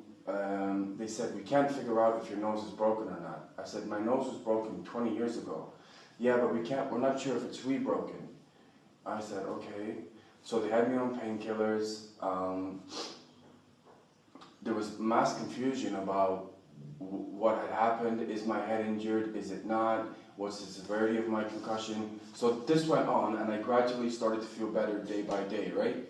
I saw it in the last day. Right. But the problem is that on the last day I was told to wait for the doctor. So I had to wait 5 hours. Then I was told, no, you got to get out of the hospital. I'm like, but I just waited 5 hours. So I left with no medication, no medical notes. The doctor didn't see me. I talked to the guy who's just below you, who said, yeah, it's been a big mix-up. We don't know what's going on. I said, I still don't feel very well. Yes, but someone else is coming in. You got to get out of the hospital. So I said, the doctor who actually saw me in emergency said, it's mandatory that I talk to you because of the severity of your concussion. I never saw him again, and in that little waiting area that you have, I waited there from about 8 o'clock in the morning to 1 o'clock in the afternoon, and then it was get out. The only time I actually got these medical notes was 2.5 weeks ago when I went actually physically back to the ward, so I'd been calling that ward. I've been going into that ward. I've sent emails, and I'm like, I want to know why that happened. And also with the IV drip, it was such a mess. They were willing to let me walk out with the IV drip in my arm. And I just thought, from a medical perspective, you can't laugh at a patient. I left, even last night, and this is the concerning part, when I went to emergency again, and I don't live in KOLN, so I'm traveling a long distance to get here, right? The guy below you said it was such a mix-up, the professor needs to know about this. Yesterday I was in emergency talking to another woman doctor, and I said, look, there was real confusion over whether my nose was broken or not. She said, I've looked at your notes, there's still confusion. I said, no, but my nose was broken 20 years ago. And they said, well, even though it's broken 20 years ago, we still can't tell if it's broken or not. So it's really concerning that I left the hospital without he prescribed medication that I did not get. There was 2 medicaments. He said, I need to give you this because your concussion. I left without it. I left without the medical notes. I had no idea what was going on. Okay. That's 6 months ago. Basically, from medical view perspective, objectively nothing went wrong.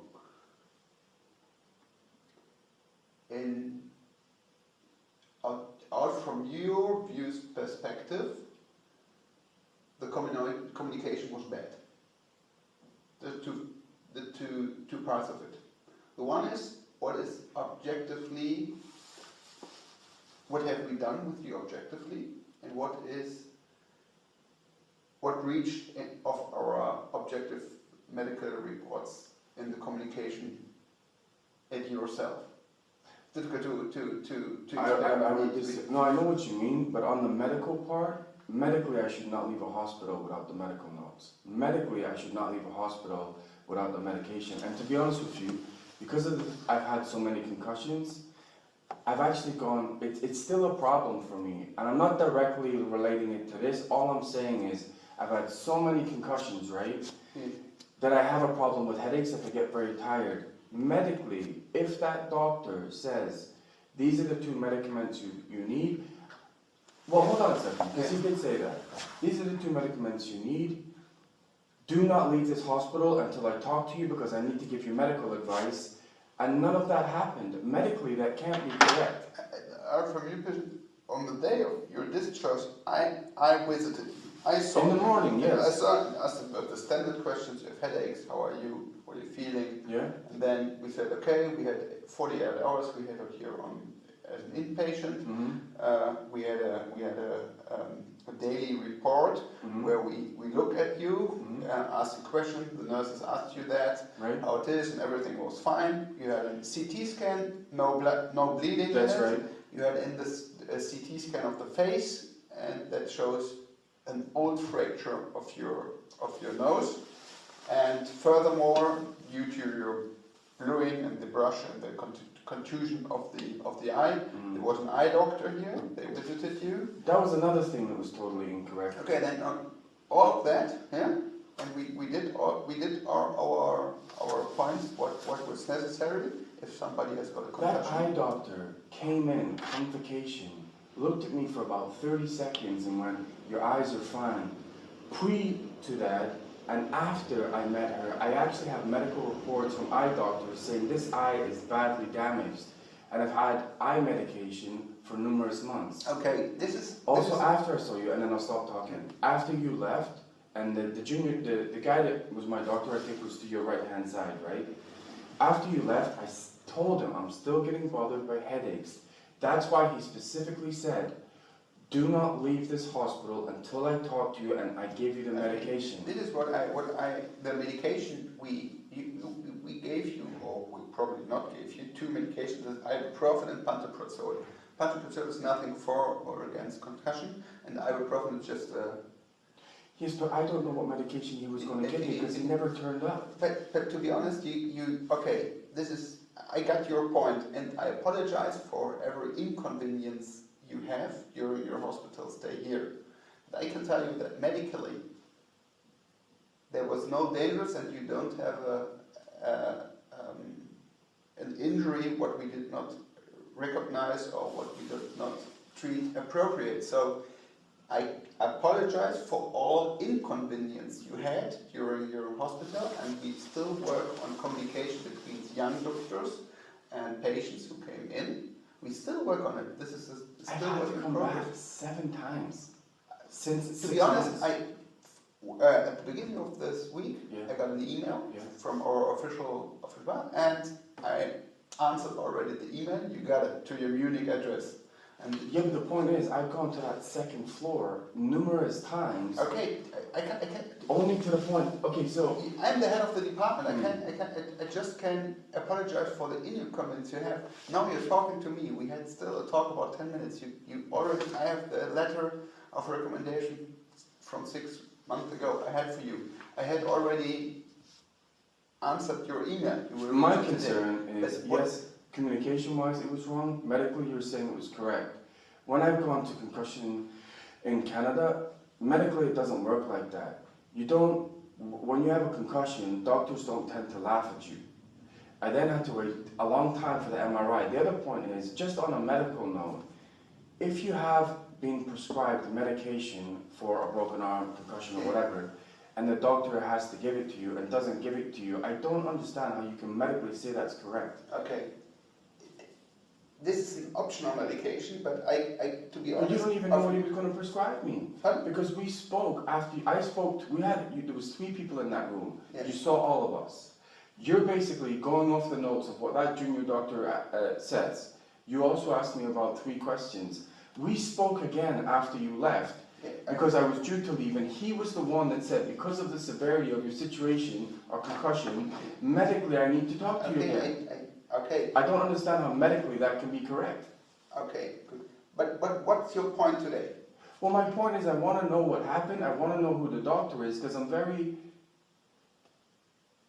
If it had been dealt with properly when I came back to that, I came back 3, 4, 5 times. I've lost count, and I haven't lived in Cologne for a long time. For the one below you, your right-hand man, to say your treatment was very, very bad, it needs to be addressed. He said that, not me. Because when I was in there, he's like, oh, I remember you. Has that complaint been dealt with? I said, no, that's why I'm back here. That was literally 2 weeks ago, and I said, I never got my notes, I never got this. He's like, yes, it was a very, very bad. He was the one that actually gave me this. So when I went medically around there, I had no medical notes. I said, I have no idea what happened. There was no conclusion after you came because both you and the junior doctor wanted to talk to me. Your right-hand man was the one who came and got me and was like, you gotta get out, you gotta get out. I'm like, but I don't know what's going on. I don't medically, like, you guys told I can't leave. And so I left the hospital in a total cloud of, medically I don't know what's going on. Those two were the ones that told me to stay. Okay. I want to know why it happened. And okay, if the communication is bad... It was a discommunication. Sorry? It was a discommunication between our doctors or our nurses and you. So where I'm losing you is on the medical level. If you think it's medically okay, fair enough, they did the MRI. But the thing is, I saw you for 5 minutes, right? And obviously you're referring to him based off his notes. Every time I've come back again, it's been more confusion about, yeah, he wasn't sure if your nose was broken. Yeah, we're not sure what's going on. We don't know why you didn't get the medication. I don't know what you never had since your discharge here. You never had an official appointment in one of our outpatient clinics. I've written emails. I've telephoned. First, to be honest, have you phoned to our secretary? Not the secretary, but the hospital. I phoned the ward. To be honest, but I phoned the emergency, and when I phoned the emergency always tell me to go to ward 2. Okay. This is it. I apologize for the discommunication, but we have a talk now. To be honest, I apologize for the discommunication. I want an investigation as to what happened, really. You want to have an investigation? What happened, really? Well, I'm getting the impression you just think it's a non-event. No, I told you that this is discommunication, and we still work on the progress, and we'll have another talk. That's irrelevant to me if you work on the progress. Clearly you haven't, because that was 6 months ago, and I've had to come back to the hospital 7 times. How is it improving? I'm now not even, I've got to travel again. So if you're saying communication improved, and those guys are saying it, why is it I'm here 7 months later? Say that it has improved. But no one has. So that's why I want an investigation. Firstly, it wasn't done properly. Secondly, I've tried my best. I've called emergency, I've gone into emergency. I've gone by the directions of what I've been told at this hospital. I've been in that room several times on the 2nd floor and been told it needs to be addressed by you. Your right-hand man said he would talk to you. Clearly he didn't, because I've spoken to him a couple of times now. Then I emailed, then I phoned. I don't see where I'm going wrong. Yesterday I said, I'm getting massive headaches just off the stress of this. I don't get it. I really don't get it. If it had been dealt with properly on the last day, for me to come in yesterday and then say, let me look at your notes, and they looked at my notes. Yeah, it was still unclear whether your nose was broken. And I'm like, why are you telling me this? Surely you should know this. I told you that there is something wrong from your perspective in the progress of your medical history. This reached me on the beginning of this week as a consequence of your email. Right. I got the email, and now we are sitting here. So what I'm asking 4 days later. Right, so what I'm asking you, Professor, is... To be honest, I can understand I wouldn't, if you're coming, what time did you reach yesterday here? Yesterday was about 5 o'clock. Yeah. But I don't live in Cologne. I'm traveling by Deutschland. I can understand your everything has its reasons, but that you came into a hospital and got a serious information from my doctor who is in the emergency room. But she gave me wrong information, and to be honest with you, when she gave me her, this is showing how ridiculous it is. When she gave me, what happened was I had a really bad hand and arm infection, right? Okay. 2 doctors in Cologne said, you need to go to the university clinic immediately. I came here, I went, I got the information that sent me, floor 3, floor 7, floor 3, for 2 hours. I then got sent to emergency. They said, we can't speak English. Took my card, took the medical note. I thought they registered me. Apparently they did absolutely nothing. Go back to floor 3. I saw one guy, he said, go to these 2 doctors. The 2 doctors were like, there's absolutely nothing wrong with you. Started laughing. I'm like, I can't even move my hand. I think it's pretty urgent. They said, come back at 7 o'clock tomorrow. I said, logistically, it's impossible for me. So I got really very sick.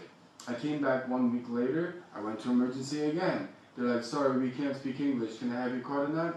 They still didn't register me. I had to go back to floor 3. The guy said, oh my God, what's wrong with your hand? It was blue. I went to another doctor. The doctor was like, you're making stupid comments, you can't speak English properly, and she wasn't English, and I'm like, what are you talking about? She said, well, we told you to come back at 7 o'clock. I said it was logistically impossible for me to come back. Well, your hand looks perfectly fine to me. I said, I cannot move my hand. And it got so bad, the other guy is now laughing at me. It takes a lot to piss me off, right? I grabbed my stuff, I got on a Deutschbahn train, I went all the way to Aachen, I walked about 3 miles to the hospital, I walked into emergency, and the house doctor was like, oh my God, plastic surgeon, right now. That bad. And then what happened was, I was in that hospital for 3 days on an emergency drip to fix this, getting constant codeine pills on 24-hour watch until it was going up my arm. And I came back and I spoke to Dr. Hackle there, and I told him, and he's like, well, firstly, they shouldn't be laughing at you. He said, even if they couldn't treat you, they have to send you to a plastic surgeon or emergency. And he said, the part that I really can't explain, because he has all my details now, is, according to us, you never even came in this hospital. And I said, well, how can the dermatologist and emergency have taken my medical reports from my... I mean, it's dangerous. And the thing is, by the time I got to Aachen, they're like, if you didn't... they actually put marks on Aachen. So it was going up my arm. It was very, very dangerous. You can see the remnants of it. Well, the thing is, they said they don't need surgery, but they said, we're going to try and stop whatever this is. I was on a constant flow of antibiotics and codeine to reduce the swelling. I sent the doctor a picture of my hand. It was like this. And the doctor up there went, yeah, nothing wrong with it. Literally get out of my hospital. I literally was so angry, I forgot my briefcase, and I left and I went back and got it. But to be in the University of Cologne International Hospital twice for over 5 hours, where I saw 3 doctors of an emergency, and none of it's registered, that's dangerous. For one, if there was nothing wrong with me, fine, but you have to log that I'm even in the building anyway. And 2, the fact I had to literally stagger all the way to another city an hour away, and they put me on a bed within 45 minutes to an hour on an IV drip on 24-hour watch. That is extremely dangerous. And I cannot get an answer from anyone. As soon as I go to that information desk, so do I have a card? Yes. Is anyone even talking to me? No. That's why I'm coming back, and I wanted at least to talk to someone at a decent level today, because yes, I am an international patient. Yeah, but you're not a patient from me, you know. But I'm not a patient from anyone now here. It's a little bit bad, but it's now my time where because I have my patients, nobody available here. But the reason I came to the international office, I don't know what else to do. It's no possibility to call them. It's everywhere the mailboxes. I have called, I have sent letters, I have emailed. Did you fulfill this contract? Yes, I have done all of them. I've sent them an actual email. They give you an envelope, right? It actually got that bad at that information desk. I was trying to explain what happened, and they're like, no, you listen to me. And I'm like, oh my God. Who is telling like this? The information desk over there. The last time I came here. Mhm. So for me, it's because I can't. It's a German thing. Hi. Wie geht's dir? Ist er gesund? Nur. Das ist gut. Danke. Ich habe einen Patient, der ist aus Kanada. Der war mal in Notaufnahme, danach war er in Dermatologie. Can you please tell your birthday? 10th of December 1976. They don't have it registered anyway. Dezember. They don't have it The registered. birthday? 76. 76. Das Problem ist, der war bei uns hier vor einer Woche, aber die erste Notaufnahme, Dermatologie haben ihn wieder angeschaut, der hat Probleme mit der Hand. Hin und her angeschaut. Aha. Okay, weil wegen der Beschwerden und so weiter und so, ich weiß nicht, was er... Mhm. Mhm.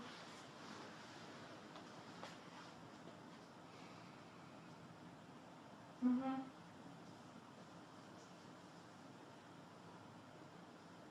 Ja, richtig. Der sagt ja auch, dass keiner ihn registriert hat.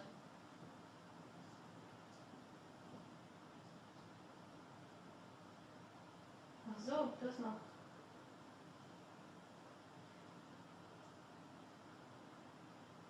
Mhm.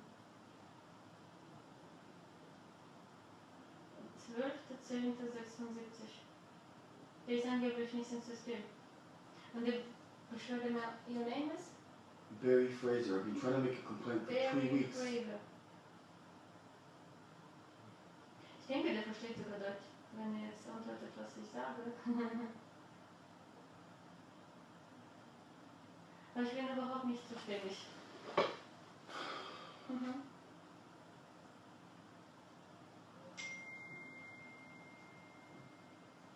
Okay, alles klar. Mhm. Danke dir. Ciao. Nein. Nein. Okay. Okay. Danke. Ja, danke. Tschüss. You should go to the Beschwerde Management. Write email and I'll call there. The email Well, which why you can't you talk to someone face to face? I have sent so many emails. I don't even have no possibility. Now you're also... But you know what?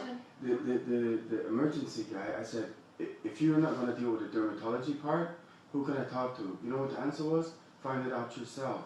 This is not correct responses in an international hospital. Why? How can I not find out who I need to make a complaint to in dermatology? You just should fulfill this form and wait a little bit. They will contact you. They are related. 3 weeks? No, the thing is, look, I've worked all over the world. I can send a gazillion emails. That's not my point. I can send a gazillion emails, right? Yeah. If you don't reply, what am I going to do? It's just wait until he goes away, and we don't deal with it. Exactly the same as if you come into an international hospital and don't register the person and see a doctor, that's against the law. It's illegal in any country. What kind of law? German law.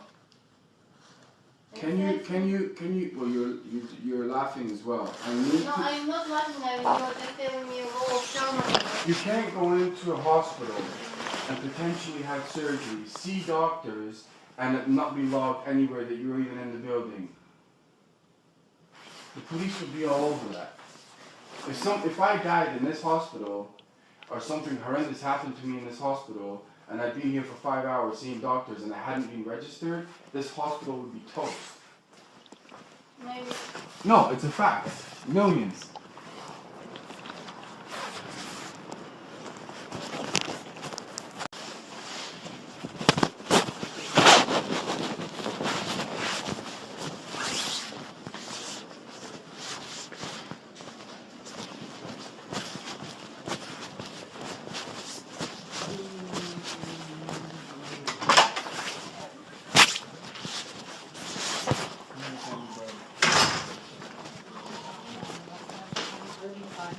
Warten Sie bitte einen Moment, ja klar. Nehmen Sie draußen mal Platz, stopp zu ihm.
üzerine sıkalım. Arabanın durumu da bozuk zaten şey yapamadım. Verirse bir hafta alamam.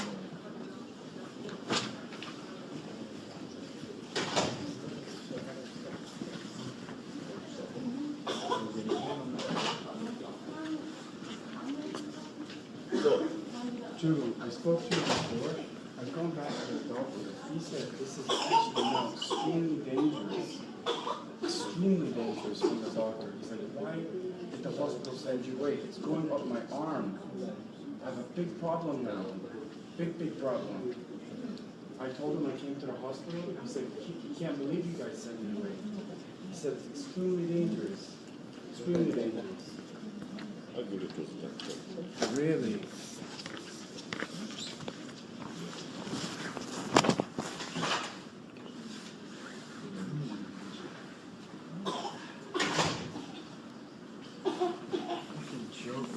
Seriously.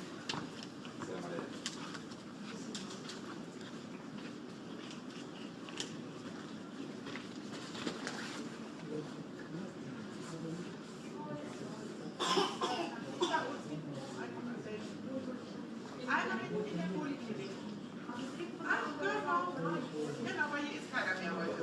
Wegen Krankheit. Alles schön. Alles klar.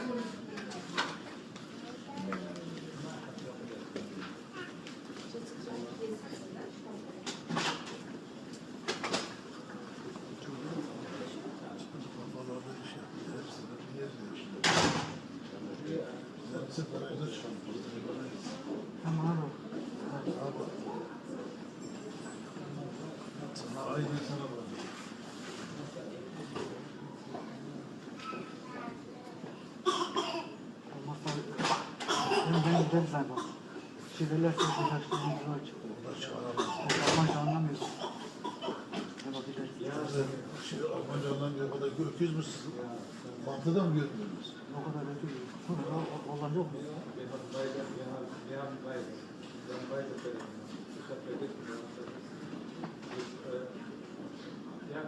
Ja, kann man nichts machen. Guck mal. Ich habe dann wir warten jetzt gerade. Wenn wir. Ja.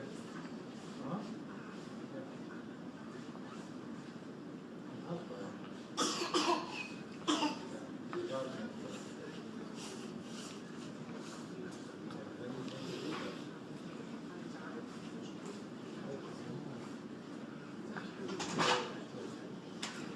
Sie sind der Dolmetscher? Ja.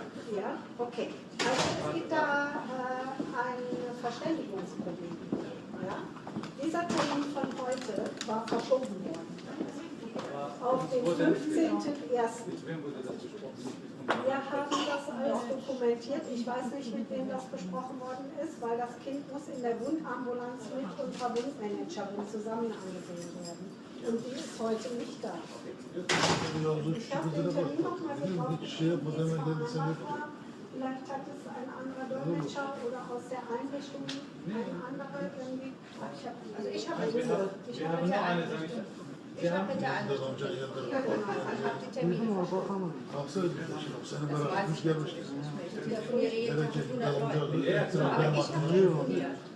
Şeye geldi, odana bile geldi. Ich bin Schwester Marina. Hier, von der Ich gehöre zur Poliklinik.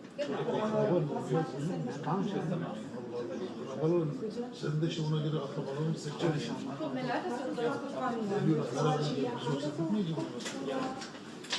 Mecbur gidecek ya. ولا اللي يكلمك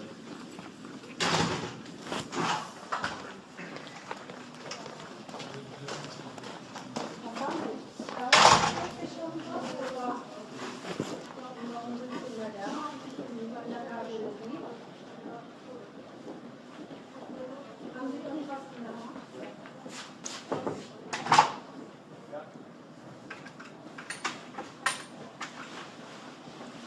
Also für Herzrasen sind Sie hier an der falschen Stelle.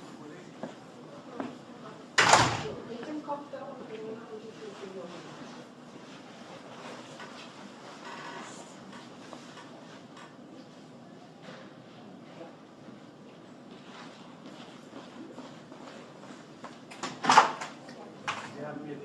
Ja, ja, ich war jetzt gerade.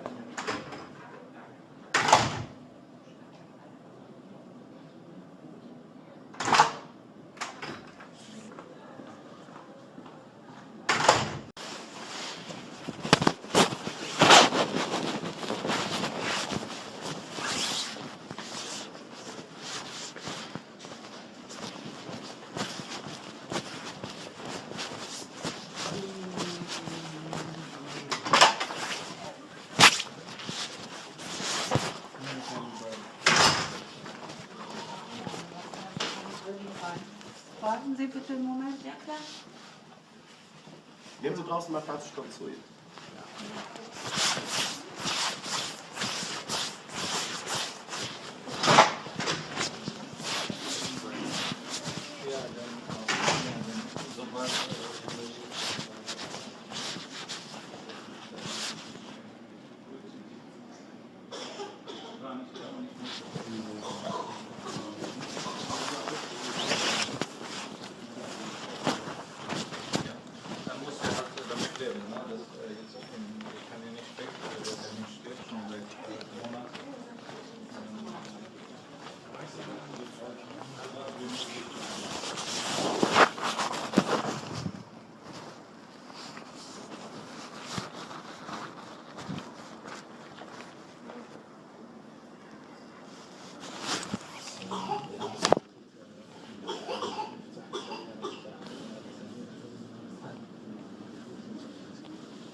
Kaldırması zor. Arabanın durumu da bozuk zaten şey yapamam. Verirse bir hafta alamam.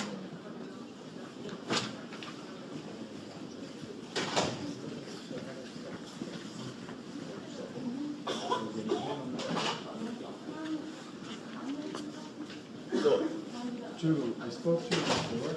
I've gone back to the doctor. He said this is actually now extremely dangerous.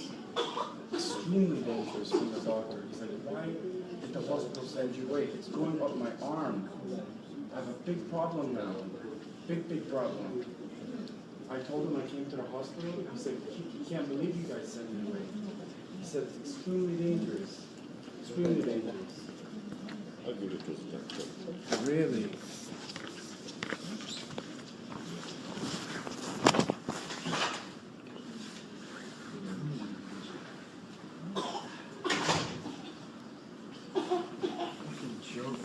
Seriously.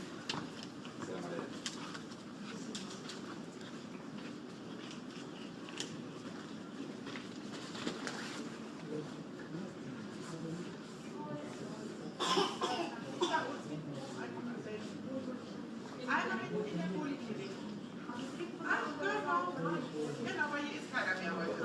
Wegen Krankheit. Alles klar.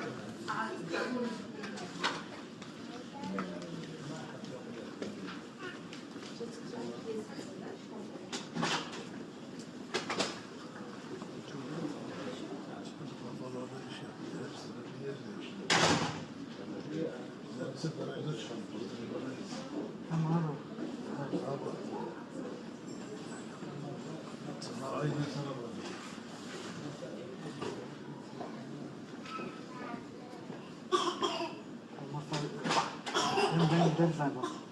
Şiveler sesi kaçtığımız yol çıktı. Almanca anlamıyorsun. Hemen gideriz. Almanca anlamıyor. O kadar öküz müsün? Mantıda mı görmüyorsunuz? O kadar öküz. Olan yok mu? Wir haben beide Fälle gemacht. Ich habe vergessen, ja, kann man nichts machen. Guck mal.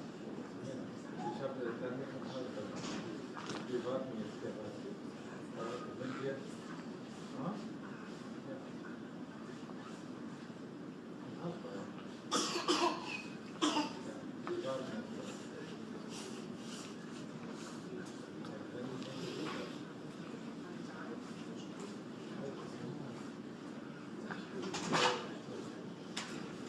Sie sind der Dolmetscher? Ja.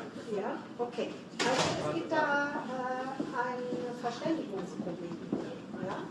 Dieser Termin von heute war verschoben worden. auf den 15.01. Wir haben das alles dokumentiert. Ich weiß nicht, mit wem das besprochen worden ist, weil das Kind muss in der Wundambulanz mit unserer Wundmanagerin zusammen angesehen werden. Und die ist heute nicht da. Ich habe den Termin nochmal gebraucht. Vielleicht hat es ein anderer Dolmetscher oder aus der Einrichtung ein anderer irgendwie. Also ich habe bitte eine. Ich habe bitte eine. Ich habe bitte eine. Ich habe die Termine.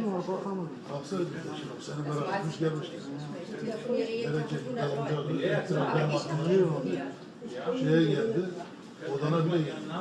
Ich bin Schwester Marina. Hier, von der Ich gehöre zur Poliklinik. Akrabaların, sen de işte ona göre akrabalarını seçeceksin. Tut mir leid, dass wir uns gesprochen haben. Diyorlar, beraber sohbet etmeyeceğim. Mecbur gidecek ha. ولا اللي كلمت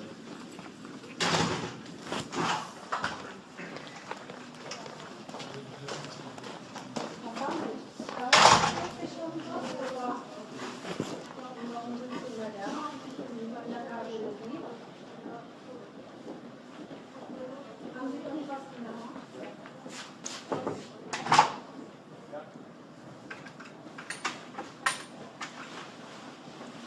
Also für Herzrasen sind Sie an der falschen Stelle. Mit dem Kopf da unten und die Füße.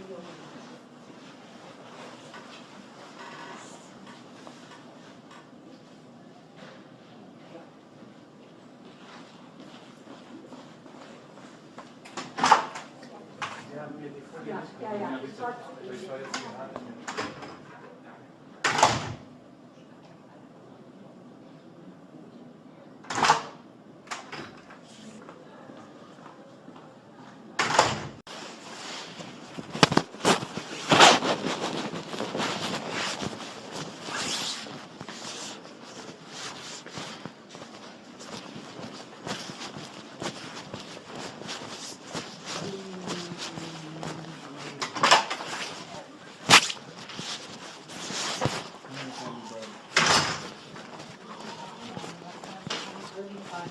Warten Sie bitte einen Moment. Ja, klar.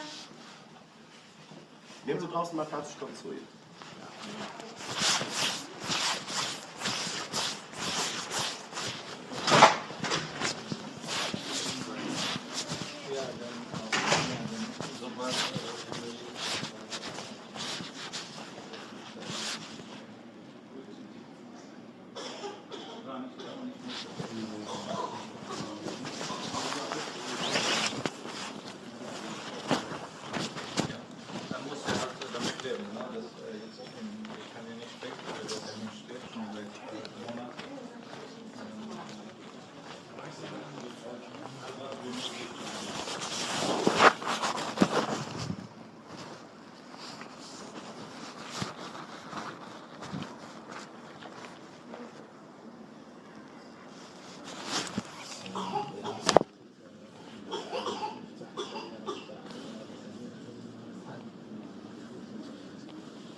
Arabanın durumu da bozuk, zaten şey yapamam.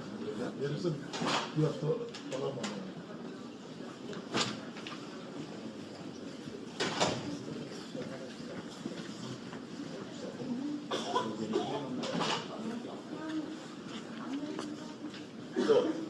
Jürgen, I spoke to you before. I've gone back to the doctor. He said this is actually now extremely dangerous. Extremely dangerous from the doctor. He said, why did the hospital send you away? It's going up my arm. I have a big problem now. Big problem. I told him I came to the hospital. He said, he can't believe you guys sent me away. He said, it's extremely dangerous. Extremely dangerous. Really?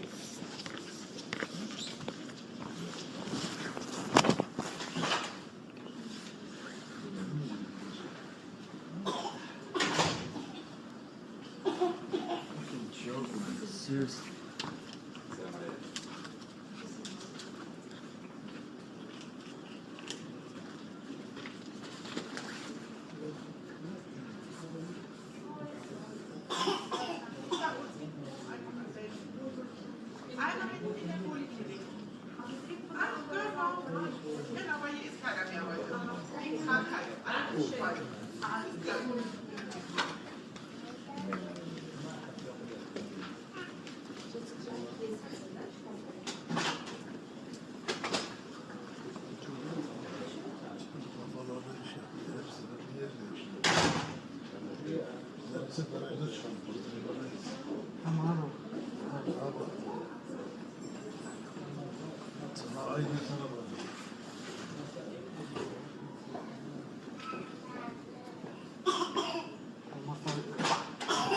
Gideriz einfach. Şivelerse birkaç tane zor çıkıyor. Almanca anlamıyor. Ama gideriz. Almanca anlamıyor, o kadar öküz müsün? Mantıda mı görmüyoruz? O kadar öküz. Olan yok mu? Wir haben beide Fälle gemacht. Ich habe vergessen, ja, kann man nichts machen. Guck mal. Ich habe dann nicht vom Hals verloren. Wir warten jetzt hier was. Wenn wir. Ja.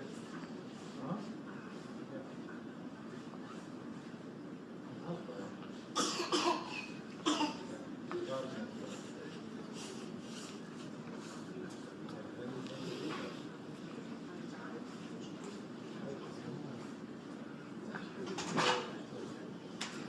Sie sind der Dolmetscher? Ja. Ja, okay. Also es gibt da ein Verständigungsproblem. Ja? Dieser Termin von heute war verschoben worden. Auf den 15.01. Wir haben das alles dokumentiert. Ich weiß nicht, mit wem das besprochen worden ist, weil das Kind muss in der Wundambulanz mit unserer Wundmanagerin zusammen angesehen werden. Und die ist heute nicht da. Ich habe den Termin nochmal getroffen. Vielleicht hat es ein anderer Dolmetscher oder aus der Einrichtung ein anderer irgendwie. Also ich habe mit der Einrichtung. Ich habe mit der Einrichtung. Ja, genau. Ich habe die Termine verschoben.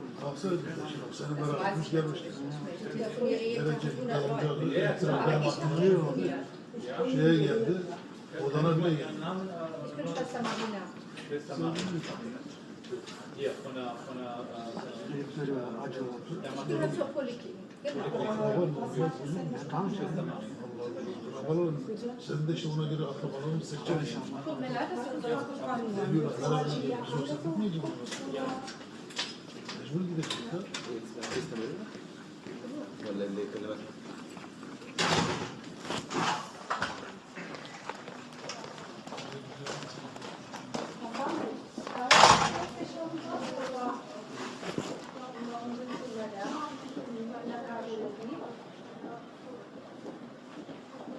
Haben Sie irgendwas in der Hand?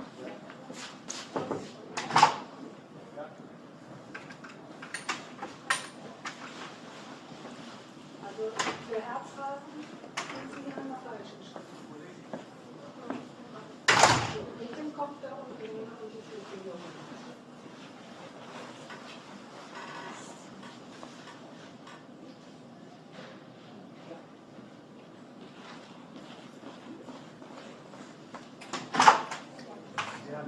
Ja. Ich war jetzt hier.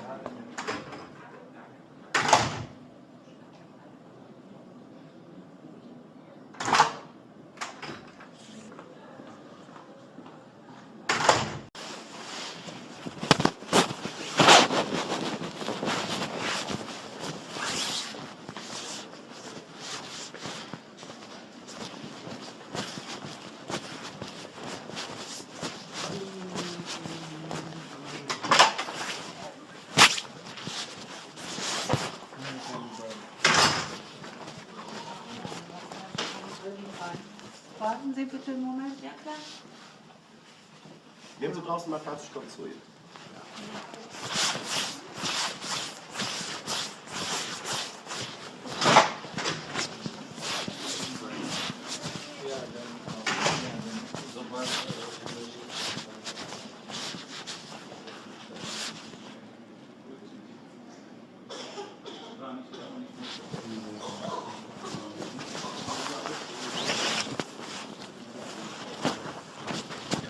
Dann muss er halt damit leben, ne? Das, jetzt, ich kann ihn nicht weg.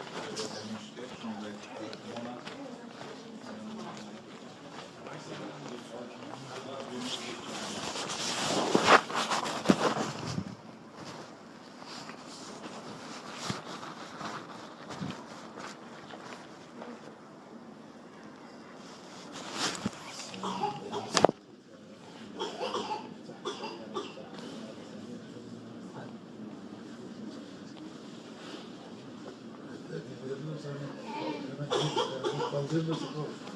Arabanın durumu da bozuk zaten şey yapamam. Yani verirse bir hafta alamam.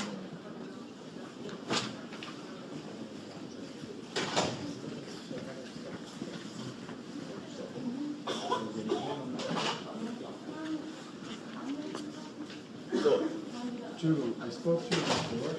I've gone back to the doctor. He said this is actually now extremely dangerous.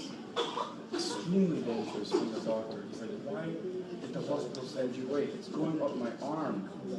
I have a big problem now. Big problem. I told him I came to the hospital. He said, he can't believe you guys sent me away.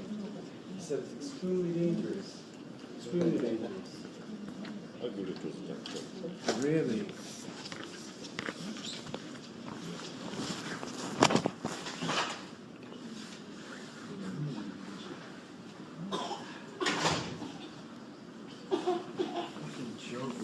Seriously.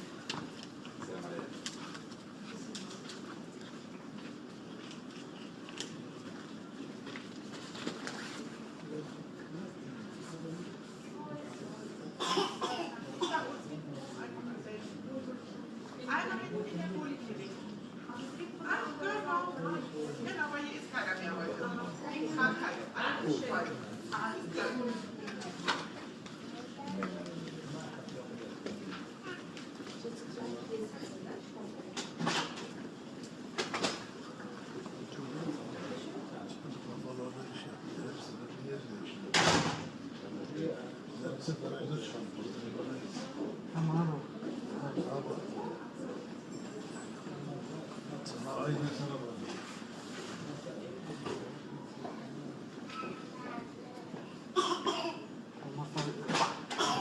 Gideriz einfach. Şiveler sözü karşılığında güzel çıktı. Almanca anlamıyor. Ama gideriz. Almanca anlamıyor. O kadar öküz müsün? Mantıda mı görmüyoruz? O kadar öküz. Olan yok mu? Wir haben beide Fälle gemacht. Ich habe vergessen, ja, kann man nichts machen. Guck mal. Ich habe dann nicht von Hals verloren. Wir warten jetzt gerade. Wenn wir... Ja.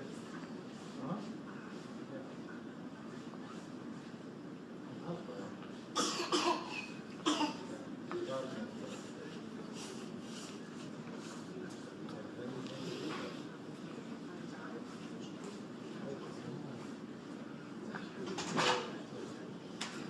Sie sind der Dolmetscher? Ja.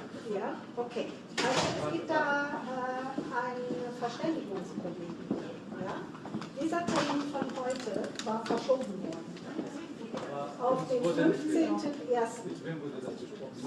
Wir haben das alles dokumentiert. Ich weiß nicht, mit wem das besprochen worden ist, weil das Kind muss in der Wundambulanz mit unserer Wundmanagerin zusammen angesehen werden. Und die ist heute nicht da. Ich habe den Termin nochmal getroffen. Vielleicht hat es ein anderer Dolmetscher oder aus der Einrichtung ein anderer irgendwie. Also ich habe mit der Einrichtung. Ich habe mit der Einrichtung. Ja, genau. Ich habe die Termine verschoben.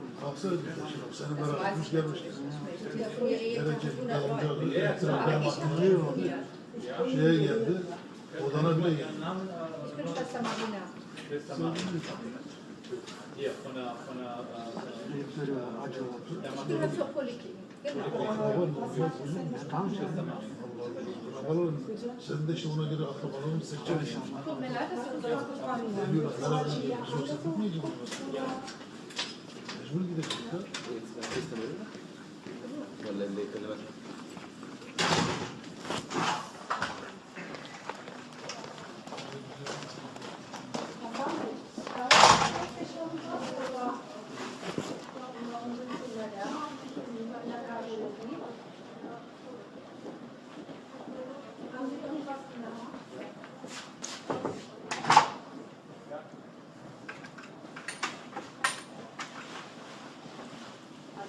Der Herzrasen sind Sie an der falschen Stelle.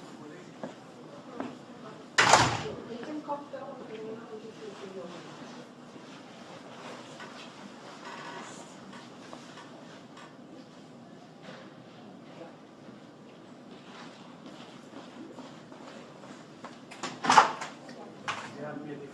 ja, ja. Ich schaue jetzt hier an.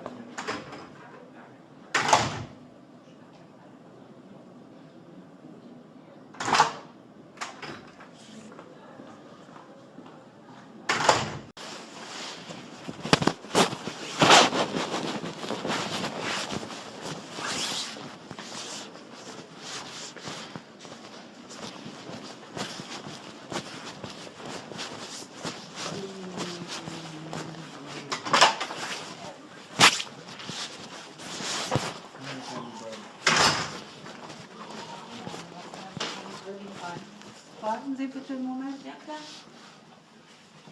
Nehmen Sie draußen mal Platz, ich komme zu Ihnen.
Arabanın durumu da bozuk zaten şey yapamam.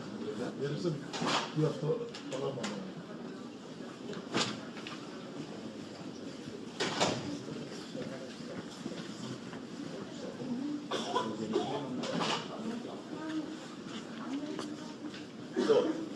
Jürgen, I spoke to you before. I've gone back to the doctor. He said this is actually now extremely dangerous. Extremely dangerous from the doctor. He said, why did the hospital send you away? It's going up my arm. I have a big problem now. Big problem. I told him I came to the hospital. He said, he can't believe you guys sent me away. He said, it's extremely dangerous. Extremely dangerous. I'll give it to him. Really?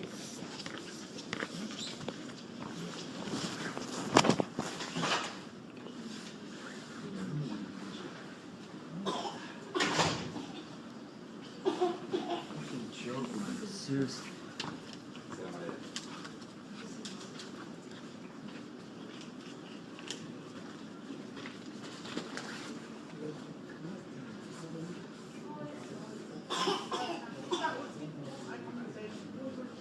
Einer in der Poliklinik. Ach, genau, aber hier ist keiner mehr heute. Wegen Krankheit. Alles klar.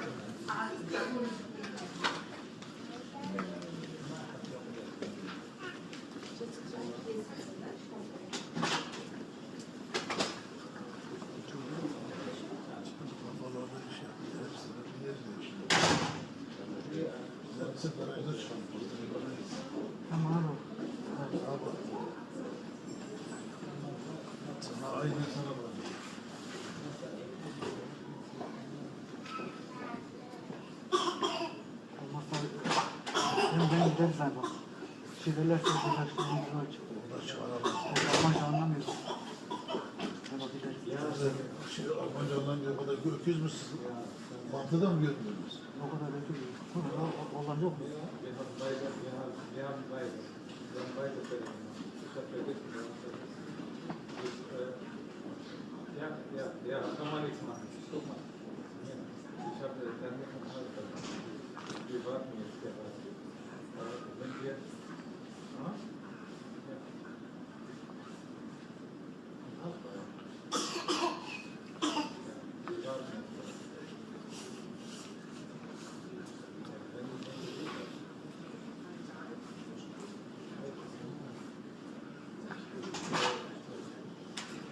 Sie sind der Dolmetscher? Ja. Okay. Also es gibt da ein Verständigungsproblem. Ja? Dieser Termin von heute war verschoben worden. Auf den 15.01. Wir haben das alles dokumentiert. Ich weiß nicht, mit wem das besprochen worden ist, weil das Kind muss in der Wundambulanz mit unserer Wundmanagerin zusammen angesehen werden. Und die ist heute nicht da. Ich habe den Termin nochmal gebraucht. Vielleicht hat es ein anderer Dolmetscher oder aus der Einrichtung ein anderer irgendwie. Also ich habe mit der Einrichtung. Ich habe mit der Einrichtung. Ich habe die Termine verschoben.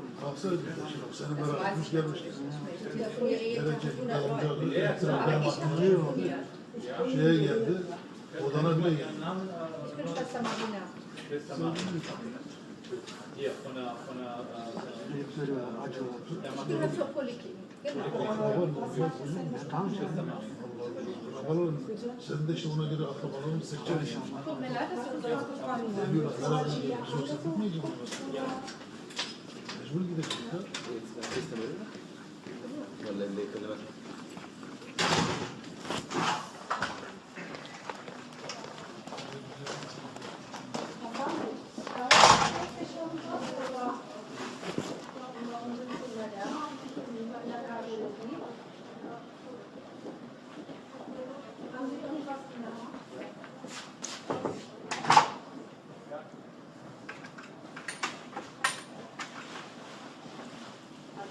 Der Herzrasen sind Sie an der falschen Stelle.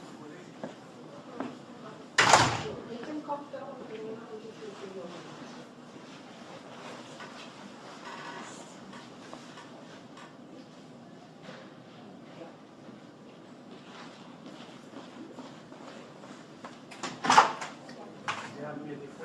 Ja.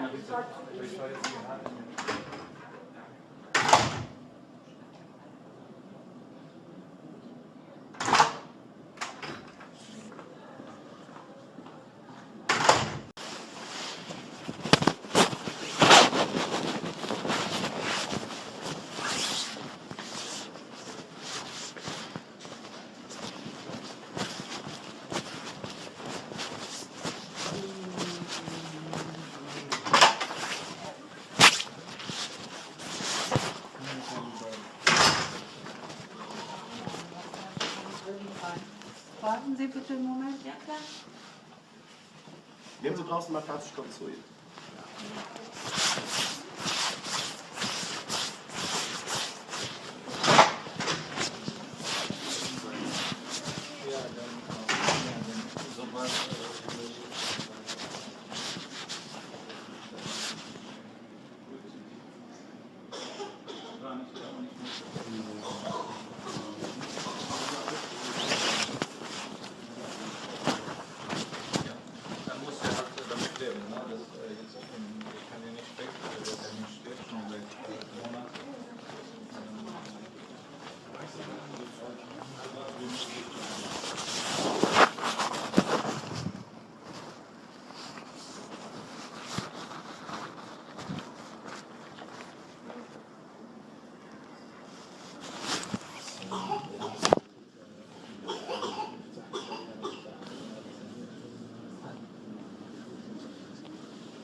Kaldırırsa arabanın durumu da bozuk zaten şey yapamam. Verirse bir hafta alamam.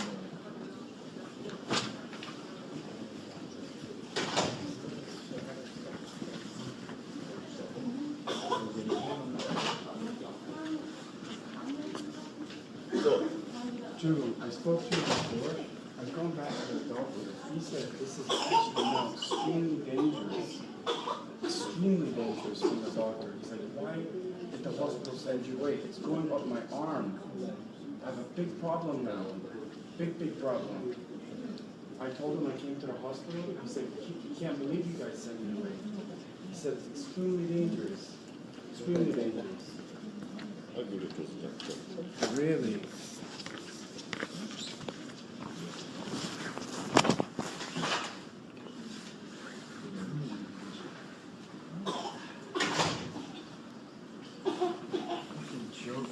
Seriously.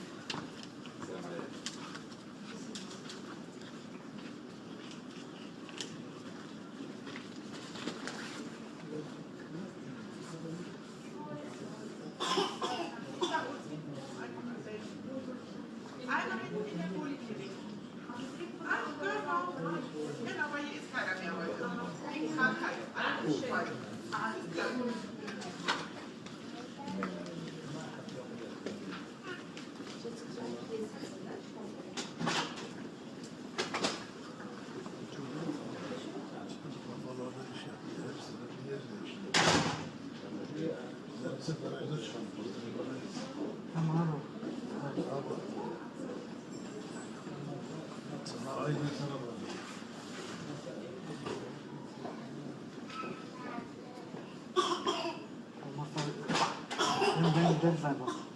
Çizelerse birkaç tane imza çıkıyor. Almanca anlamıyorsun. Almanca anlamıyor, o kadar öküz müsün? Mantıda mı görmüyoruz? O kadar öküz. Hollanda yok mu? Wir haben beide. Wir haben beide Fälle. Ich habe vergessen, ja, kann man nichts machen. Guck mal. Ich habe dann nicht verstanden. Wir warten jetzt gerade. Wenn wir. Ja.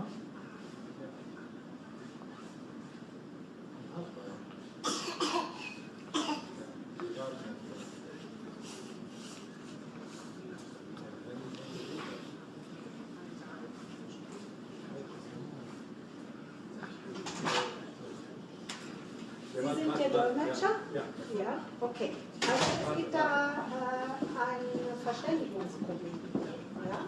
Dieser Termin von heute war verschoben worden. Auf den 15.01. Wir haben das alles dokumentiert. Ich weiß nicht, mit wem das besprochen worden ist, weil das Kind muss in der Wundambulanz mit unserer Wundmanagerin zusammen angesehen werden. Und die ist heute nicht da. Ich habe den Termin nochmal gebraucht. Vielleicht hat es ein anderer Dolmetscher oder aus der Einrichtung ein anderer irgendwie. Ich habe mit der Einrichtung. Ich habe mit der Einrichtung. Ja, genau. Ich habe die Termine verschoben. Seni bırakmış gelmiştik. Şeye geldi, odana bile geldi. Ich bin Schwester Marina. Hier, von der Ich gehöre zur Politik. Sen de işte ona göre atlamalarını seçeceksin. Tut mir leid, dass du uns das gefragt hast. Geliyor, beraber sohbet etmeyecek mi? Mecbur gidecek ya. ولا اللي يكلمك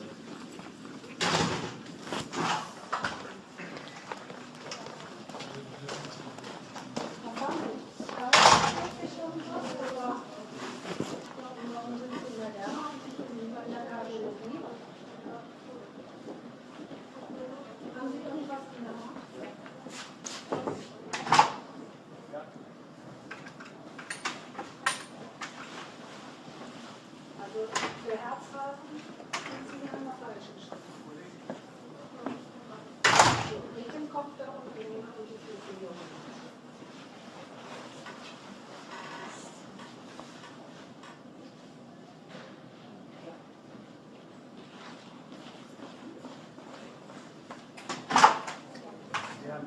Ja. Ich war jetzt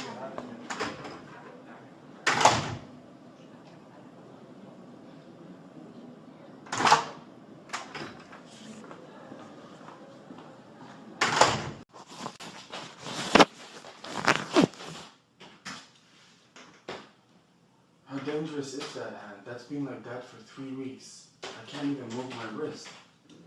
I went to the emergency department at the university hospital. I showed them my hand. I said, please treat this. Look, this is Miyageke. Ja. Miyageke am Apparat.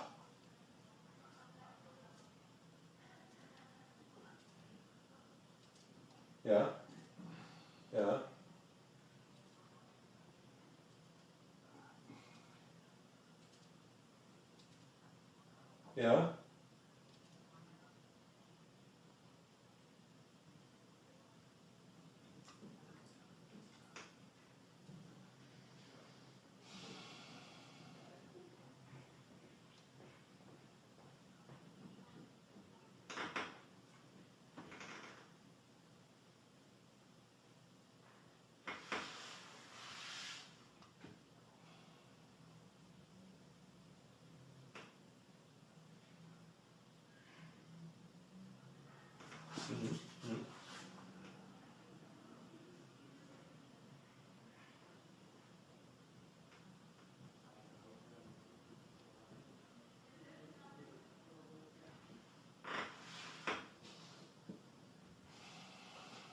Tja, muss man mal gucken, vielleicht am Freitag oder so, dass man sie mal besucht und muss mal gucken, was da ist. Oder sie kommen morgen Vormittag mit dem Krankenhausbericht und dann gucken wir mal.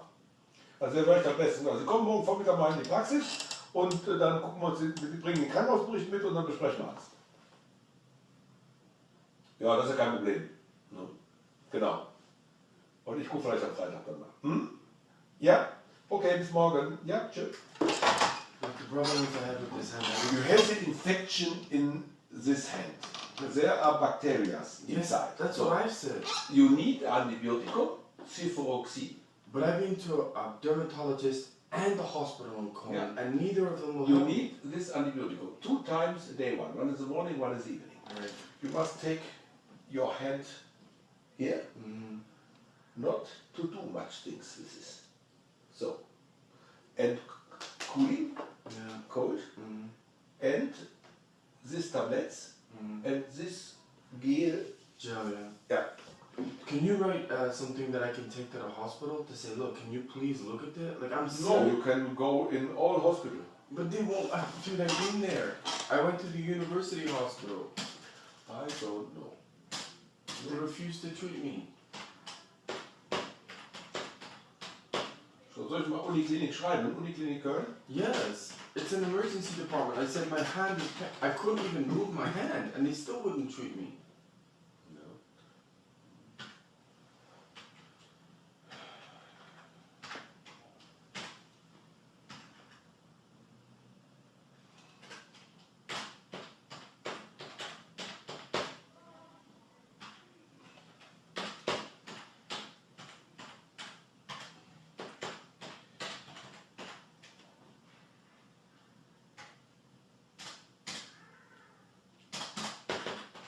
Okay, you need the paper for your work? Yes, please. And can I get a repeat prescription from last time I saw you? Until Sunday? Until, what day is Sunday? No, the 10th. What day is Sunday? 10th? 10th? Yes.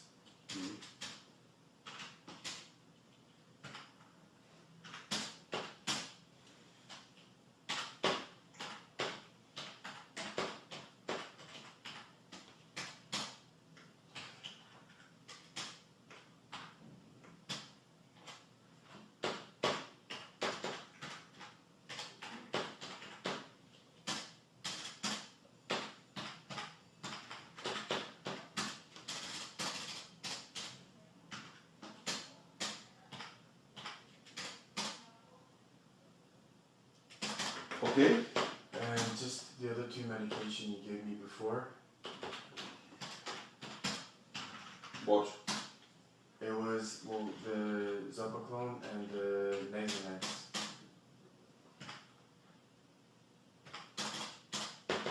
Okay. Like, this is what I can't, I'm supposed to be able to type. I can't even move my hand. No, that's not good. It's not I'm not good. a doctor and it doesn't even It is look not right. good to move the hand because the bacteria go here.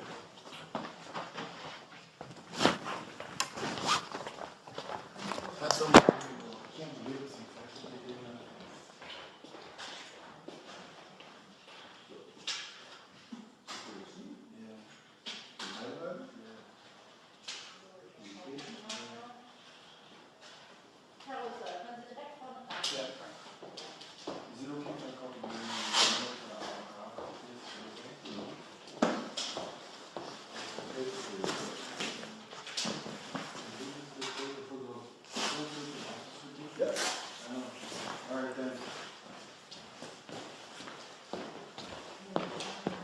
So, kommt ihr da rein? So, ja, hallo.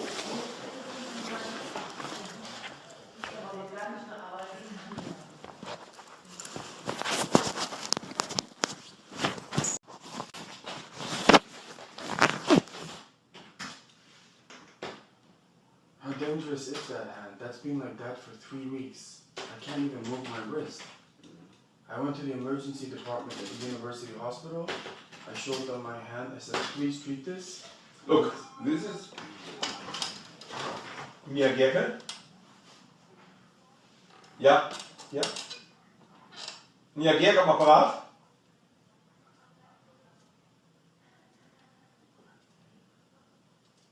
Ja.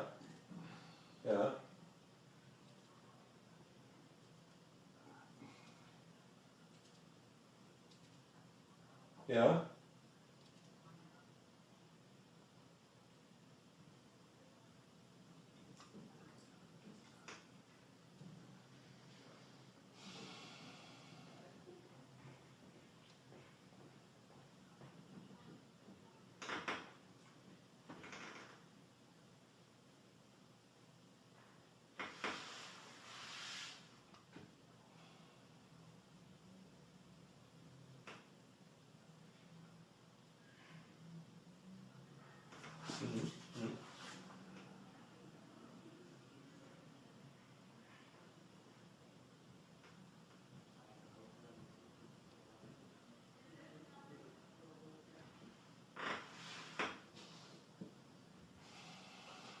Tja, muss man mal gucken, vielleicht am Freitag oder so, dass man sie mal besucht und muss mal gucken, was das ist. Oder Sie kommen morgen Vormittag mit dem Krankenhausbericht und dann gucken wir mal. Also wäre vielleicht am besten. Also Sie kommen morgen Vormittag mal in die Praxis und dann gucken wir uns, Sie bringen den Krankenhausbericht mit und dann besprechen wir es. Ja, das ist ja kein Problem. Ja. Genau. Und ich gucke vielleicht am Freitag dann mal. Hm? Ja? Okay, bis morgen. Ja, tschüss. The problem is I have with this hand. You have an infection in this hand. There are bacteria inside. That's so what I said. You need antibioticum, cefuroxime. But I've been to a dermatologist and the hospital in KOLN, Yeah. and neither of them will You help me. need this antibioticum 2 times a day, one in the morning, one in the evening. Right. You must take your hand here, not to do much things with this. So, and cooling, cold, and this tablets, and this gel. Gel, yeah. Yeah. Can you write something that I can take to the hospital to say, look, can you please look at that? Like, I'm No, sick. you can go in all hospital. But they won't, dude, I've been there. I went to the university hospital. I don't know. They refused to treat me. So, soll ich mal Uniklinik schreiben? Uniklinik Köln? Yes, it's an emergency department. I said my hand is, I couldn't even move my hand, and they still wouldn't treat me.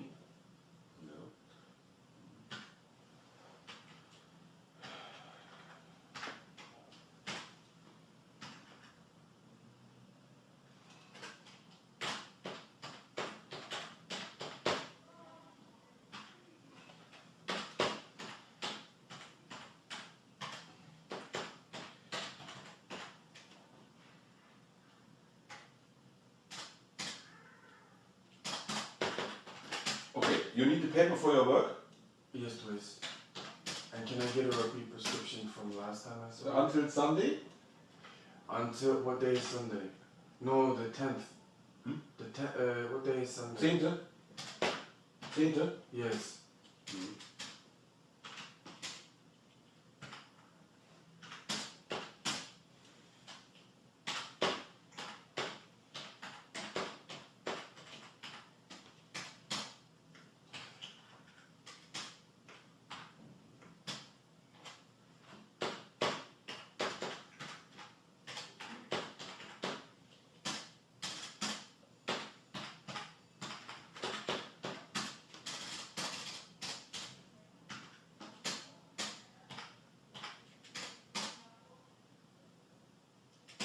Okay. And just the other 2 medication you gave me before. What? It was, well, the Zopiclone and the Nasonex.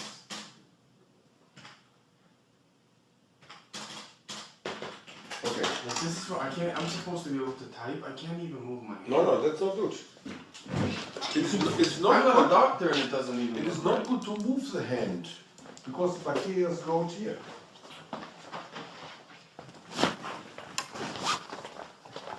That's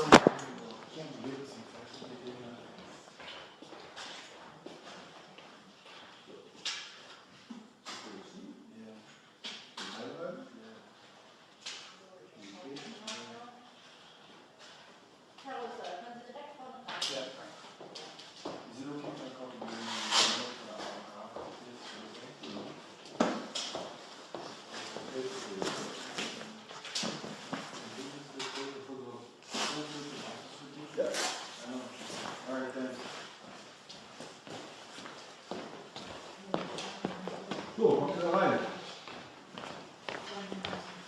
So, ja, hallo.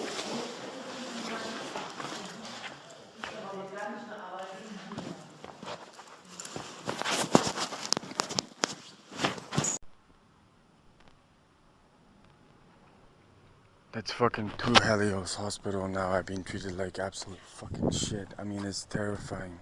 In Germany, how you gonna get treated if you're not German? Holy fuck. How do I get out this place? Just absolute blatant lying. I've been fucking... Oh man, this is really terrifying. Fucking Michael Gotts goes to UK, tortures fucking people. I come to Germany, I've been tortured in 3 fucking Cologne hospitals. I can't even go to a hospital in Germany. Can't go to a police station. Yeah? The Siegburg police, I mean, it is corrupt as fuck here. They're trying to fucking kill me. This has been going on for 2 years. From the moment I landed in fucking Meerbusch, so many lies. And now I've heard so many terrifying stories from different people. Fucking being held up with guns by police, attacked with knives. I go to Siegburg, yeah, mocking me. I go to, they do a police report, they contact St. Augustine. These police have been fucking terrorizing me non-stop. I can't go anywhere without being terrorized by Germans. Hospitals, nurses, doctors, police, ministers, government officials. I mean, it's unfucking believable. Come here for safety? No, come here so we can cash in on you and build some fucking buildings.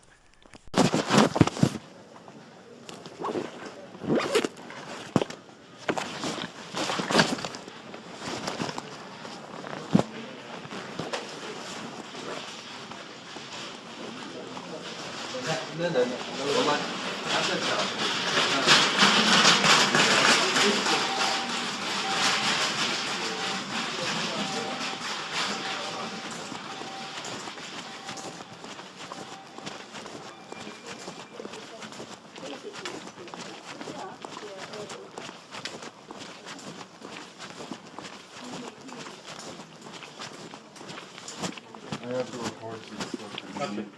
I try to come today because then I leave the area for Yeah, understand that. I can't give you an appointment because it's. No, I understand. So, yeah, just. Let's just see that I don't need one. What do you have for me?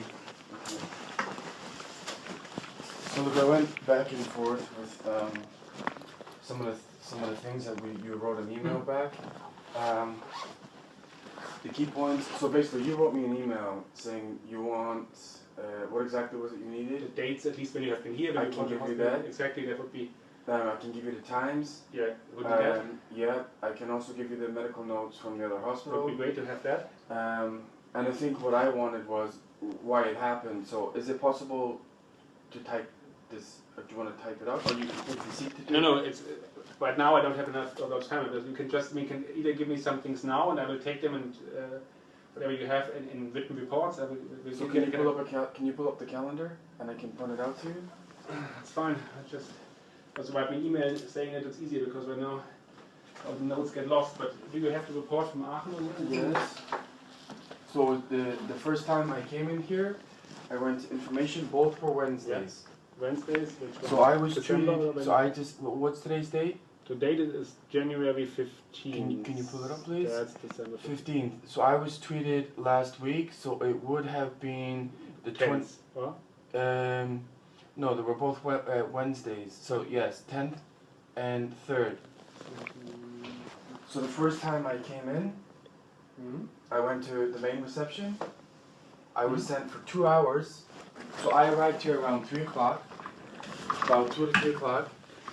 I was sent to the 3rd floor, 7th floor, 3rd floor, 7th floor, about 2 hours. But it was all dermatology. All dermatology because of my hand.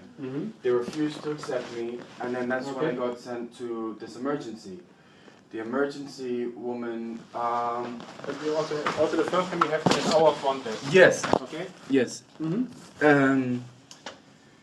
So she said, can't speak English, go to 3rd and 7th floor. So this went on for 2 hours. So by the time I actually see the guy in dermatology, he said, yes, we have a specialist, sit down. And he took the medical note from this doctor. Do you want the doctor's name? you don't need to name it, but just whatever you have in written form with some diagnosis on.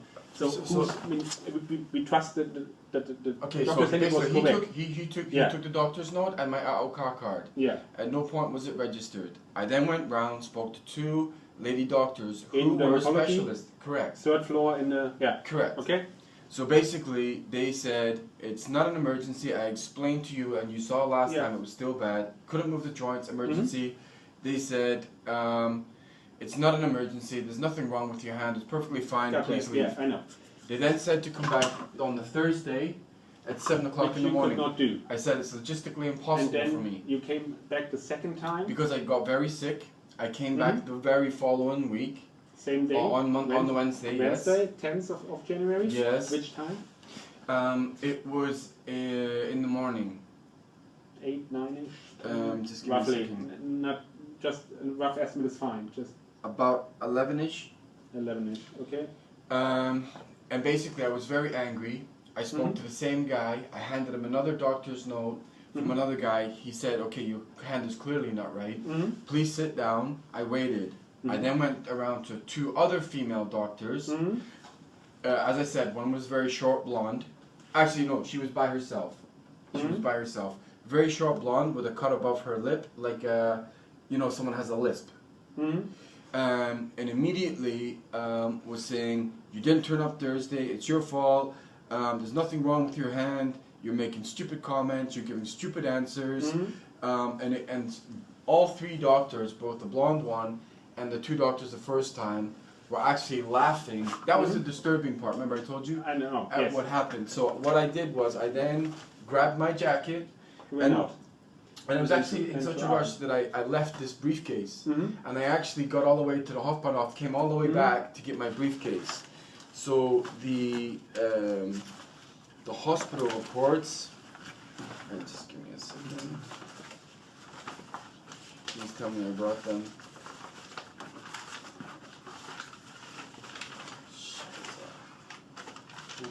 Making a scan of that and send it by email Yes, to me yes. as well. That would definitely. Here we go. So as I said, I went all the way there. As soon as the male doctor saw my hand, he sent me to a plastic surgeon. They took blood scans. They couldn't find anything, but they said your hand is blue. You clearly have an infection. And I stayed in for 3 days. They gave me a drip of antibiotics and cortisone, and I was on 24-hour watch, and my hand obviously got better, because I sent you a picture of my hand, right? I think I sent you... You did, but what is a bit interesting, when did you go to Aachen? Which of the days? So the second time. But this is the first time. What do you mean? The date of this is Aachen. Huh? Yes. Hospital in Aachen. Yes. Yeah? Says 3rd of January. Which is what day? Well, so it's a Wednesday, but this is. But you right now told me it has been. The first time reported this Wednesday, then the second time here, then you went to Aachen. But the report you showed me here. No, I got it mixed up because I thought the first line was so. This is correct. But then it would be before New Year. Yes. The first time it was between Correct. Christmas and New Year. Correct. Okay. Sorry, because I was looking at the calendar the wrong way. So then it would also roughly be that you would. Both were Wednesdays, yes, but I got Wednesdays, mixed up but looking so at the 27th. calendar. Correct.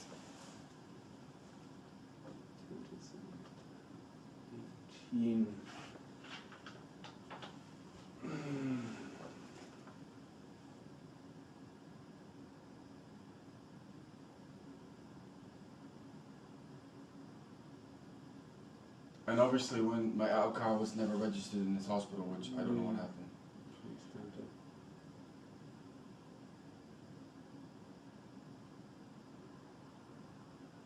But they didn't keep you here in the hospital. Yes, they did. For 3 days. But not with this report and at this day, because then they claim that you would report again the next day for hospital for plastic surgery. Okay, so that's not, well, I can't read German. Yeah, that's why I'm So look, I went directly from this hospital on the Wednesday straight to Aachen, right? Yeah. I went to this hospital. I went to the emergency. They had a house arts there. Yeah. Immediately, the nurse took blood and said, you need to see a plastic surgeon immediately.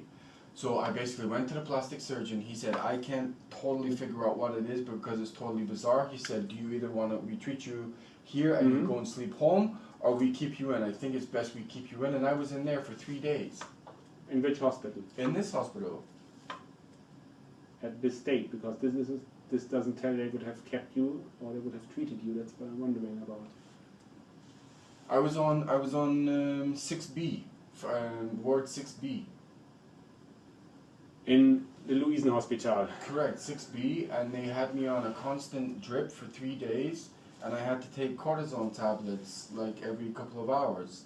So that took the swelling down. Whatever infection it was in my hand, they gave me 3 or 4 IV drips a day of antibiotics, and I was in there for 3 days. And to be honest with you, they actually said I should have probably stayed in longer, but because of my lawyer, I had to discharge myself. But they could, day by day, it got better and better, and then they gave me antibiotics to take home with me, and now that's the state of my hand now. That's the only report you have. That's all they gave me. Yeah. But then I saw the emergency guy, I saw the plastic surgeon. Let me just double On the same day, because they just say you should report again to them the next day for the plastic surgery. Oh, my apologies. Hold on, there is a report here. Sorry. I got a lot going on back. Okay, so here you go. This is the full report. I guess it's all that. Yeah, you can take all that. It's all the Eden Hospital. It's just the thing, if not. You can copy it if you like. That is all just the legal part of it. But it's not part of if you. But I think the key things that I need answered here. Why wasn't I registered? You know, I understand that, but the point is, of course, it would be to have that the impact of your claim, because if I just sent a dermatology this, which come back the next day, that doesn't technically not really help you. So if you if it's okay for you, we can contact the hospital and ask them to please send us the complete reports of you which you have, if that's okay for you. Well, why can't you just copy them? Because the other one is just that's not a medical report. This is just legal stuff about. Yes, you can contact standard stuff you will get as a patient. Can you photocopy this? I will photocopy this, and if it's okay, I would contact them and ask them to send me the complete report. I'm okay with that. If that's fine for you. That's fine for me. And then I would forward that part, we have that, to the colleagues of the dermatology department, because I mean, the registering part is one thing for us, but if they clearly state there has been a bigger issue, and then will definitely make a bigger impact. Well, within 1 hour, I was in a bed on an IV drip when they said there was nothing wrong with my hand. So that was the point is, okay, they screwed up in dermatology, but like you said, even if they didn't know, they should have sent me here to see someone like you, our plastic surgeon, and they didn't do that. True. And so, the laughter. So that's the point. I will quickly take a photocopy of this. You can, yes. And then we will ask the other guys. Do you need a copy of my AOK card? No, it's fine. How are you going to know why I wasn't registered? Huh? I mean, we have your dates actually.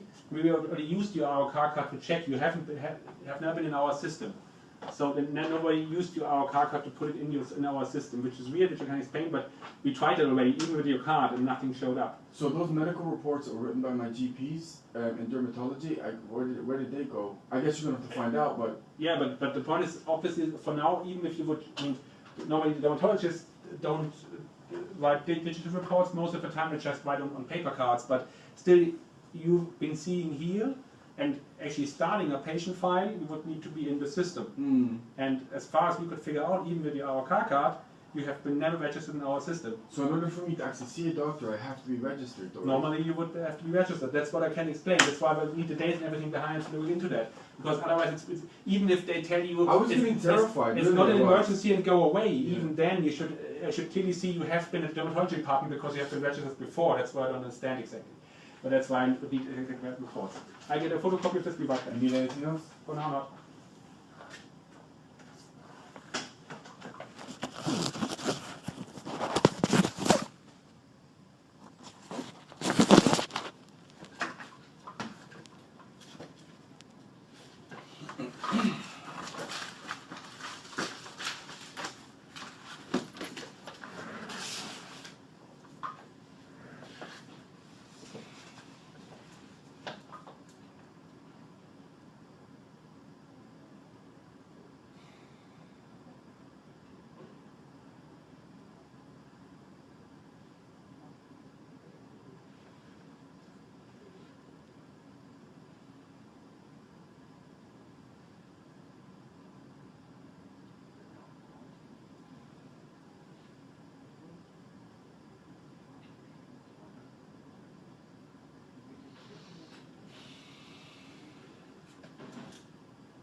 report back. To be honest with you, like when I saw you and I saw the guy at reception, treated me at least professionally. The thing is that concerns me is even if I live in the area and I have to come back here, the treatment was so bad. And the weird thing was it was 4 women. And I'm kind of making like, not sexist comments, but like you stupid man. Like whereas you're treating me with respect. Yeah, I told you before I have no answer for that. I asked the colleagues to give me the full report and then keep you updated. Okay, so what does that mean? When will I get an actual response? Because you're saying that emergency is involved, dermatology is involved. Yeah, so the response from us will be rather quick, as we will go to the system, a few days at least. But then it was it's very serious. Yeah, but the main that serious could be part anything. Yeah, but that's the medical dermatology part. So I need this report from Aachen, and then we'll forward it to them. But it's not in my hands in a way. So in the behavior of those doctors, I guess you can't. Do I need to go to their boss, or can you deal with this? I will forward it to the responsible person in dermatology. If you, of course, would like to special consult additionally in dermatology, then would have to ask them who's responsible. I'll figure it out and write it, to update with an email. But if you're leaving today, I'm pretty sure there's nobody. No, but I can go there right now. Yeah, you won't see anybody right now because it's not unusual that we quickly, when you just come to us, instantly just see a higher up person. It's not the normal behavior in the hospital. So you can try, but not a normal behavior in hospital. But the only reason I'm doing it is because of the behavior of the hospital. Understand that. Yeah, I will look into that. From my side, all responsibility a few days to get everything figured out. Is there a manager of the whole hospital? Because when I went to the there's a central complaint management. You can also write to them if you would. And where are they based? Don't ask me, but it's on the webpage you will find persuader management. Should the information people know? Because I emailed, so they give you a form and it has the email. I emailed that email twice and no one replied. And I pretty much sent the same email that I sent you and 0 response. Okay. Because normally they are slow, but usually they respond. It takes some time. But I guess that's the only thing. Because dermatology, I think I can't offer you anything quick for now on today. So.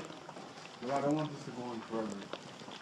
It won't, I mean, but of course this is my concern is if I move to Cologne, which is possible because of my job, I'm going to have to feel like I'm safe here when I'm in the hospital. Right now I don't. I understand that, but this won't go away in just with the paper. I will keep you updated.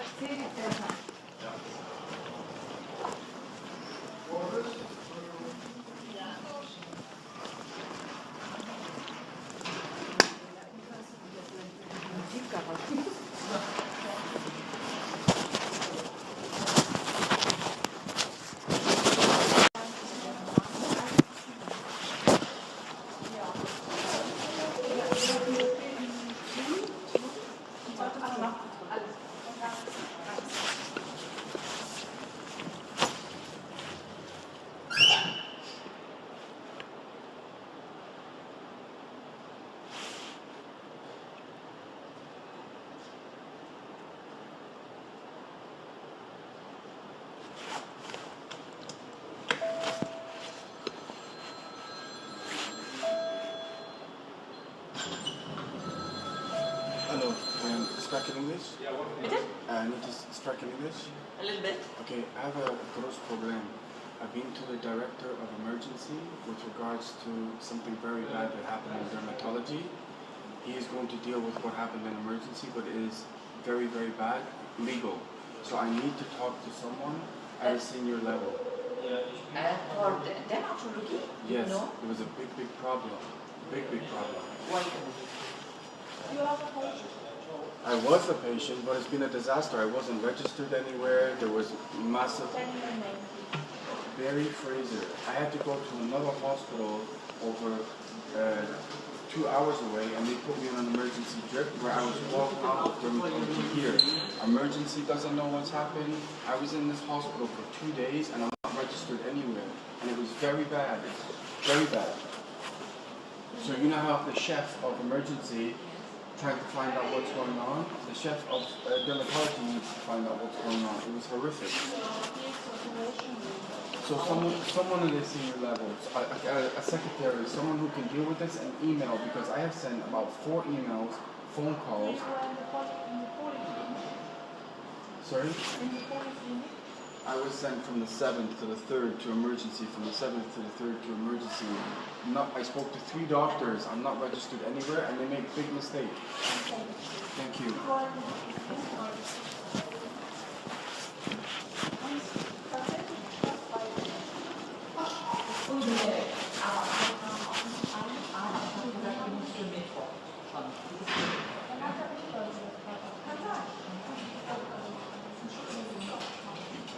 Also wie gesagt, ich habe schon angerufen, dann wurde gesagt, dass wir unterwegs sind. Ich habe gehört. Ja, also, aber das kann, also das ist nur für Mittwoch.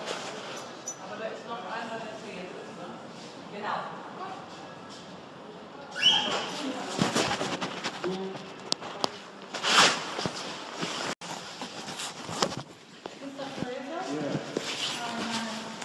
My name is STALKED. Dr. Jürgen has been with you for circa 1 week. No. What happened is I came and spoke to him. I detailed everything that happened. He said, this is very dangerous. I promise to get back to you either tonight or tomorrow. Okay. He promised to do something. He didn't do it. I was told to come back today. I waited outside his door 20 minutes. Then go away. I speak to Dr. Graf. Großer Graf problem. The problem with young men, he makes promise. I promise, I call you, I email you, I investigate over the weekend. Dr. Graf said he did nothing. He has become an email for you? I want to talk to the professor. No. Appointment. Professor Oder says me Oberarzt Human. Why can't he talk? Dr. Graf, right, listened to me and said, I must speak to the professor. Dr. Graf said, I must speak to the professor. Why?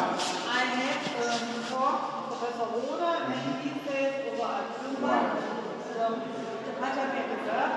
So I traveled it's not funny, I traveled by Deutschland twice, like 2 hours, to talk to the doctors when I was in music behavior in the hospital. That's it. You can understand it. She told me to knock on your door. Yes. I was calling. Okay. And then I have looked into. So if you're going to arrange it properly, why is he refusing to talk to me? Why? It's a big complaint. He's the chef. Yeah, Professor Rode has Mitarbeiter, people, doctors, die für ihn noch arbeiten. Yes, I She understand. works I for understand. him, and she can speak with you. Oberarzt Jungmann No, my complaint is against the female for doctors. 1 week. I'm working on it. Okay, so make it in a week. I'll come back in a week. Nein, Oberarzt Jungmann has speak with you for And he did nothing. circa 1 He week. did nothing. Zero. Nothing. And Dr. Graff said he never even spoke to the staff. Yeah, It's his responsibility because he's the boss. Dr. Graf has said that Dr. Jungmann write you a mail. No, he didn't. That the mail comes to you. There's something very wrong. I'm being sent all over the place. Dr. Youngman now refuses to talk to me. He's in his room. So he sat in his room and he won't come out of his room after listening to my complaint. That's not good. I stood there for 20 minutes. He's in his room. Very distracted to me. Dr. Graff come out and like, oh, he's not going to talk to you. After I make my complaint, and I'm supposed to trust him, and your chief won't talk to me? That is wrong. If I work in a bank, I'm a bank of bank. If I'm a senior IT manager, I make a mistake, it goes to my boss. He doesn't want to talk to me because he knows it's a very bad complaint. I have his email. Just email? I have his email. His email. This email is I sent to Professor Rode. Right. Is Professor Rode going to reply? You can So can I ask? write another mail. So, if it's this month, next month, or the following month, this professor will not talk to me. Ever, ever. The time. He has no time. So what about in 3 weeks? Try what? You write me a mail. Asking me a question. You write me a mail, and you write Can I have your email? Oberarzt Jungmann.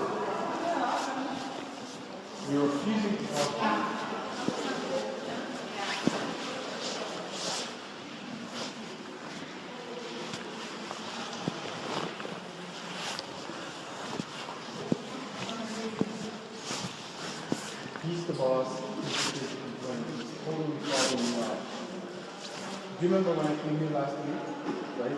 And I spoke to the doctor. When I made the telephone issue, he said this doctor doesn't even exist in this hospital. It's all cover-up.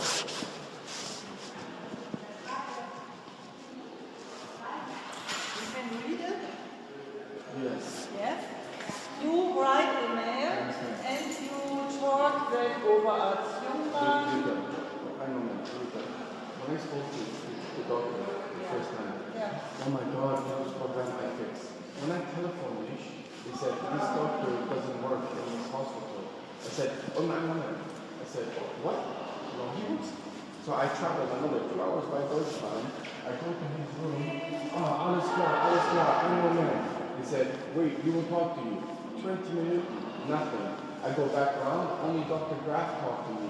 Not a professor. You guys are dealing with this very badly. You write this in this mail. I'm going to Yes.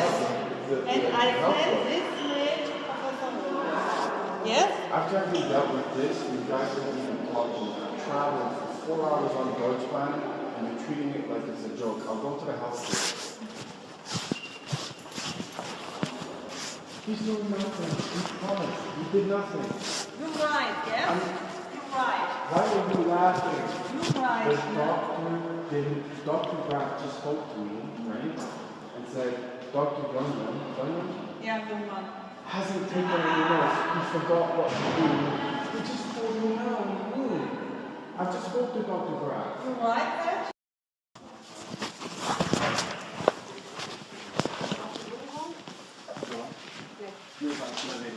Hi. Hi. Are you the gentleman I spoke to? Yes, Sunday.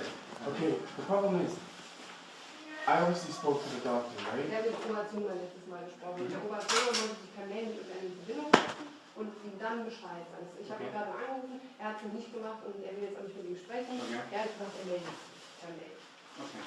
So I called several times to find out what was going on. So I had an extensive conversation with him, massive complaint. He said he would deal with it immediately and send me an email that Yes, that's right. He did not do that. No, So he told me he wanted to write you an email and he didn't do it this time yet, so Right. he will do it. Yeah, no, that's great. Well, I'm not traveling 2 hours because I called again and someone said if there is such a mix-up, you have to speak to the professor downstairs. I've now traveled 2 hours. I knocked on his door. But I told you first, write an email to my professor. I don't have the email.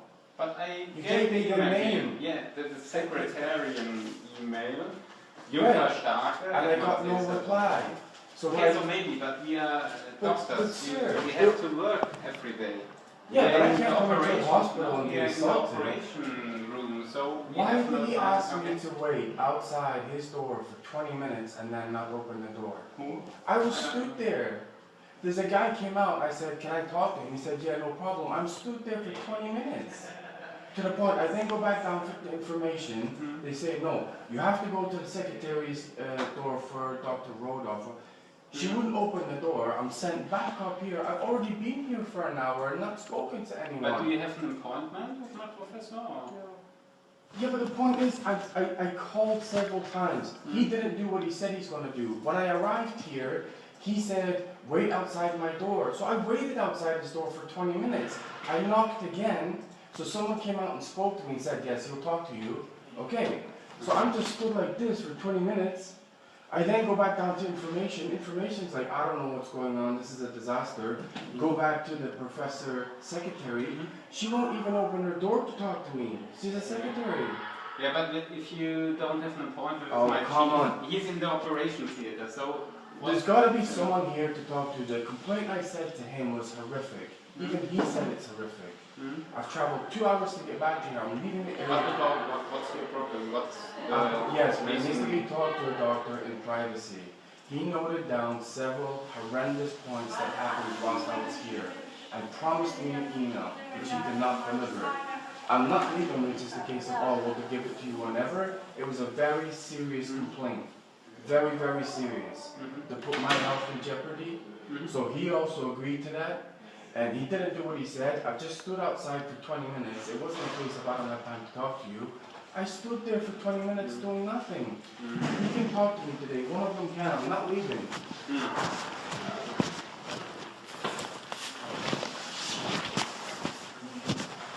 since I've been here, I've been sent all over this hospital. To be treated like go home? No. No. So, but what can I do now? Maybe I can just call Knock him on again. the door. I can call him again. If he's already said he will talk to me, I think he should. The guy came out and said, go grab your things and stand outside the door. Which I did. I was sat here and stood out there. Now you mean Dr. Jungmann? Yes. Okay. I can call him again. Please, because it's just... At that moment he's in the operation theater, so... He was totally there when I was there. I feel like I'm being... Okay, I didn't... Can we go to his room now, please? To his room? Just ask him if he'll talk to me. He was I one of... can call him. But why can't you just go to his room? I'm being fobbed off because of the complaint I made, 100%. He didn't give me his email. And he didn't send me his email that he promised. Very cool.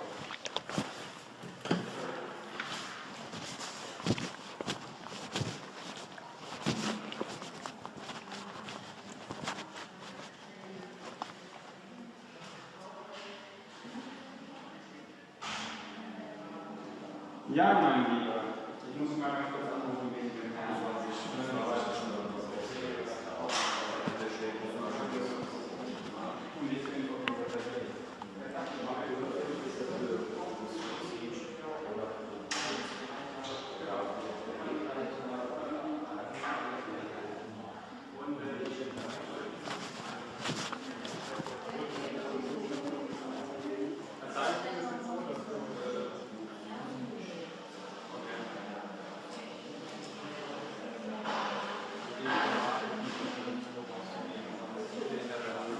Okay, nee, ich sage Ihnen das, okay? Okay. Okay, he said he will write you an email, but there's no time to talk to you now. He is in the operation theater. Can I tell you what happened privately? Yeah. Just a second.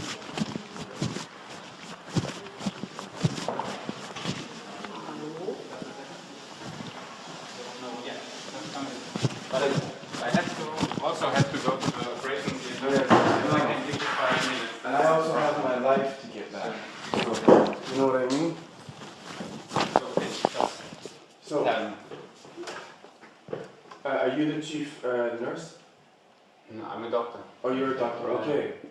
I'm a specialist for urology. Okay, so you're like the gentleman I spoke to. So you're on the same level as the gentleman I spoke to? Yeah. Okay. Yeah. So you tell me if you think you'd be happy with this, not as a doctor, just as a human being, right? Yeah. So I arrived in this clinic because I went to a doctor. I know the hit the background. Right. Yeah. So the first doctor that I saw was fantastic. His English wasn't great, but real gentleman, super nice. Dr. Nikolov, I think. Nikolov, yes. Very, very nice guy. So they organized me the room. The problem started is when he disengaged. Because the female doctor who was here with a ponytail, I can't remember her name, with the glasses. Blondeau, I think, yeah. Sorry? Blondeau. Okay, it's Blondeau. a French name, yeah. Okay. So what happened is and this is where it started to go wrong, and there's two other patients in the room, right? Get ready for your operation. Okay, fine. So I go down for my operation. As I'm down there, one of the Frau nurses is stabbing my arm 5 times to find blood. There's blood dripping down my arm. But that can happen. That can happen. Yeah. She finally gets blood. I'm like, ow, shut up. First of all, I don't think that's appropriate. The anesthetist said, are you ready to go? I said, yes, I'm ready to go. Everyone, before she puts the mask on, everybody's laughing in the room. I'm like, why is everybody laughing? I'm quite nervous. Then puts the mask on. I don't think that's appropriate to be laughing and then stop. So I have my operation. I come out. Everybody's laughing. I'm like, is there anything I'm missing that like everyone finds hilarious about me that I'm not understanding? I said, if you don't mind, can you please stop? And they stopped. That's bizarre behavior. I then came up to the room. The 2 elderly gentlemen who were in my room were very nice. They actually, the one on the right hand side said, I'm actually sorry for the way you're being treated, because it became to the point I wasn't given food during the day. He had to ask the night nurse to give me food. On the day that I was leaving, they put the food in the furthest part of the corner and went, Bon appetit, Mr. Fraser. and the actual German guy came over and gave me my food. Even more importantly, when I had the catheter, I had a problem with the catheter. It wouldn't work and it was urine all over the place. That's typical, yeah. Okay, but I asked the nurses to fix it. The patient then went and spoke to them and they refused to fix it. So there's now me and another patient in the toilet trying to fix my catheter. That's massively inappropriate. But what do you mean with fixing the catheter? It wouldn't work properly. There was urine coming out the top, there was urine leaking out the back, there was urine leaking out the front. It was getting too full, it wouldn't empty, the urine was going backwards. I said, oh, this is getting quite dangerous. The whole time. It's not dangerous. That's typical for a catheter. But if I ask the nurse, or even if it's to the point of the other patient is saying, please can you do something with his catheter, and they refuse to even talk to me, that's not appropriate. Okay. Then I was given no discharge notes. Then a friend of mine came to get me, right? And actually he turned out to be a nurse. He's a nurse. I was given no medication on leave, no discharge notes. The female doctor who was looking at me, well, for the 2 days I was here, I said, I just need to make a quick phone call so my friend can come and get me. I was refused to use the telephone. It actually got that bad. You know how you have your IV drip? The nurses wouldn't take the IV drip out. The nurse who actually came and got me, because I had to use one of the other patient's phones to phone my friend to come and get me because they wouldn't let me use a phone, actually came up and said, why haven't they given you your discharge notes? I said, the last time I spoke to either a doctor or a nurse here was that blonde one. She became very aggressive. This is my hospital. I'm the doctor. You do what I say. I said, can I ask a question? I said, yes. I said, who did my operation? She said, the chief of staff. I was like, okay. When I spoke to a young man, your doctor, that's not true. He didn't do the operation. He looked up who did the operation. It wasn't the chief of staff. So she's like, I don't know why she lied to you. Then she actually went to the point of... You know, that's a problem between English and German. Chief of staff, and we all often say chief of staff, but we mean the Oberarzt in German. Not the chief Her English doctor. is very, very good. Yeah, I know. To the point, her English is very good. To the point she said, get out my hospital. Okay. So, you know, we're not going to do the language barrier thing. So, all it was, I never had my leaving notes. I was supposed to get medication to leave. I never got it. They were willing to let me walk out the hospital with an IV drip to the point my friend said, absolutely not. He had to go and talk to them and say, for God's sake, take his IV drip out. They're all laughing and giggling in the nurse's room to the point, rip it out my arm. My friend, who's a nurse, had to go and get the spray and stem the bleeding. He was the one that put the patch over my arm. He doesn't even work here. So then I left, and the other thing is that I have a big legal battle with my employer, right? It's so inappropriate that the female doctor knew that, and she's mocking me in the fact that I might or may not be employed, and do you want to use our telephone because you might not have any money? You can't talk to patients like that. I'm sorry. So the points I made to him, and I would like an email of either you or him, so I don't want to leave with nothing. I told him, when I arrived here, the guy was great. No complaints about him, whatever. Super nice guy. He did everything great. What happened was when I went into anesthetic, you're laughing at a patient twice. It's not okay. Absolutely. It's not okay. And I'm nervous anyway. And when I actually said, please stop, that's when they stopped. So they are laughing at me. So then when I come to the room, the two elderly German guys were actually really nice guys and we were talking. For them to get to the point of never having met me before and apologizing for my treatment, and one of the guys was older and could hardly walk, so the room was, normally you put on those desk things, right? The nurse came in, put it in the furthest part of the room. Bon appetit, Mr. Fraser. I'm like, I looked at the German guy and he said, I'm very, very sorry, I don't know why you're being treated like this. So something was clearly wrong. If a complete bystander who doesn't know me was like, I'm really sorry. Okay, that's surprising me really. I wouldn't travel 2 miles. In some points I'm with you. I would not travel on a Deutschbahn twice just No, to we make a have- fluff complaint. We have to talk about But it. that's not actually okay. dangerous. Yeah. The IV, the medication, the discharge notes, But the and mocking me discharge about notes, that's really surprising me because that's standard in our house that you give it. But doctor, I don't mean to interrupt. It got Yeah. to the point of when that doctor Blow, I don't know if I'm pronouncing it. It deteriorated so badly because she was mocking me about my financial situation, my employment situation. I've delivered. I don't think so, because we have a lot of patients. in Sir, I this. wouldn't make it up. What happened was so- I delivered $5 billion. The accommodation was the problem, right? Yeah. Because I said I'm jumping all over Germany, so my accommodation is the problem. That's how the money aspect came up. That's why I needed to use the phone. So she was making inappropriate comments about that. And I just said, you know, time out. I just want to get my stuff and go. And she said, I'm the doctor. You've had your operation. Get out. So she left, and it got to the point, I'll be honest with you, I couldn't actually physically go and talk to the nurses. The guy who came and got me, who is a nurse, had to go and communicate. I understand. And even when I communicated, I still didn't get my medication to leave, right? But which medication? What they said is they needed, because I had painkiller, it was two medications. Painkillers or what? Okay. Okay, so there was a painkiller and something else. I can't remember what the other one was. Maybe for the stomach, so. Right, okay. So what was happening is every 2 minutes, nurses were contradicting each other and then saying, no, it's coming from Blondo. She came in and went, you know what, you're not using our telephone. If you've got an accommodation problem, that's your problem, and get out my hospital. Okay. I mean, I was spoken to like a dog. Okay, you leave. But on a medical level, to not come back with the discharge notes, the medication, and the IV, that's dangerous. Okay. That's So what I got a problem We have with. to talk about this. Right, and right. now you understand why I wanted to, Yeah, because absolutely. I'm not But gonna, I think the I left at problem- 8 o'clock this morning to try and come here. I'm not going to ruin my day just for the hell of it. I think the problem is maybe Dr. Jungmann didn't talk to all the doctors which were The problem started in all this therapy. The parts. problem started So with I think- with Blonde. Yeah, I think he has to talk with her. Maybe was he didn't brutal. do this now. So. And this is my concern because he took my details and I promise you I'll email you either tonight or tomorrow. I didn't get it.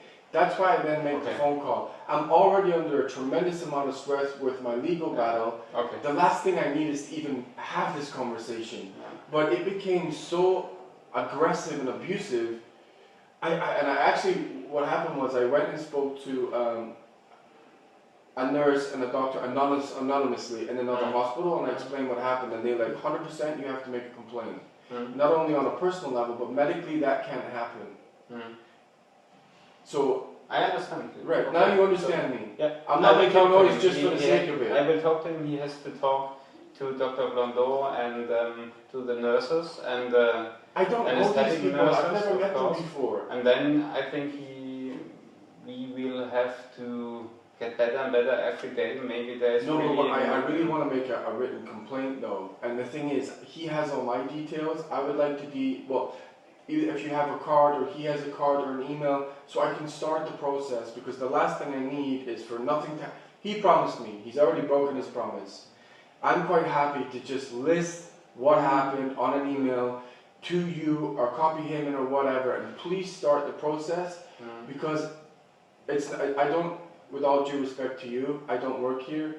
If the process is not improved, it was targeted at me because they didn't treat the other two gentlemen like that. For the other gentleman to actually apologize, it was almost personal. It's not okay. But it's the first time I heard this, so I hear this. We really never had problems like this. I know, but doctor, there's not always with a first. homeless patients, not with any foreigners or whatever. We are Catholic That house. doesn't mean and anything to me. Normally, we really Listen, have I've no worked at problems Bank in of this America. relationship. I've but- worked at, I'm getting frustrated, right, because that's a generic standard answer. I've Yeah. worked at Bank of America, much bigger organizations than this. I've delivered $5 billion by the time I was in my early 30s. Anytime something goes really wrong, the standard answer is, and I'm not drilling you, but well, that's never happened before, it's very unusual. Listen, I've been in banks where things are not supposed to go wrong. They go wrong every single day. You just don't say it does. I've worked in governments. Things have gone horrendously wrong. But, well, that's the first time I've heard of it. Listen, I've done in sales. I know the response. We'll improve our processes. No, I would like to write an email after this conversation because it was dangerous. But I promise you, I will talk to Dr. Jungmann. I understand He that. has to do Yes. what he has to do now. And But can I leave, not with a generic email, because I've already tried an email and it didn't work. Can I either email you and list it? I would. He gave me nothing. Yeah, he gave me absolutely the nothing. only email we have for our secretary, I'm just an assistant doctor, so I can't help you maybe. But I give you an email. Just a second. No, but one second. Everybody in the hospital has an email. Everybody. I've been told. Yeah, but so can I get his email? He took my email. He took my email. He didn't give me his email. He has an email, yeah, of course. I think that's considering he said he would take ownership of it. He took my details. He gave me nothing. He made a promise and broke it. Give me a second. Okay.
So our official card, yeah.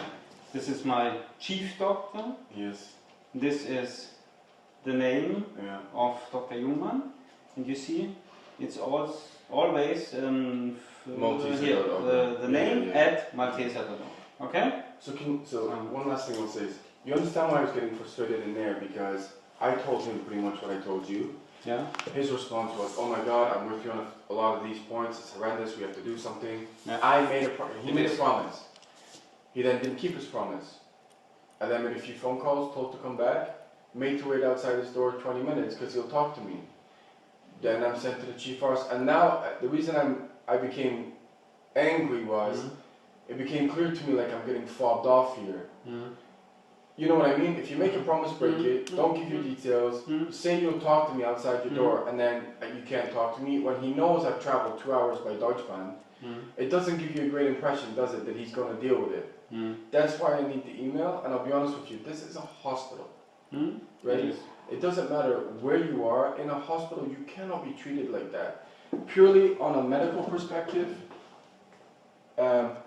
The arm thing, there's not a whole lot about that, but it was the response. Shut up. Can't talk like that. The laughter, the no medical report, I understand. no medication, and the IV drip, and just... About that, I'm absolutely with you. The food thing is bizarre. And the catheter, I'll be honest with you. You know what? Let's say you're my doctor or my nurse, and I'm saying I'm in a lot of pain, there's something wrong with the catheter, and 4 nurses just decide to do nothing. One of the other... So it's a... If you think about it, I'm in a toilet with a total stranger trying to fix my catheter when there's 5 nurses who won't do anything. It's not appropriate. Yeah. Okay. I promise you that I will talk to him again. Please. I really...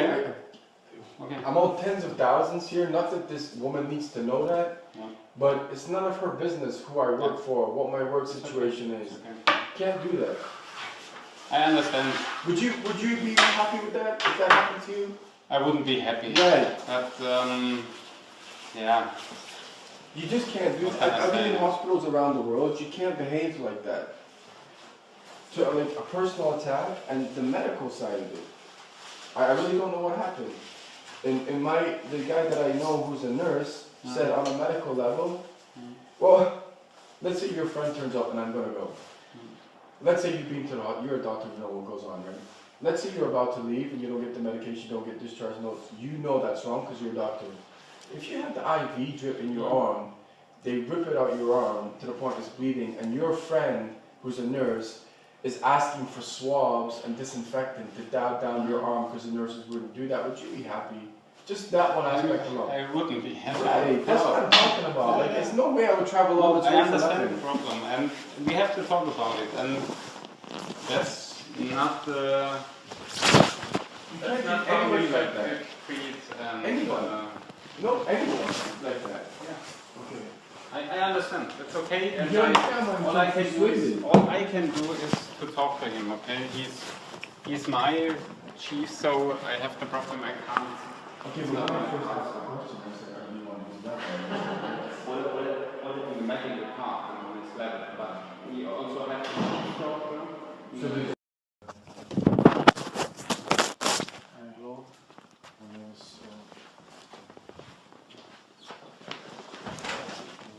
associate. You speak English. I speak English, yes. No. Okay. I have a huge problem, really a dangerous one. So basically, I normally work as an IT manager. I came to Germany with not so much money. I worked for Sky Deutschland and SAP. They didn't pay me, they didn't pay my AOK. It became a huge political problem for me in Munich. So my lawyer was in Hanover. I was supposed to go to the Arbeitsgericht to get compensation, get all my money back. And 1 week before the Arbeitsgericht, I got attacked very badly. My eye is very badly damaged. I have a concussion. And I ended up in Cologne. The 3 hospitals I had the problem with are in Cologne. San Antonio's was a junior doctor. Thought it was hilarious. My face was all blood. My eye, my face, my jaw, my head, and I had a German witness. We went to the police side, they recorded him in Cologne, and I went to San Antonio's hospital. And the doctor I didn't know at the time was a junior, had no idea what he was doing, wrong medication, couldn't give a diagnosis. And this went on for 3-4 days. I was vomiting. No food.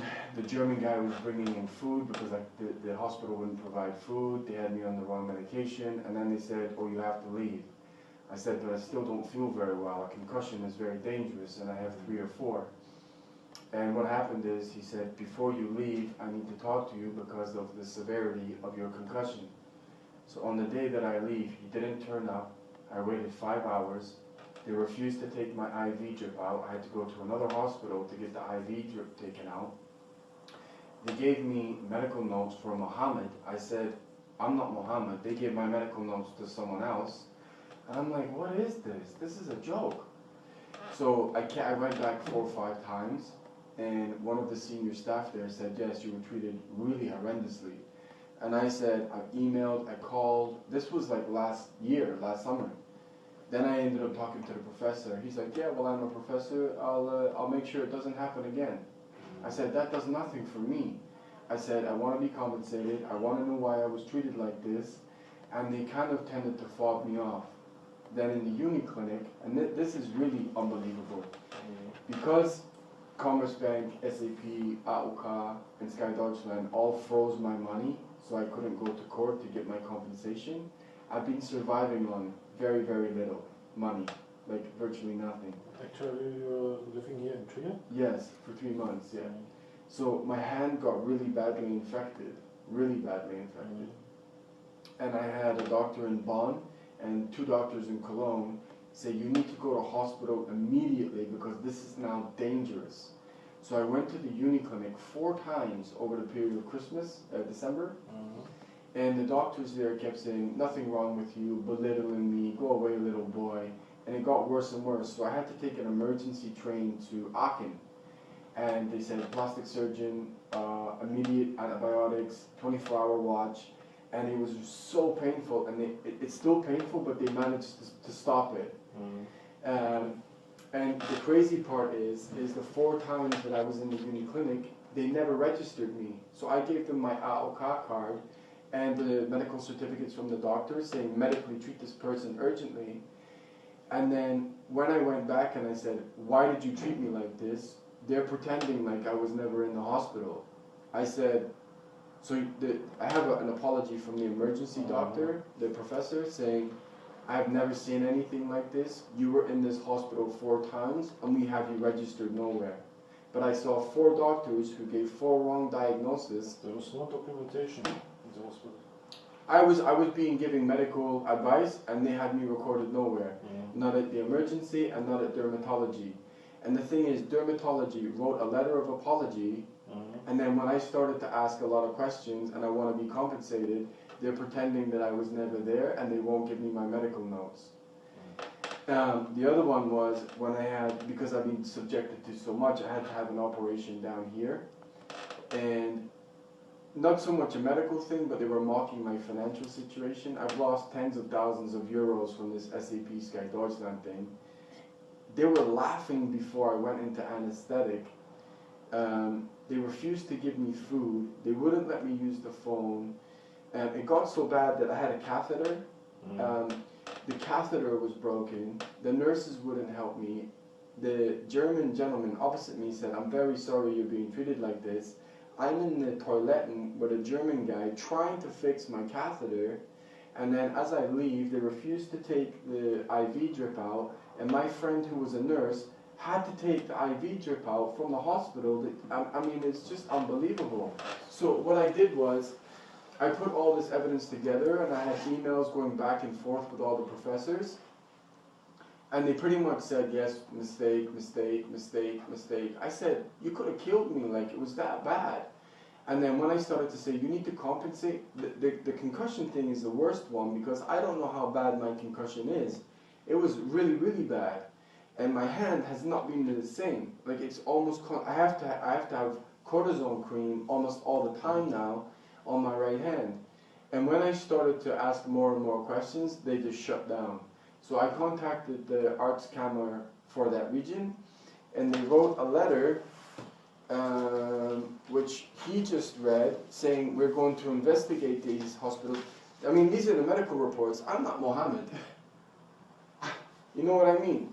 And the thing is, my problem is I now have a Berechtigungsschein 3 in Trier to get a lawyer to send it. But the problem is, the Artskammer in the Northwest region wrote me a letter 2 or 3 months ago saying we're going to investigate this. Yeah. And now they won't talk to me. I've tried calling them, I've tried emailing them, and I don't know what they're doing, and I want to make sure I know what they're doing before my lawyer sends a letter. That's the Berechtigung from the court. But it's outrageous now. And I can't get a new job until all this is fixed. I'm living on no money, like zero.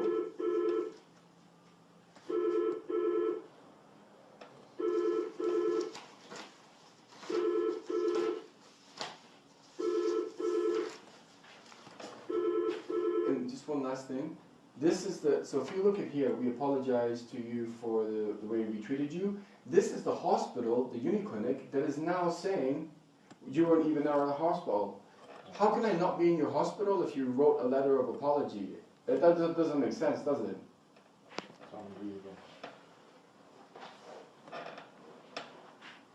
It was so dangerous. I don't know how I survived these last 6 months, really. It's been horrendous. And I even have an email from the head of emergency saying, I have never seen this before. I don't know how you physically could have been in our emergency and we didn't even know you were here. 4 times. If I didn't go to the Louisiana hospital, I could have lost my hand.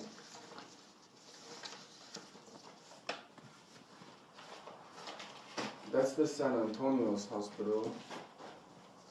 And this is what they're now doing. I went to emergency here and I said, I need to get my medical notes because I'm going to go to a lawyer. Dermatology is refusing.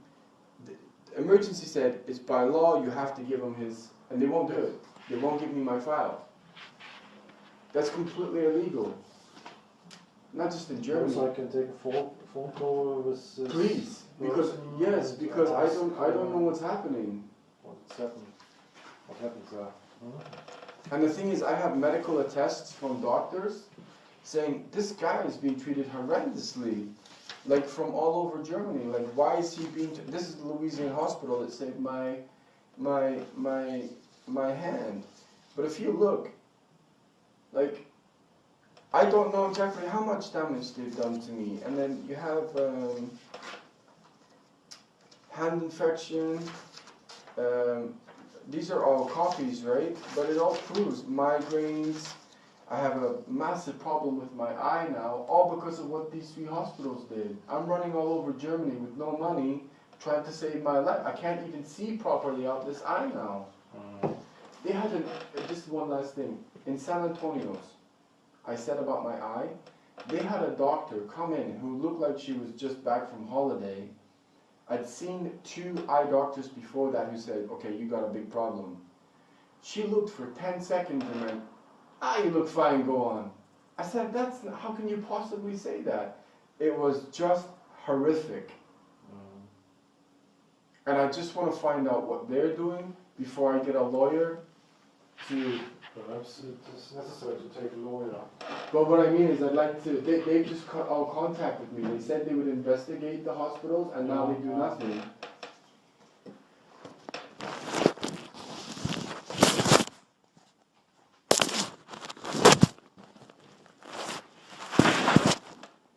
Really, I don't know how I'm still alive after my medical treatment here. Really, I don't.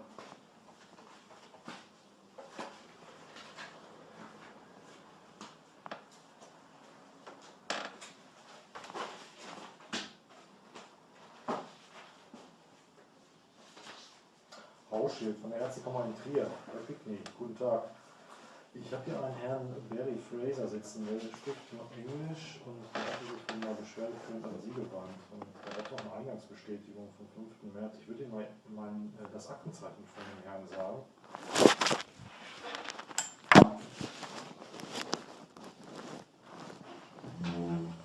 Können Sie nicht kurz sagen?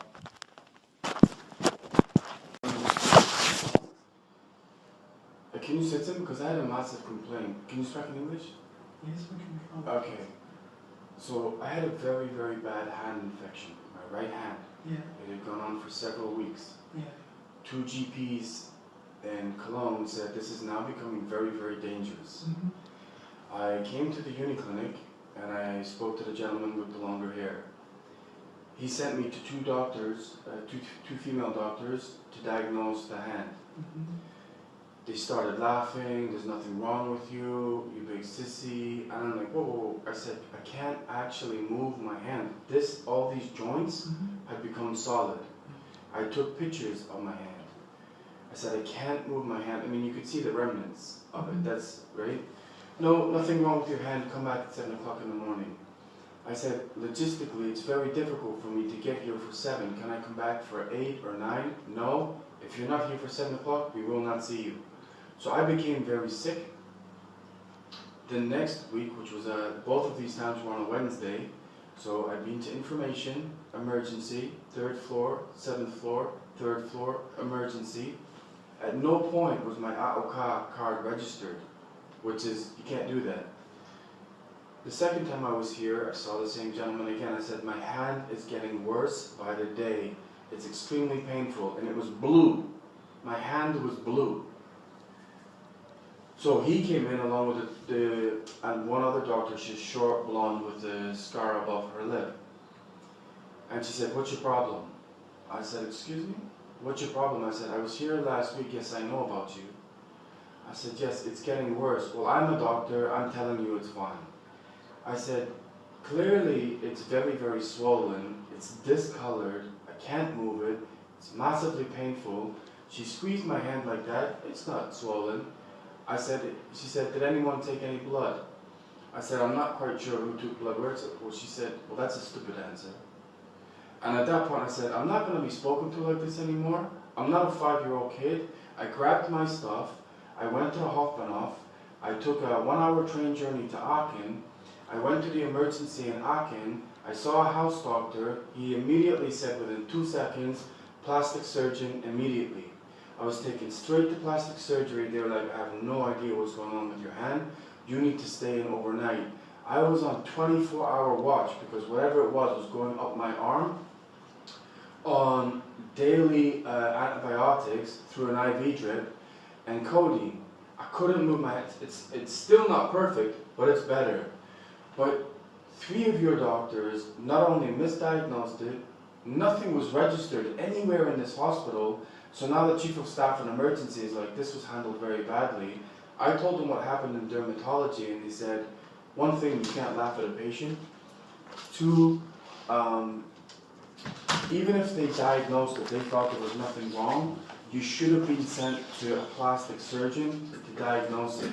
So now he's finding out why I wasn't registered in emergency, why I wasn't registered here, why I saw 3 doctors, and there's no recollection of anywhere in the hospital of me even being here.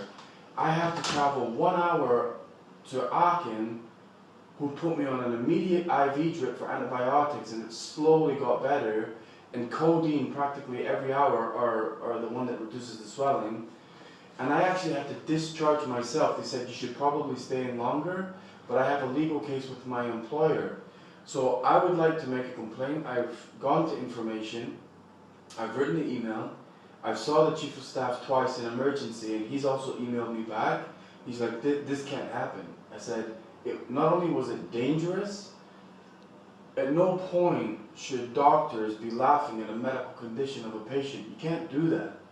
And for it to be that bad, for me to literally pack up my things, walk from here to the Hofbahnhof, and I don't know KOLN very well, get on a 1-hour train, find out where the nearest emergency is, and they immediately send me to a plastic surgeon and I'm kept in for 4 days, I would like to make a complaint. It was horrendous.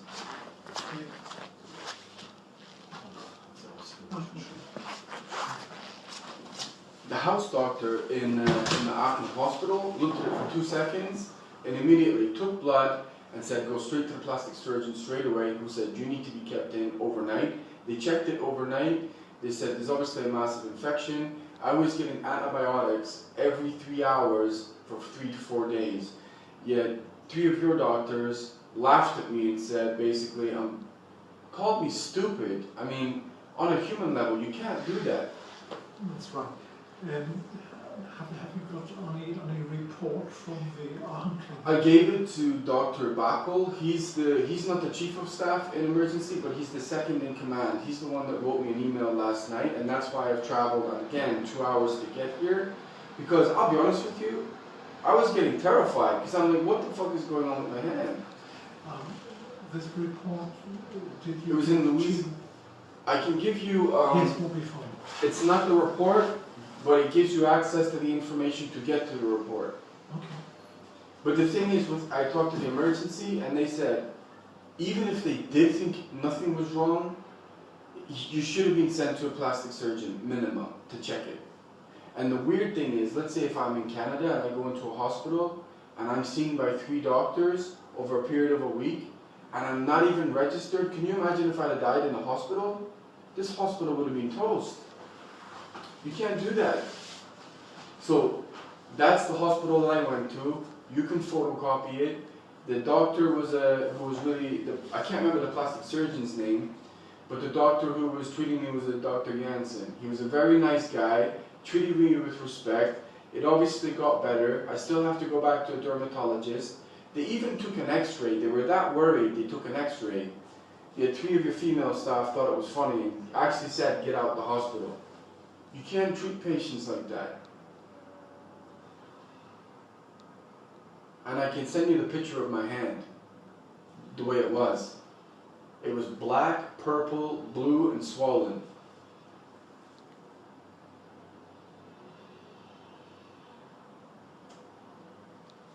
But the 3 Frau doctors thought it was hilarious. The short blonde one actually was being aggressive, pointing fingers. You can't do that.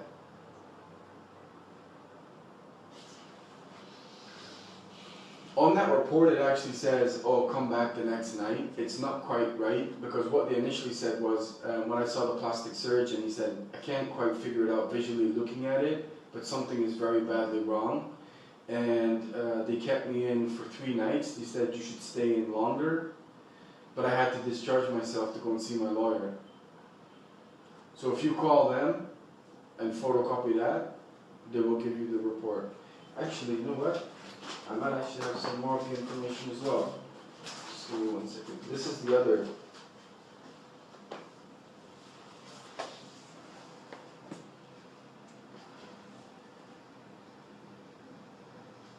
The scary part is, if I had collapsed and something was deadly in my arm and I'm not registered here, this hospital would be in a lot of trouble.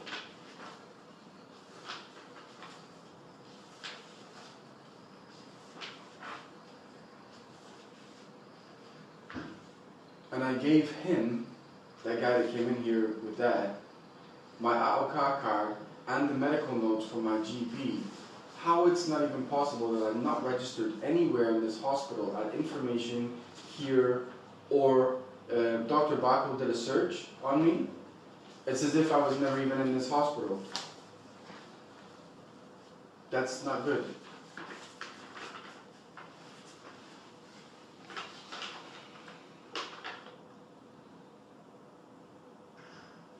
The 3 doctors I saw here, extremely unprofessional. Extremely unprofessional.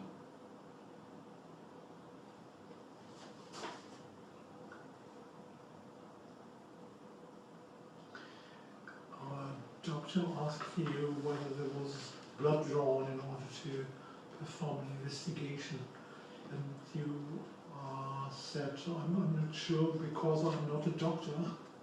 No. How's that? Okay, so basically what happened is, she was talking to me like a dog at that point. She said, I told her the places I'd been, right? The doctors, numerous doctors. She was talking to me like I was a 5-year-old child. I said, you can clearly see I have an IV bruise, right? When it goes in the arm. So at that point, she actually came towards me, squeezed my right hand, said, there's nothing wrong with your hand, you're making stupid comments. The guy who brought this in giggled. That's when I left. I said, really, if you're going to behave like that, what's the point? She actually said, there's nothing wrong with your hand. Yes. I literally, that same night, I went to this hospital. It doesn't make much sense, does it? And even emergency said, even if that was her diagnosis, even if it was, she still should have sent me to a plastic surgeon or emergency. If you can't diagnose it as a dermatologist, you don't say, get out of my hospital. Absolutely. Back in a minute. But is that technically the case? Let's say that was her diagnosis, even though it was wrong. She still has to send me to emergency. It has to be diagnosed. I'll be back in a minute. Thanks.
So can I ask, I don't know who I'm talking to. I'm not sure if my English is fine enough to make a correct conversation with you. Yes. I think the diagnosis our doctor had was an eczema or something which is not infectious. And as far as I've heard, she proposed to have a blood investigation. That's not true. I was there, you weren't. Just what I would say to you, sir, is, sir, I don't know who I'm talking to, doctor? Doctor, yes. Yes. Pardon? So your last name, sir? Razukat. Razukat. Okay, are you one of the chief here? I'm responsible for this area, yes. So bearing in mind I came here twice, not once, twice. Yeah.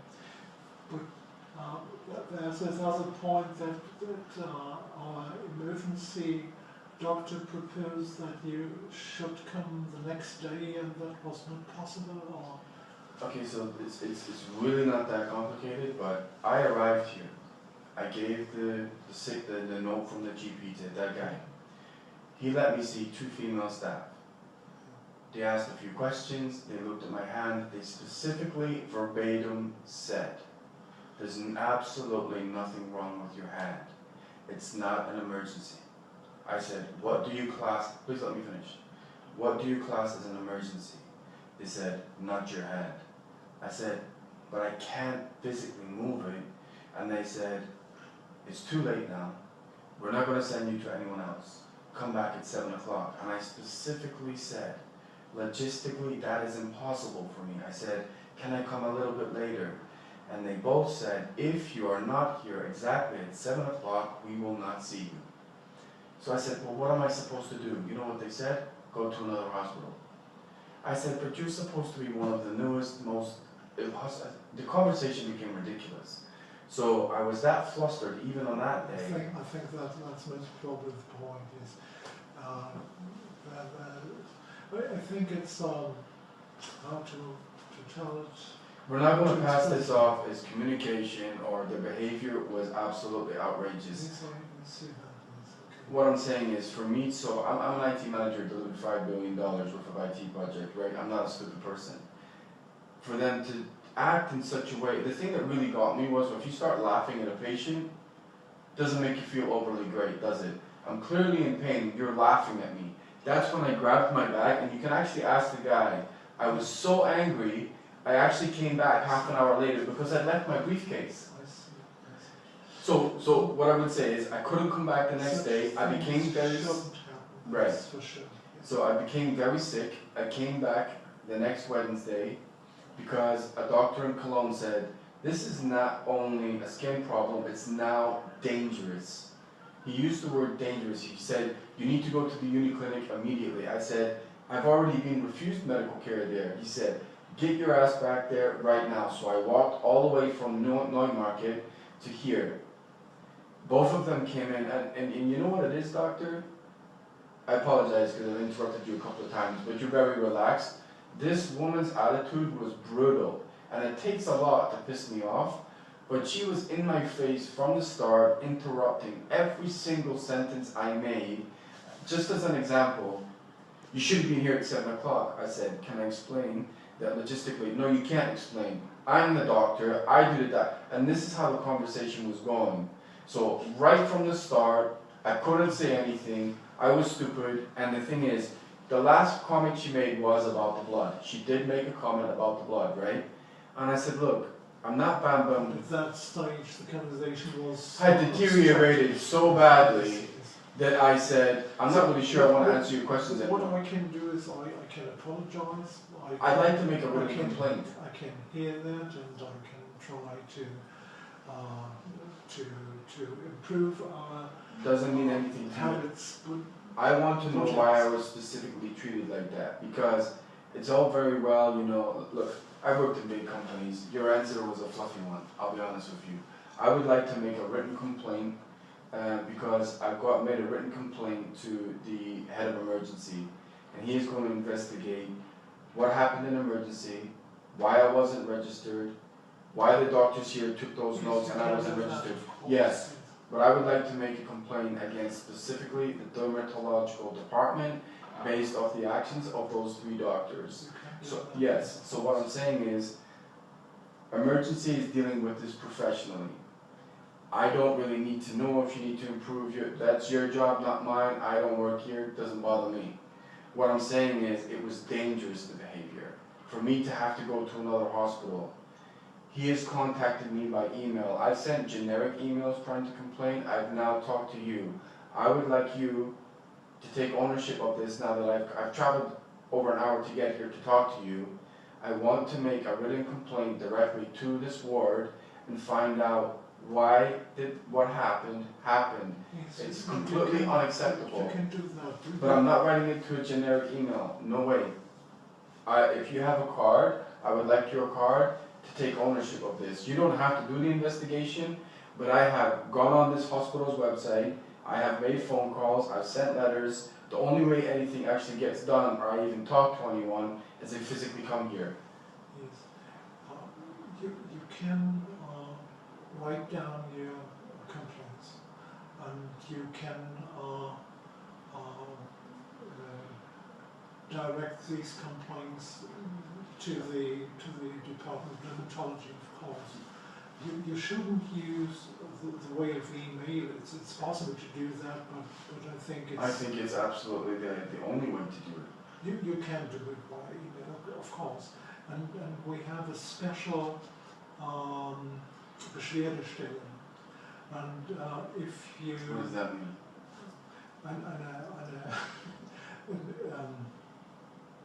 An office. I don't want to be blown off by fluff, and my concern is that you've obviously listened to my situation, right? No. You can write your complaints to this Beschwerdestelle, and they are obliged to investigate the case. Can I say that I spoke to you today? Yes, of course. Can you write down your name? Yes, of course. My only concern with you, doctors, and I've never met you before, I've worked in huge organizations, right? Huge. Much bigger than this hospital. A standard response is, thank you very much for informing us, and we will endeavor to improve our procedures and processes, and it don't mean nothing to me. What I'm looking for is why did what happened to me happen to me? My English is not good. And it's good enough, Doc. It's good enough, Doc. What I'm saying is that answer is a generic answer from any part of the world. I've been heard the same answer in America, Canada, UK. You're a smart guy. That's the only thing that concerns me is generic answers, because I've done it myself when I was in sales. Is it possible when I send this email that it goes to an actual person and not a mailbox? Yes. No, it is. Do you have a card? Do you have a card? I have no card, but I have a stamp, and you can use that. I've been trying to do this before Christmas, so I think at a minimum. And you can mail me, of course. Perfect. And you can pass it on to whoever you want to investigate. That's totally fine. I can do that, yes.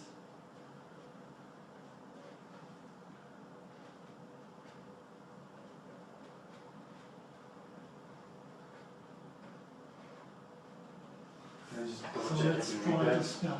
So It's H point, full stop, RASOK. Oh, that's an S? It's the same as here. Okay. And it's at uni minus KOLN, UNI minus you can read it. Yes. Okay, fine. So really, just a quick one, and then I'll go, because I know you're busy.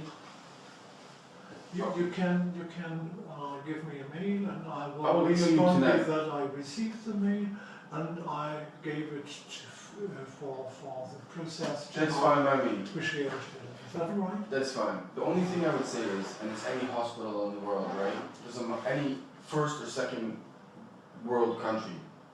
If you go into a hospital and you're actually seen by doctors and you at no point are registered in that hospital, if something had happened to me bad, or I'd stayed here and it got horrendously worse and something terrible had happened to me, do you know legally this hospital would have been in a lot of trouble? That's why the emergency guy, that's the number one thing he's chasing, is like, how can this guy have given his AOK card like 4 or 5 times and no one registered? The behavior of the staff was unacceptable, and on a technical level, all I would say is, and this is my last thing, the emergency guy who was a plastic surgeon, he said, even if that was the dermatologist's response, it's their legal obligation to send you to a plastic surgeon to make the decision on what's wrong with your hand. You can't just leave. That's what he said. Legally. Okay. That's not the case, or it is the case?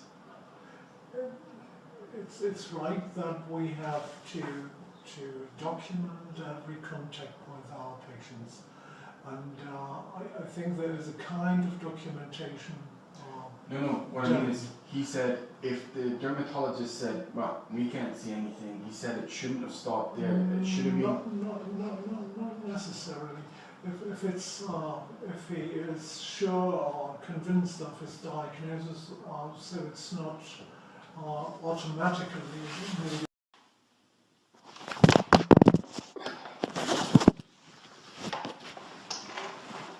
How can I have psychological problems just from reading emails? How is that? If all your companies in Germany don't pay you, everybody is making mistakes in Europe. At the age is... So I now have the CEO of 3 hospitals saying they made mistakes. Everybody is making mistakes. Right, but why are you attacking me saying I have psychological issues? I'm actually one. If you're asking me to talk German, it's got nothing to do with my medical situation. Okay. So now you actually made me very angry. Okay, but I can't help you anymore. Well, I'd like my medical history from the time that I came here. Okay, I give you. Yeah. But you should. And I don't think you should say it now. Yep. That was actually a very racist attack. Okay. Can I have him? Yeah, we made it now. And you're not giving me a painkiller for my migraine. So you're Migraine, refusing medical care, you're going to quote me for about speaking German, and you're saying about psychological You issues. can. For one appointment, Yeah. you said that. It's outrageous. I'll wait outside. Racist. Is it possible to get my medical notes, please? The medical notes? What do you know? Was braucht er denn? Ja, er fragt mich ja was soll ich machen? Du sollst reinkommen. Ich soll reinkommen.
It is working. Please sit down one moment. Can I ask a question? Why would you not talk to me because I can't speak German? You say that you can't come back because you can't speak German. No. He asked me how long have I been in Germany? 2 years. He said, well, you should speak German by now, don't come back. So that's why I like my medical reports. That's outrageous. Please wait a moment. Outrageous. It's working. Yeah? Sorry?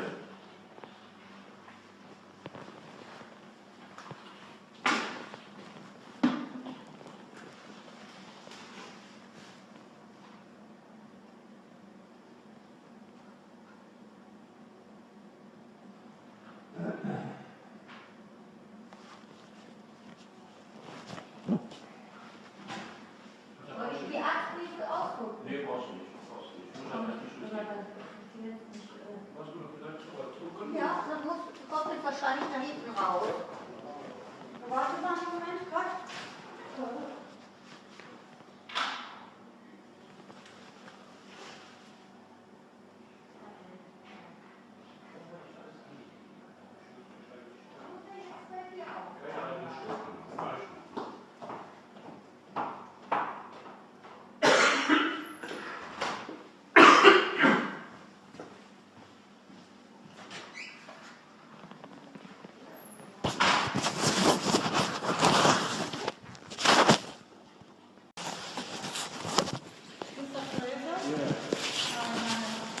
My name is STALKED. Dr. Jürgen has been with you for circa 1 week. No. What happened is I came and spoke to him. I detailed everything that happened. He said, this is very dangerous. I promise to get back to you either tonight or tomorrow. Very little bit English, no? He promised to do something. He didn't do it. I was told to come back today. I waited outside his door 20 minutes. Then go away. I speak to Dr. Graf. This is gross Graf problem. Young man, he made a promise. I promise, I call you, I email you, I investigate over the weekend. Dr. Graf said he did nothing. He has become an email for you? I want to talk to the professor. No. Appointment. Professor Oder says me Oberarzt Duman. Talk with you. Why can't he talk to me? Dr. Graf, right, listened to me and said, I must speak to the professor. Dr. Graf said, I must speak to the professor. Why? I have talked to Professor Oder and he says Oberarzt Duman. Hat mir gesagt. So I've traveled, it's not funny, I've traveled by Deutschland twice, like 2 hours, to talk to the doctors when I was in abusive behavior in the hospital. That's it. You can understand it. She told me to knock on your door. Yes. I was calling. Okay. And then I have looked So if you're going to arrange your appointment, why is he refusing to talk to you? Why? It's a big complaint. He's the chef. Ja, Professor Oder has Mitarbeiter, people, doctors, die für ihn noch arbeiten. Yes, I She understand. works I for understand. him, and she can speak with you. Oberarzt Jungmann No, my complaint is against the female for doctor. 1 week oder so. I'm working on it. Okay, so make it in a week. I'll come back in a week. Nein, Oberarzt Jungmann has speak with you for And he did nothing. circa 1 He week. did nothing. Zero. Nothing. And Dr. Grass said he never even spoke to the staff. Yeah, It's his responsibility because he's the boss. Dr. Graf has said that Dr. Jungmann write you a mail. No, he didn't. The mail comes to you. There's something very wrong. I'm being sent all over the place. Dr. Youngman now refuses to talk to me. He's in his room. So he sat in his room and he won't come out of his room after listening to my complaint. That's not good. I stood there for 20 minutes. He's in his room. You're distracted to me. Dr. Graf come out and like, oh, he's not going to talk to you. After I make my complaint, and I'm supposed to trust him, and your chief won't talk to me? That is wrong. If I work in a bank, I'm a bank of Ed, if I'm a senior IT manager, I make a mistake, it goes to my boss. He doesn't want to talk to me because he knows it's a very bad complaint. I have his email. Do you have his email? I have his email. His email. This email is I sent to Professor Oder. Right. Is Professor Roder going to reply? You can So can I ask? write another mail.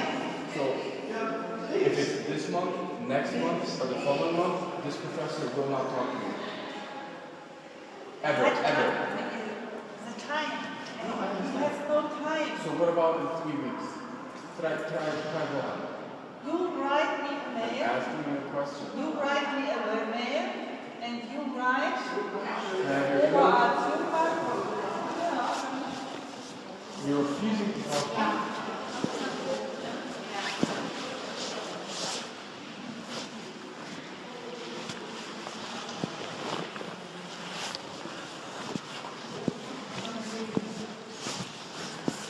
the boss, he's totally following me out. Do you remember when I came here last week, right? And I spoke to the doctor, and when I went to California, he said this doctor doesn't even exist in this hospital. It's all cover-up.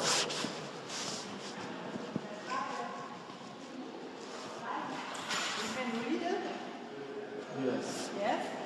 You write a mail and you talk that over as human.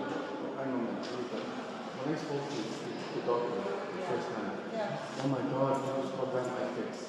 When I telephoned him, he said, this doctor doesn't work in this hospital. I said, oh no. I said, what? No, he works. So I traveled another 2 hours by Deutschland. I go to his room. Oh, alles klar, I'm your man. He said, wait, we will talk to you. 20 minutes, nothing. I go back around, only Dr. Graf talked to me. Not a professor. You guys are dealing with this very badly. You write this in this mail. I'm going to the Yes. And I send this mail to Professor Wolfgang. Yes? After having dealt with this, you guys are even talking. Traveling for 4 hours on Deutschland, and you're treating it like it's a joke. I'll go to the house. He's doing nothing. He promised. He did nothing. You write, yes? You write. Why are you laughing? You write. Dr. Graf just spoke to me, right?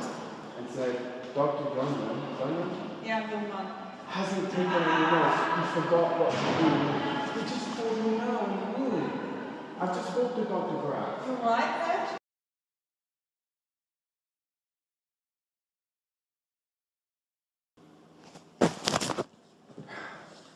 What I wanted to do was give you a receptionist.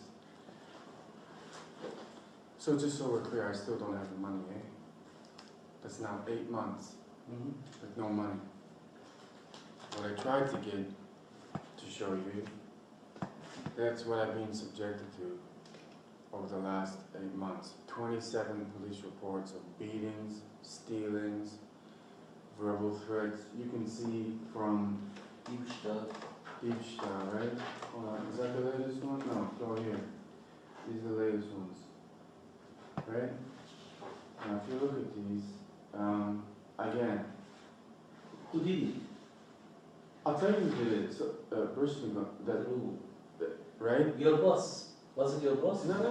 You don't understand. When I'm dealing with a big company out there, I'm getting attacked from everyone. Hostel owners, people in my hostel room, banks, in the street. I'm getting attacked on the trains. I cannot go 24 hours without a violent act towards me.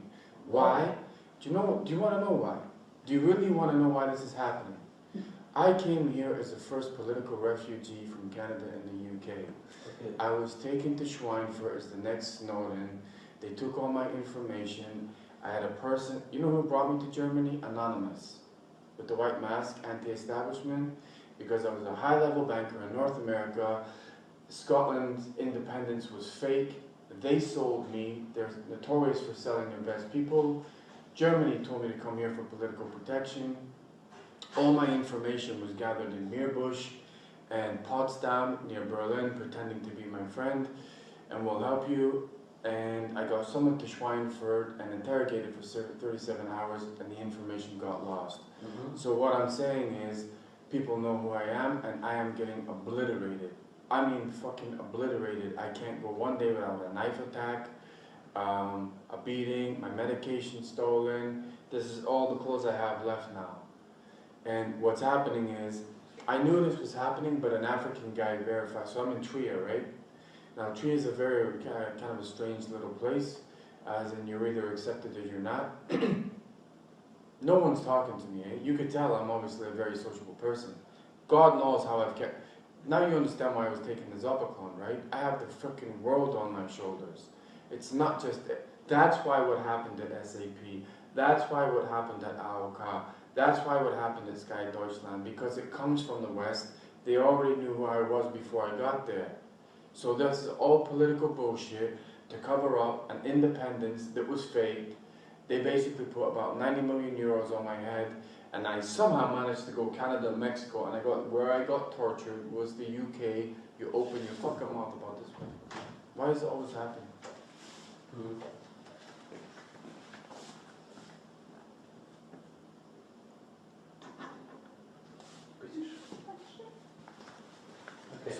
Zopiclone thing. Do you know what happened? When I was in Toronto and I was becoming a very high-level manager, they sent me to a psychologist. Felicia Sisgal, Jewish, believe me, I'm Jewish, all the trouble things we've gone through, had me taking 7.5 Zopiclone a day. I had no idea what the hell it was. And in 2013, just when I have my life settled with a full-time job, full-time everything, that Felicia Sisgal drugged me, go back to England. I went back to England around all that independent stuff, got chased all over England. I got Canadian Embassy to send me back.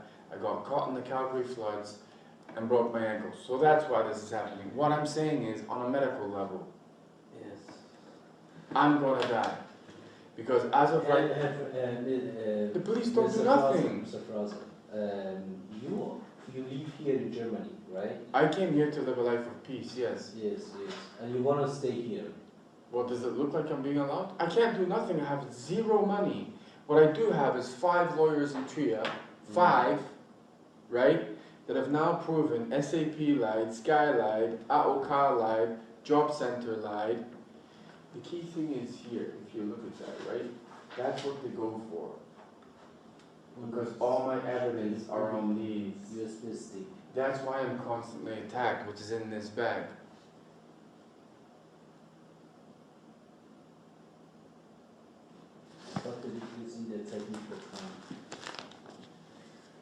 So the problem is... What can I do for you now? I basically, yes, medically. So I have a couple of doctors, right? And I've copied them on emails. I staggered to the IGM trade union, which is in Frankfurt. Do you know IGM? It's a trade union that if an employer is being brutalized, they're the ones that go on strike. So they now know my whole story. So I've now copied in the 4 other doctors, 2 of them are in Cologne who are very nice, 1 in Würzburg, 1 in Munich, 1 in Düsseldorf. And I'm just saying, I can't personally fix this right now. I'm gonna, how I'm still surviving, I don't know. I've copied them in on the evidence, partially some of this, some of the medical stuff. The Northwest Rhine region is investigating what happened in those 3 hospitals, remember with a hand infection. I now have a lawyer who's written to these 3 hospitals in Cologne to say what the fuck happened. On a medical level, look, I have no money, so whatever medication you give me is going to have to be AOK covered. I have nothing. Because of, remember when I got hit with a concussion, I had an attack. That's one of the things. My neck and my head is getting worse and worse and worse. Are you tired? You falling asleep? Yes, sorry. Are you long day? I'm so sorry, yes. I couldn't sleep last night, I had a trouble. Take a telephone, buddy. I'm listening to you. I tried no, it's okay, I can tell you. Give me 1 minute, I bring for me a coffee. Okay, go for it, sir. You want to? Okay. Yes, you want? Yeah, okay. Coffee? Yes, please. Good. I've never seen that. Wait a minute.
Chat 2017@gmail.com. Yes. I've never received an email. No, somehow now it should work. Was it not activated or something? Okay, now I don't know why. Okay. Okay, so what happened? Okay, so I have these legal battles with SAP, CI Deutschland that you know about, right? Right, yeah. KALK. Yeah. So I have virtually no money. I'm surviving by friends' money. Okay. They're basically putting me in a hospital, and I'm going to my friend's house tomorrow night to stabilize my situation. Unfortunately, I had to get on a Deutschbahn, and I had no ticket. I have about 27 police reports in here of me being attacked since this happened. What happened is, as you can see the bruise here, I said to the Deutschbahn guy, I said, this is my situation. I'm being asked to go to consulates, police stations. There's not a whole lot I can do if my friend is going to place me here. Okay. I said, if you can look at your own police reports, it says Commerce Bank, embezzlement, because they closed my bank illegally, so I couldn't go to my court case against SAP. He said, I don't want to read it. Grabbed me by the arm and got the police. I'm like, why are you getting the police? I've done nothing. It's your report. So I've now just been brutalized for about 2 hours in the Düsseldorf station, and they've given me a letter threatening to put me in prison for not paying a ticket. I'm like, you're kidding me. Yeah. Like, that's unnecessary roughness. Yeah, that's true. The other thing is you know that I've gone to see a specialist because I had an MRT. Yeah. And I was in Düsseldorf getting electrodes on my head because they said I have a hole in my cornea. So the eye specialist here and 2 others said I have a hole in my cornea from the attack that I got, right? Okay. So I wanted to see what the result of that was, because he said he would have it to you by Friday. The eye doctor? No, this guy is a neurologist. Okay, I don't have the latest, I don't have anything from a neurologist. To what neurologist did you go? It was number 1 Oststraße. Okay. He said he would have the report to you by Friday last week. Okay, just 1 moment. Yeah, but unfortunately it always takes so long. This is killing me, like that's a bad bruise. Okay, just one thing after the Yeah. other. Neurologist? Yes. Oststraße? Mm-hmm. Oststraße 1? Yes. He's done 2 tests on me now. One, he did a neurological test, and then he put some like electrode helmet on my head to see if it was working properly, or like the electricity through my brain. Dr. Tavana. Yes. Okay, then we call there tomorrow and ask for Is it possible to email me the report or no? We can try, yeah.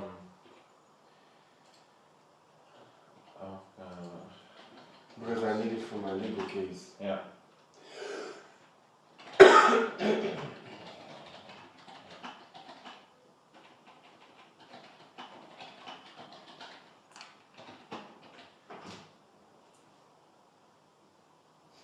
I also get an hour. Okay, yeah. We will call there, and then if you get it, we will mail it to you. If you don't have it in 2 days, give us a call. Okay, what address do you... Oh, you mean email it, right? Right. Right.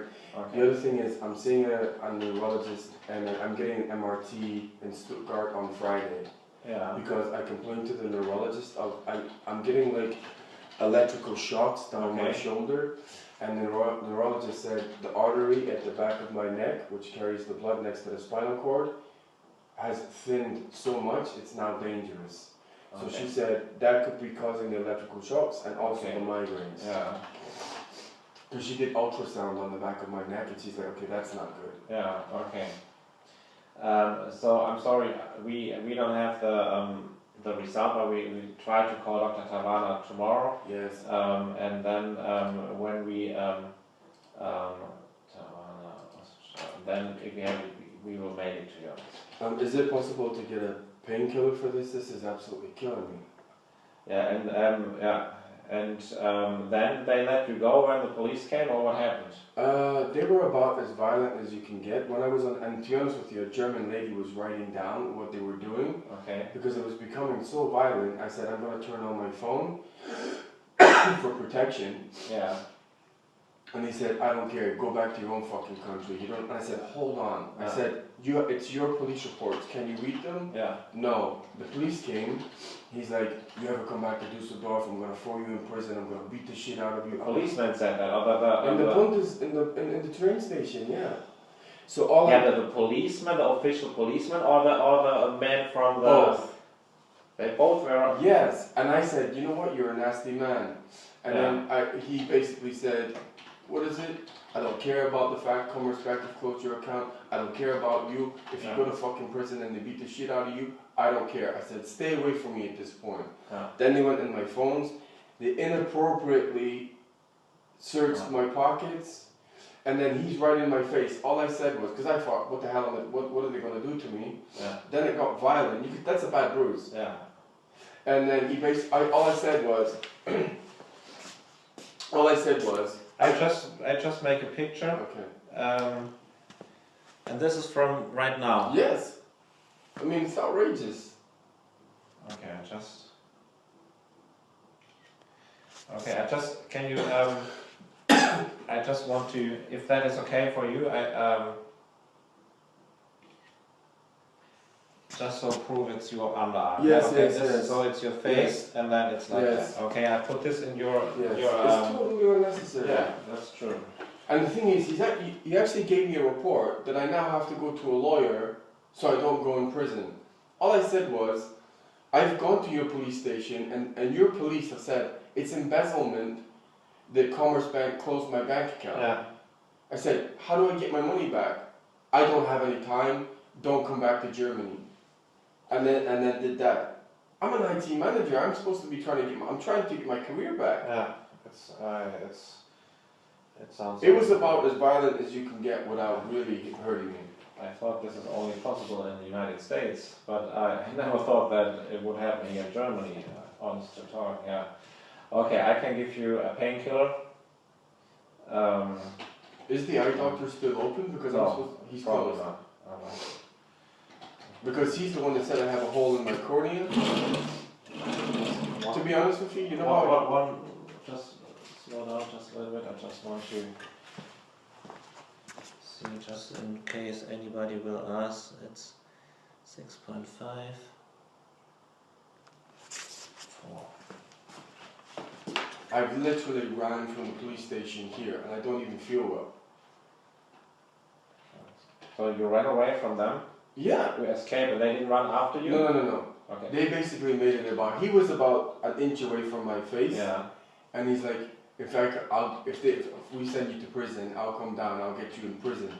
So then he said, get the fuck out of here. They wouldn't answer any questions. Yeah. He physically assaulted me by putting his hands in my pockets, if you mean inappropriately.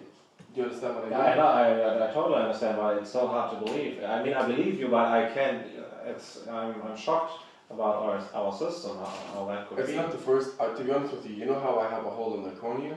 Yeah, but that was not the police. Part of it was. Because this is all related to my work case, I'm telling you. I was in Hanover where my lawyer was, right? Yeah. 3 weeks before I'm supposed to go to court, I'm in an apotheke in Göttingen. Because my normal lawyer was in Munich, right? And I had an apotheke just to help me with sleep. Zotterplan. 2 police officers came in. Yeah. I'm like, oh my god, what's going to happen? They start looking at me, I'm like, what's the problem? Because I didn't have a German passport, they dragged me by my jeans through the square, I don't know if you've ever been to Göttingen, calling me a refugee. I'm like, I'm not a refugee, man, I work for SAP. They went to my 5-star hotel, took copies of all my university degree, my SAP contract, and what happened was, part of the reason I have the hole in the cornea is I got attacked in Cologne from a random with an axe, but what he did was, he was making such a I'll be honest with you, I know you're Jewish. He was making racist comments about my passport. Yeah. At the very end, he slammed this folder down right in front of me, said, get the fuck out of Germany because they don't want me to get my SAP money. And at that point, honestly, I said, you know what, you're a racist. And he had an envelope, and he went, don't you? And the envelope went straight in my eye, and that's why I have scratches all over my eye, and that's why I have a hole. So I went to the police and I complained, they don't do nothing. No. And the problem is I'm struggling with is, even with the legal system, AOK, Commerce Bank, and SAP, my lawyers are saying, they're virtually lying every single day and they want you to go away. I said, this is now my whole life, my career, everything. And I'm starting to get concerned that I'm being targeted to the point of, let's harass this guy so much that he disappears. I never had this in my life before. All I was sat in my chair like this. I said, read the police reports. It says I'm being harassed by my work, beaten. I've had my bank card stolen 40 times. I'm up against it, Doc. So the reason I'm specifically coming to you was, this result is critical to my lawsuit.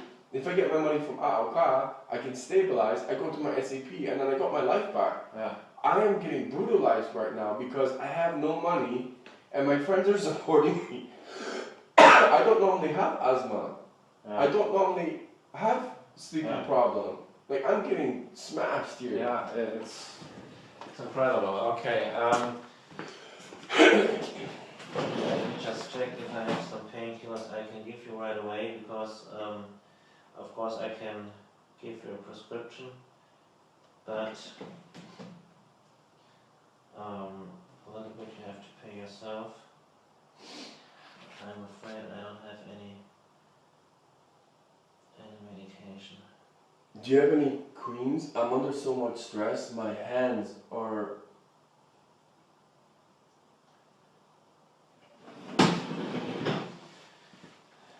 You can for right now you can use that. Oh, that's awesome. Okay. Yeah, this is a good one. Okay, I'm surviving by a thread right now, Doc. I gotta get this money and I gotta get my life back. I can't be threatened with this stuff. No, that's crazy. If I go to prison, my whole career's over for a train ticket. Yeah. And it's I didn't close my own bank account. Yeah. I'm supposed to be a gold member of a bank. If I get any jot on my career, it's over.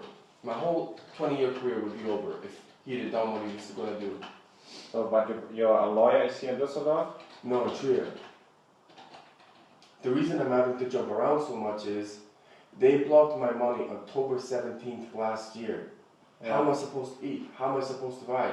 Yeah. And basically the lawyer has gotten to the point of, it's so brutal now, does this guy just starve and freeze on the street and he's dead? It's got to that point. They owe me about 60, 70, 80,000 euros. And they're just waiting it out. I don't want to purposely jump on a Deutsche Bahn and not pay. I'm fighting for my life right now. These are not even my clothes. I'm in a dogfight, Doc. Really, I am. Okay. I understand that you're in big trouble, and I'm sorry. I can give you a prescription for a painkiller, ibuprofen. Yeah, 600 milligrams that you can take. I can't take ibuprofen; it goes bad with my stomach. Okay. The key things are these reports, Doc, because then when I can give them to my lawyer, I got a good chance of getting my money back. Okay. I can give you. You want another painkiller, or I mean, or you put some lotion on it? It's killing me right now. Okay. Novalgine, have you tried that before? I don't know what that is. Okay, this is medication that you can take. It's drops, 20 to 30 drops, up to 3 times a day. Oh, it goes directly to No, the skin? You put it in the mouth?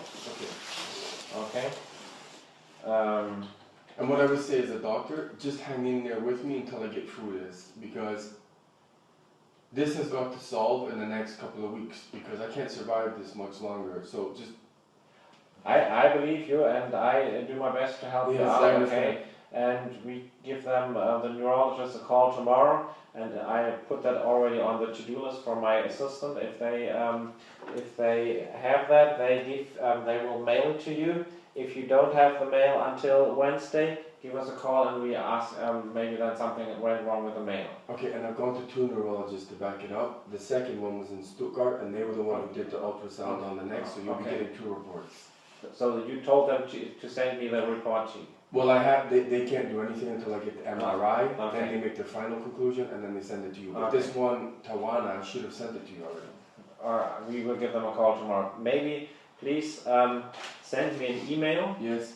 And just send... like a test. Like a test, yeah. Please remember to send me the results, and then I will I double check if I have the results to just go on answering. So my email won't be on spam. Okay. And I do it on my to-do list. You can imagine I'm stressed out. Yeah, This is one of the reasons I've been taking that Zopiclone. I've been jumping hospitals that my friends are paying for, and I'm getting treatment like this. Yeah, it's crazy. I'm stressed out in my head right now. I can imagine. Yeah, I'm so sorry for you. I'm just saying, hang in there with me. I will be on vacation anyways. I know. Can I come? I really need one. I'm joking. I can imagine. I'm in survival mode, man. Really. Yeah, you will. You will survive. Okay, take care. You need some more lotion? Yeah, I have clients all the time. And you're going to trial? I got like no money back. This is all. Give a small version.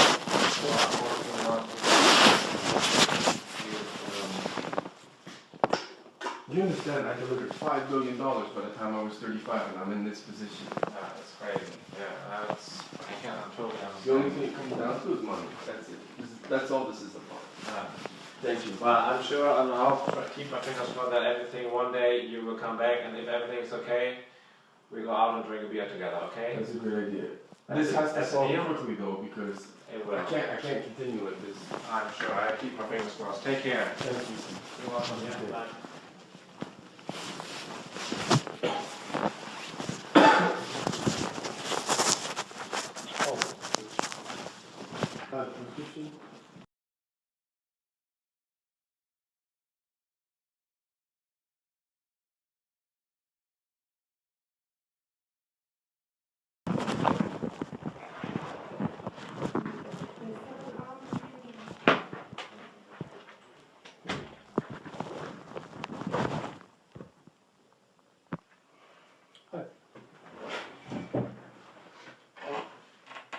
I'm going to tell you something very briefly. I don't need your money today. I'm not sure I'll come back. That scenario that just happened with your receptionist, do you know how my situation started? I'll be perfectly honest with you. I worked in banking, remember? And medical. I saw a feminazi, Jewish, felicitous gal in Toronto Women's College. All of my previous bosses were feminazis from the UK. When the whole political scenario came up with the Scottish independence, data protection broken all over the place. So from 2013, you think it's a little unusual that the only doctors I've ever had have been male, when the 3 complaints against the doctors in KOLN were female. So, yeah, but you live, it's already a proven fact. The thing is, so I'm technically homeless, right? So if you think about it, I went to Mainz. None of them would talk to me. All lawyers disengaged. Sat in Starbucks. Now bear in mind, I have nothing other than the evidence and legal documents I have. They did not steal them in Düsseldorf last week. So I'm sat in Starbucks, essentially with nothing. And I get beaten by Düsseldorf police and everything is stolen. The credit card, Sparkasse, my AOK. Now AOK is saying I owe them money. It is basically, and the only reason I have money is people from outside Germany are now seeing what's going on and giving me money. And I'm actually asking anyone to get me out of here. What I would say is, I need enough of that tablet, and to be honest with you, I probably won't come back. Only because that scenario that they mentioned about paper and then went giggling in the room is a scenario that I've had to deal with even in the UK where I'm from. The only doctors who would treat me were male. I had no issue whatsoever until March 10, 2013 when Felicitous Gal drugged me. Now, bear in mind, she's Jewish and Jewish control Germany. Well, if you think about it this way, right? Look, I went to the Ministry of Justice, Ministry of Interior. It's a little funny that the synagogue, and I've been beaten by the Ministry of Justice numerous times, and every time I've come out an apotheke, I always get questioned about my medication. There's a synagogue right next door. Questioned by who? people with the justice thing on their back. Okay. That's not normal. No. So I actually went in and I handed in, I've now been beaten by 12 Polizei officers, and I handed it into Horf or whatever his name is. Every single ministry in Mainz refused to talk to me. Now, when I went to Denmark and I told you the asylum card, and it's actually on here, right? Do you know what they're doing? If I'm a male threat to someone who's quite hot, let's say I was a male threat to Donald Trump, I'm not. Let's say I was. What's the most disturbed way I can try and get to someone? The whole reason they even sent me to women's college is because some screwed up psychologist in the UK pretended I'd been abused by a parent. Then they sent me there. It was a mass medical cover-up, and now I get attacked daily on my phone, on the street, and I guarantee you 100% that your receptionist knew who I was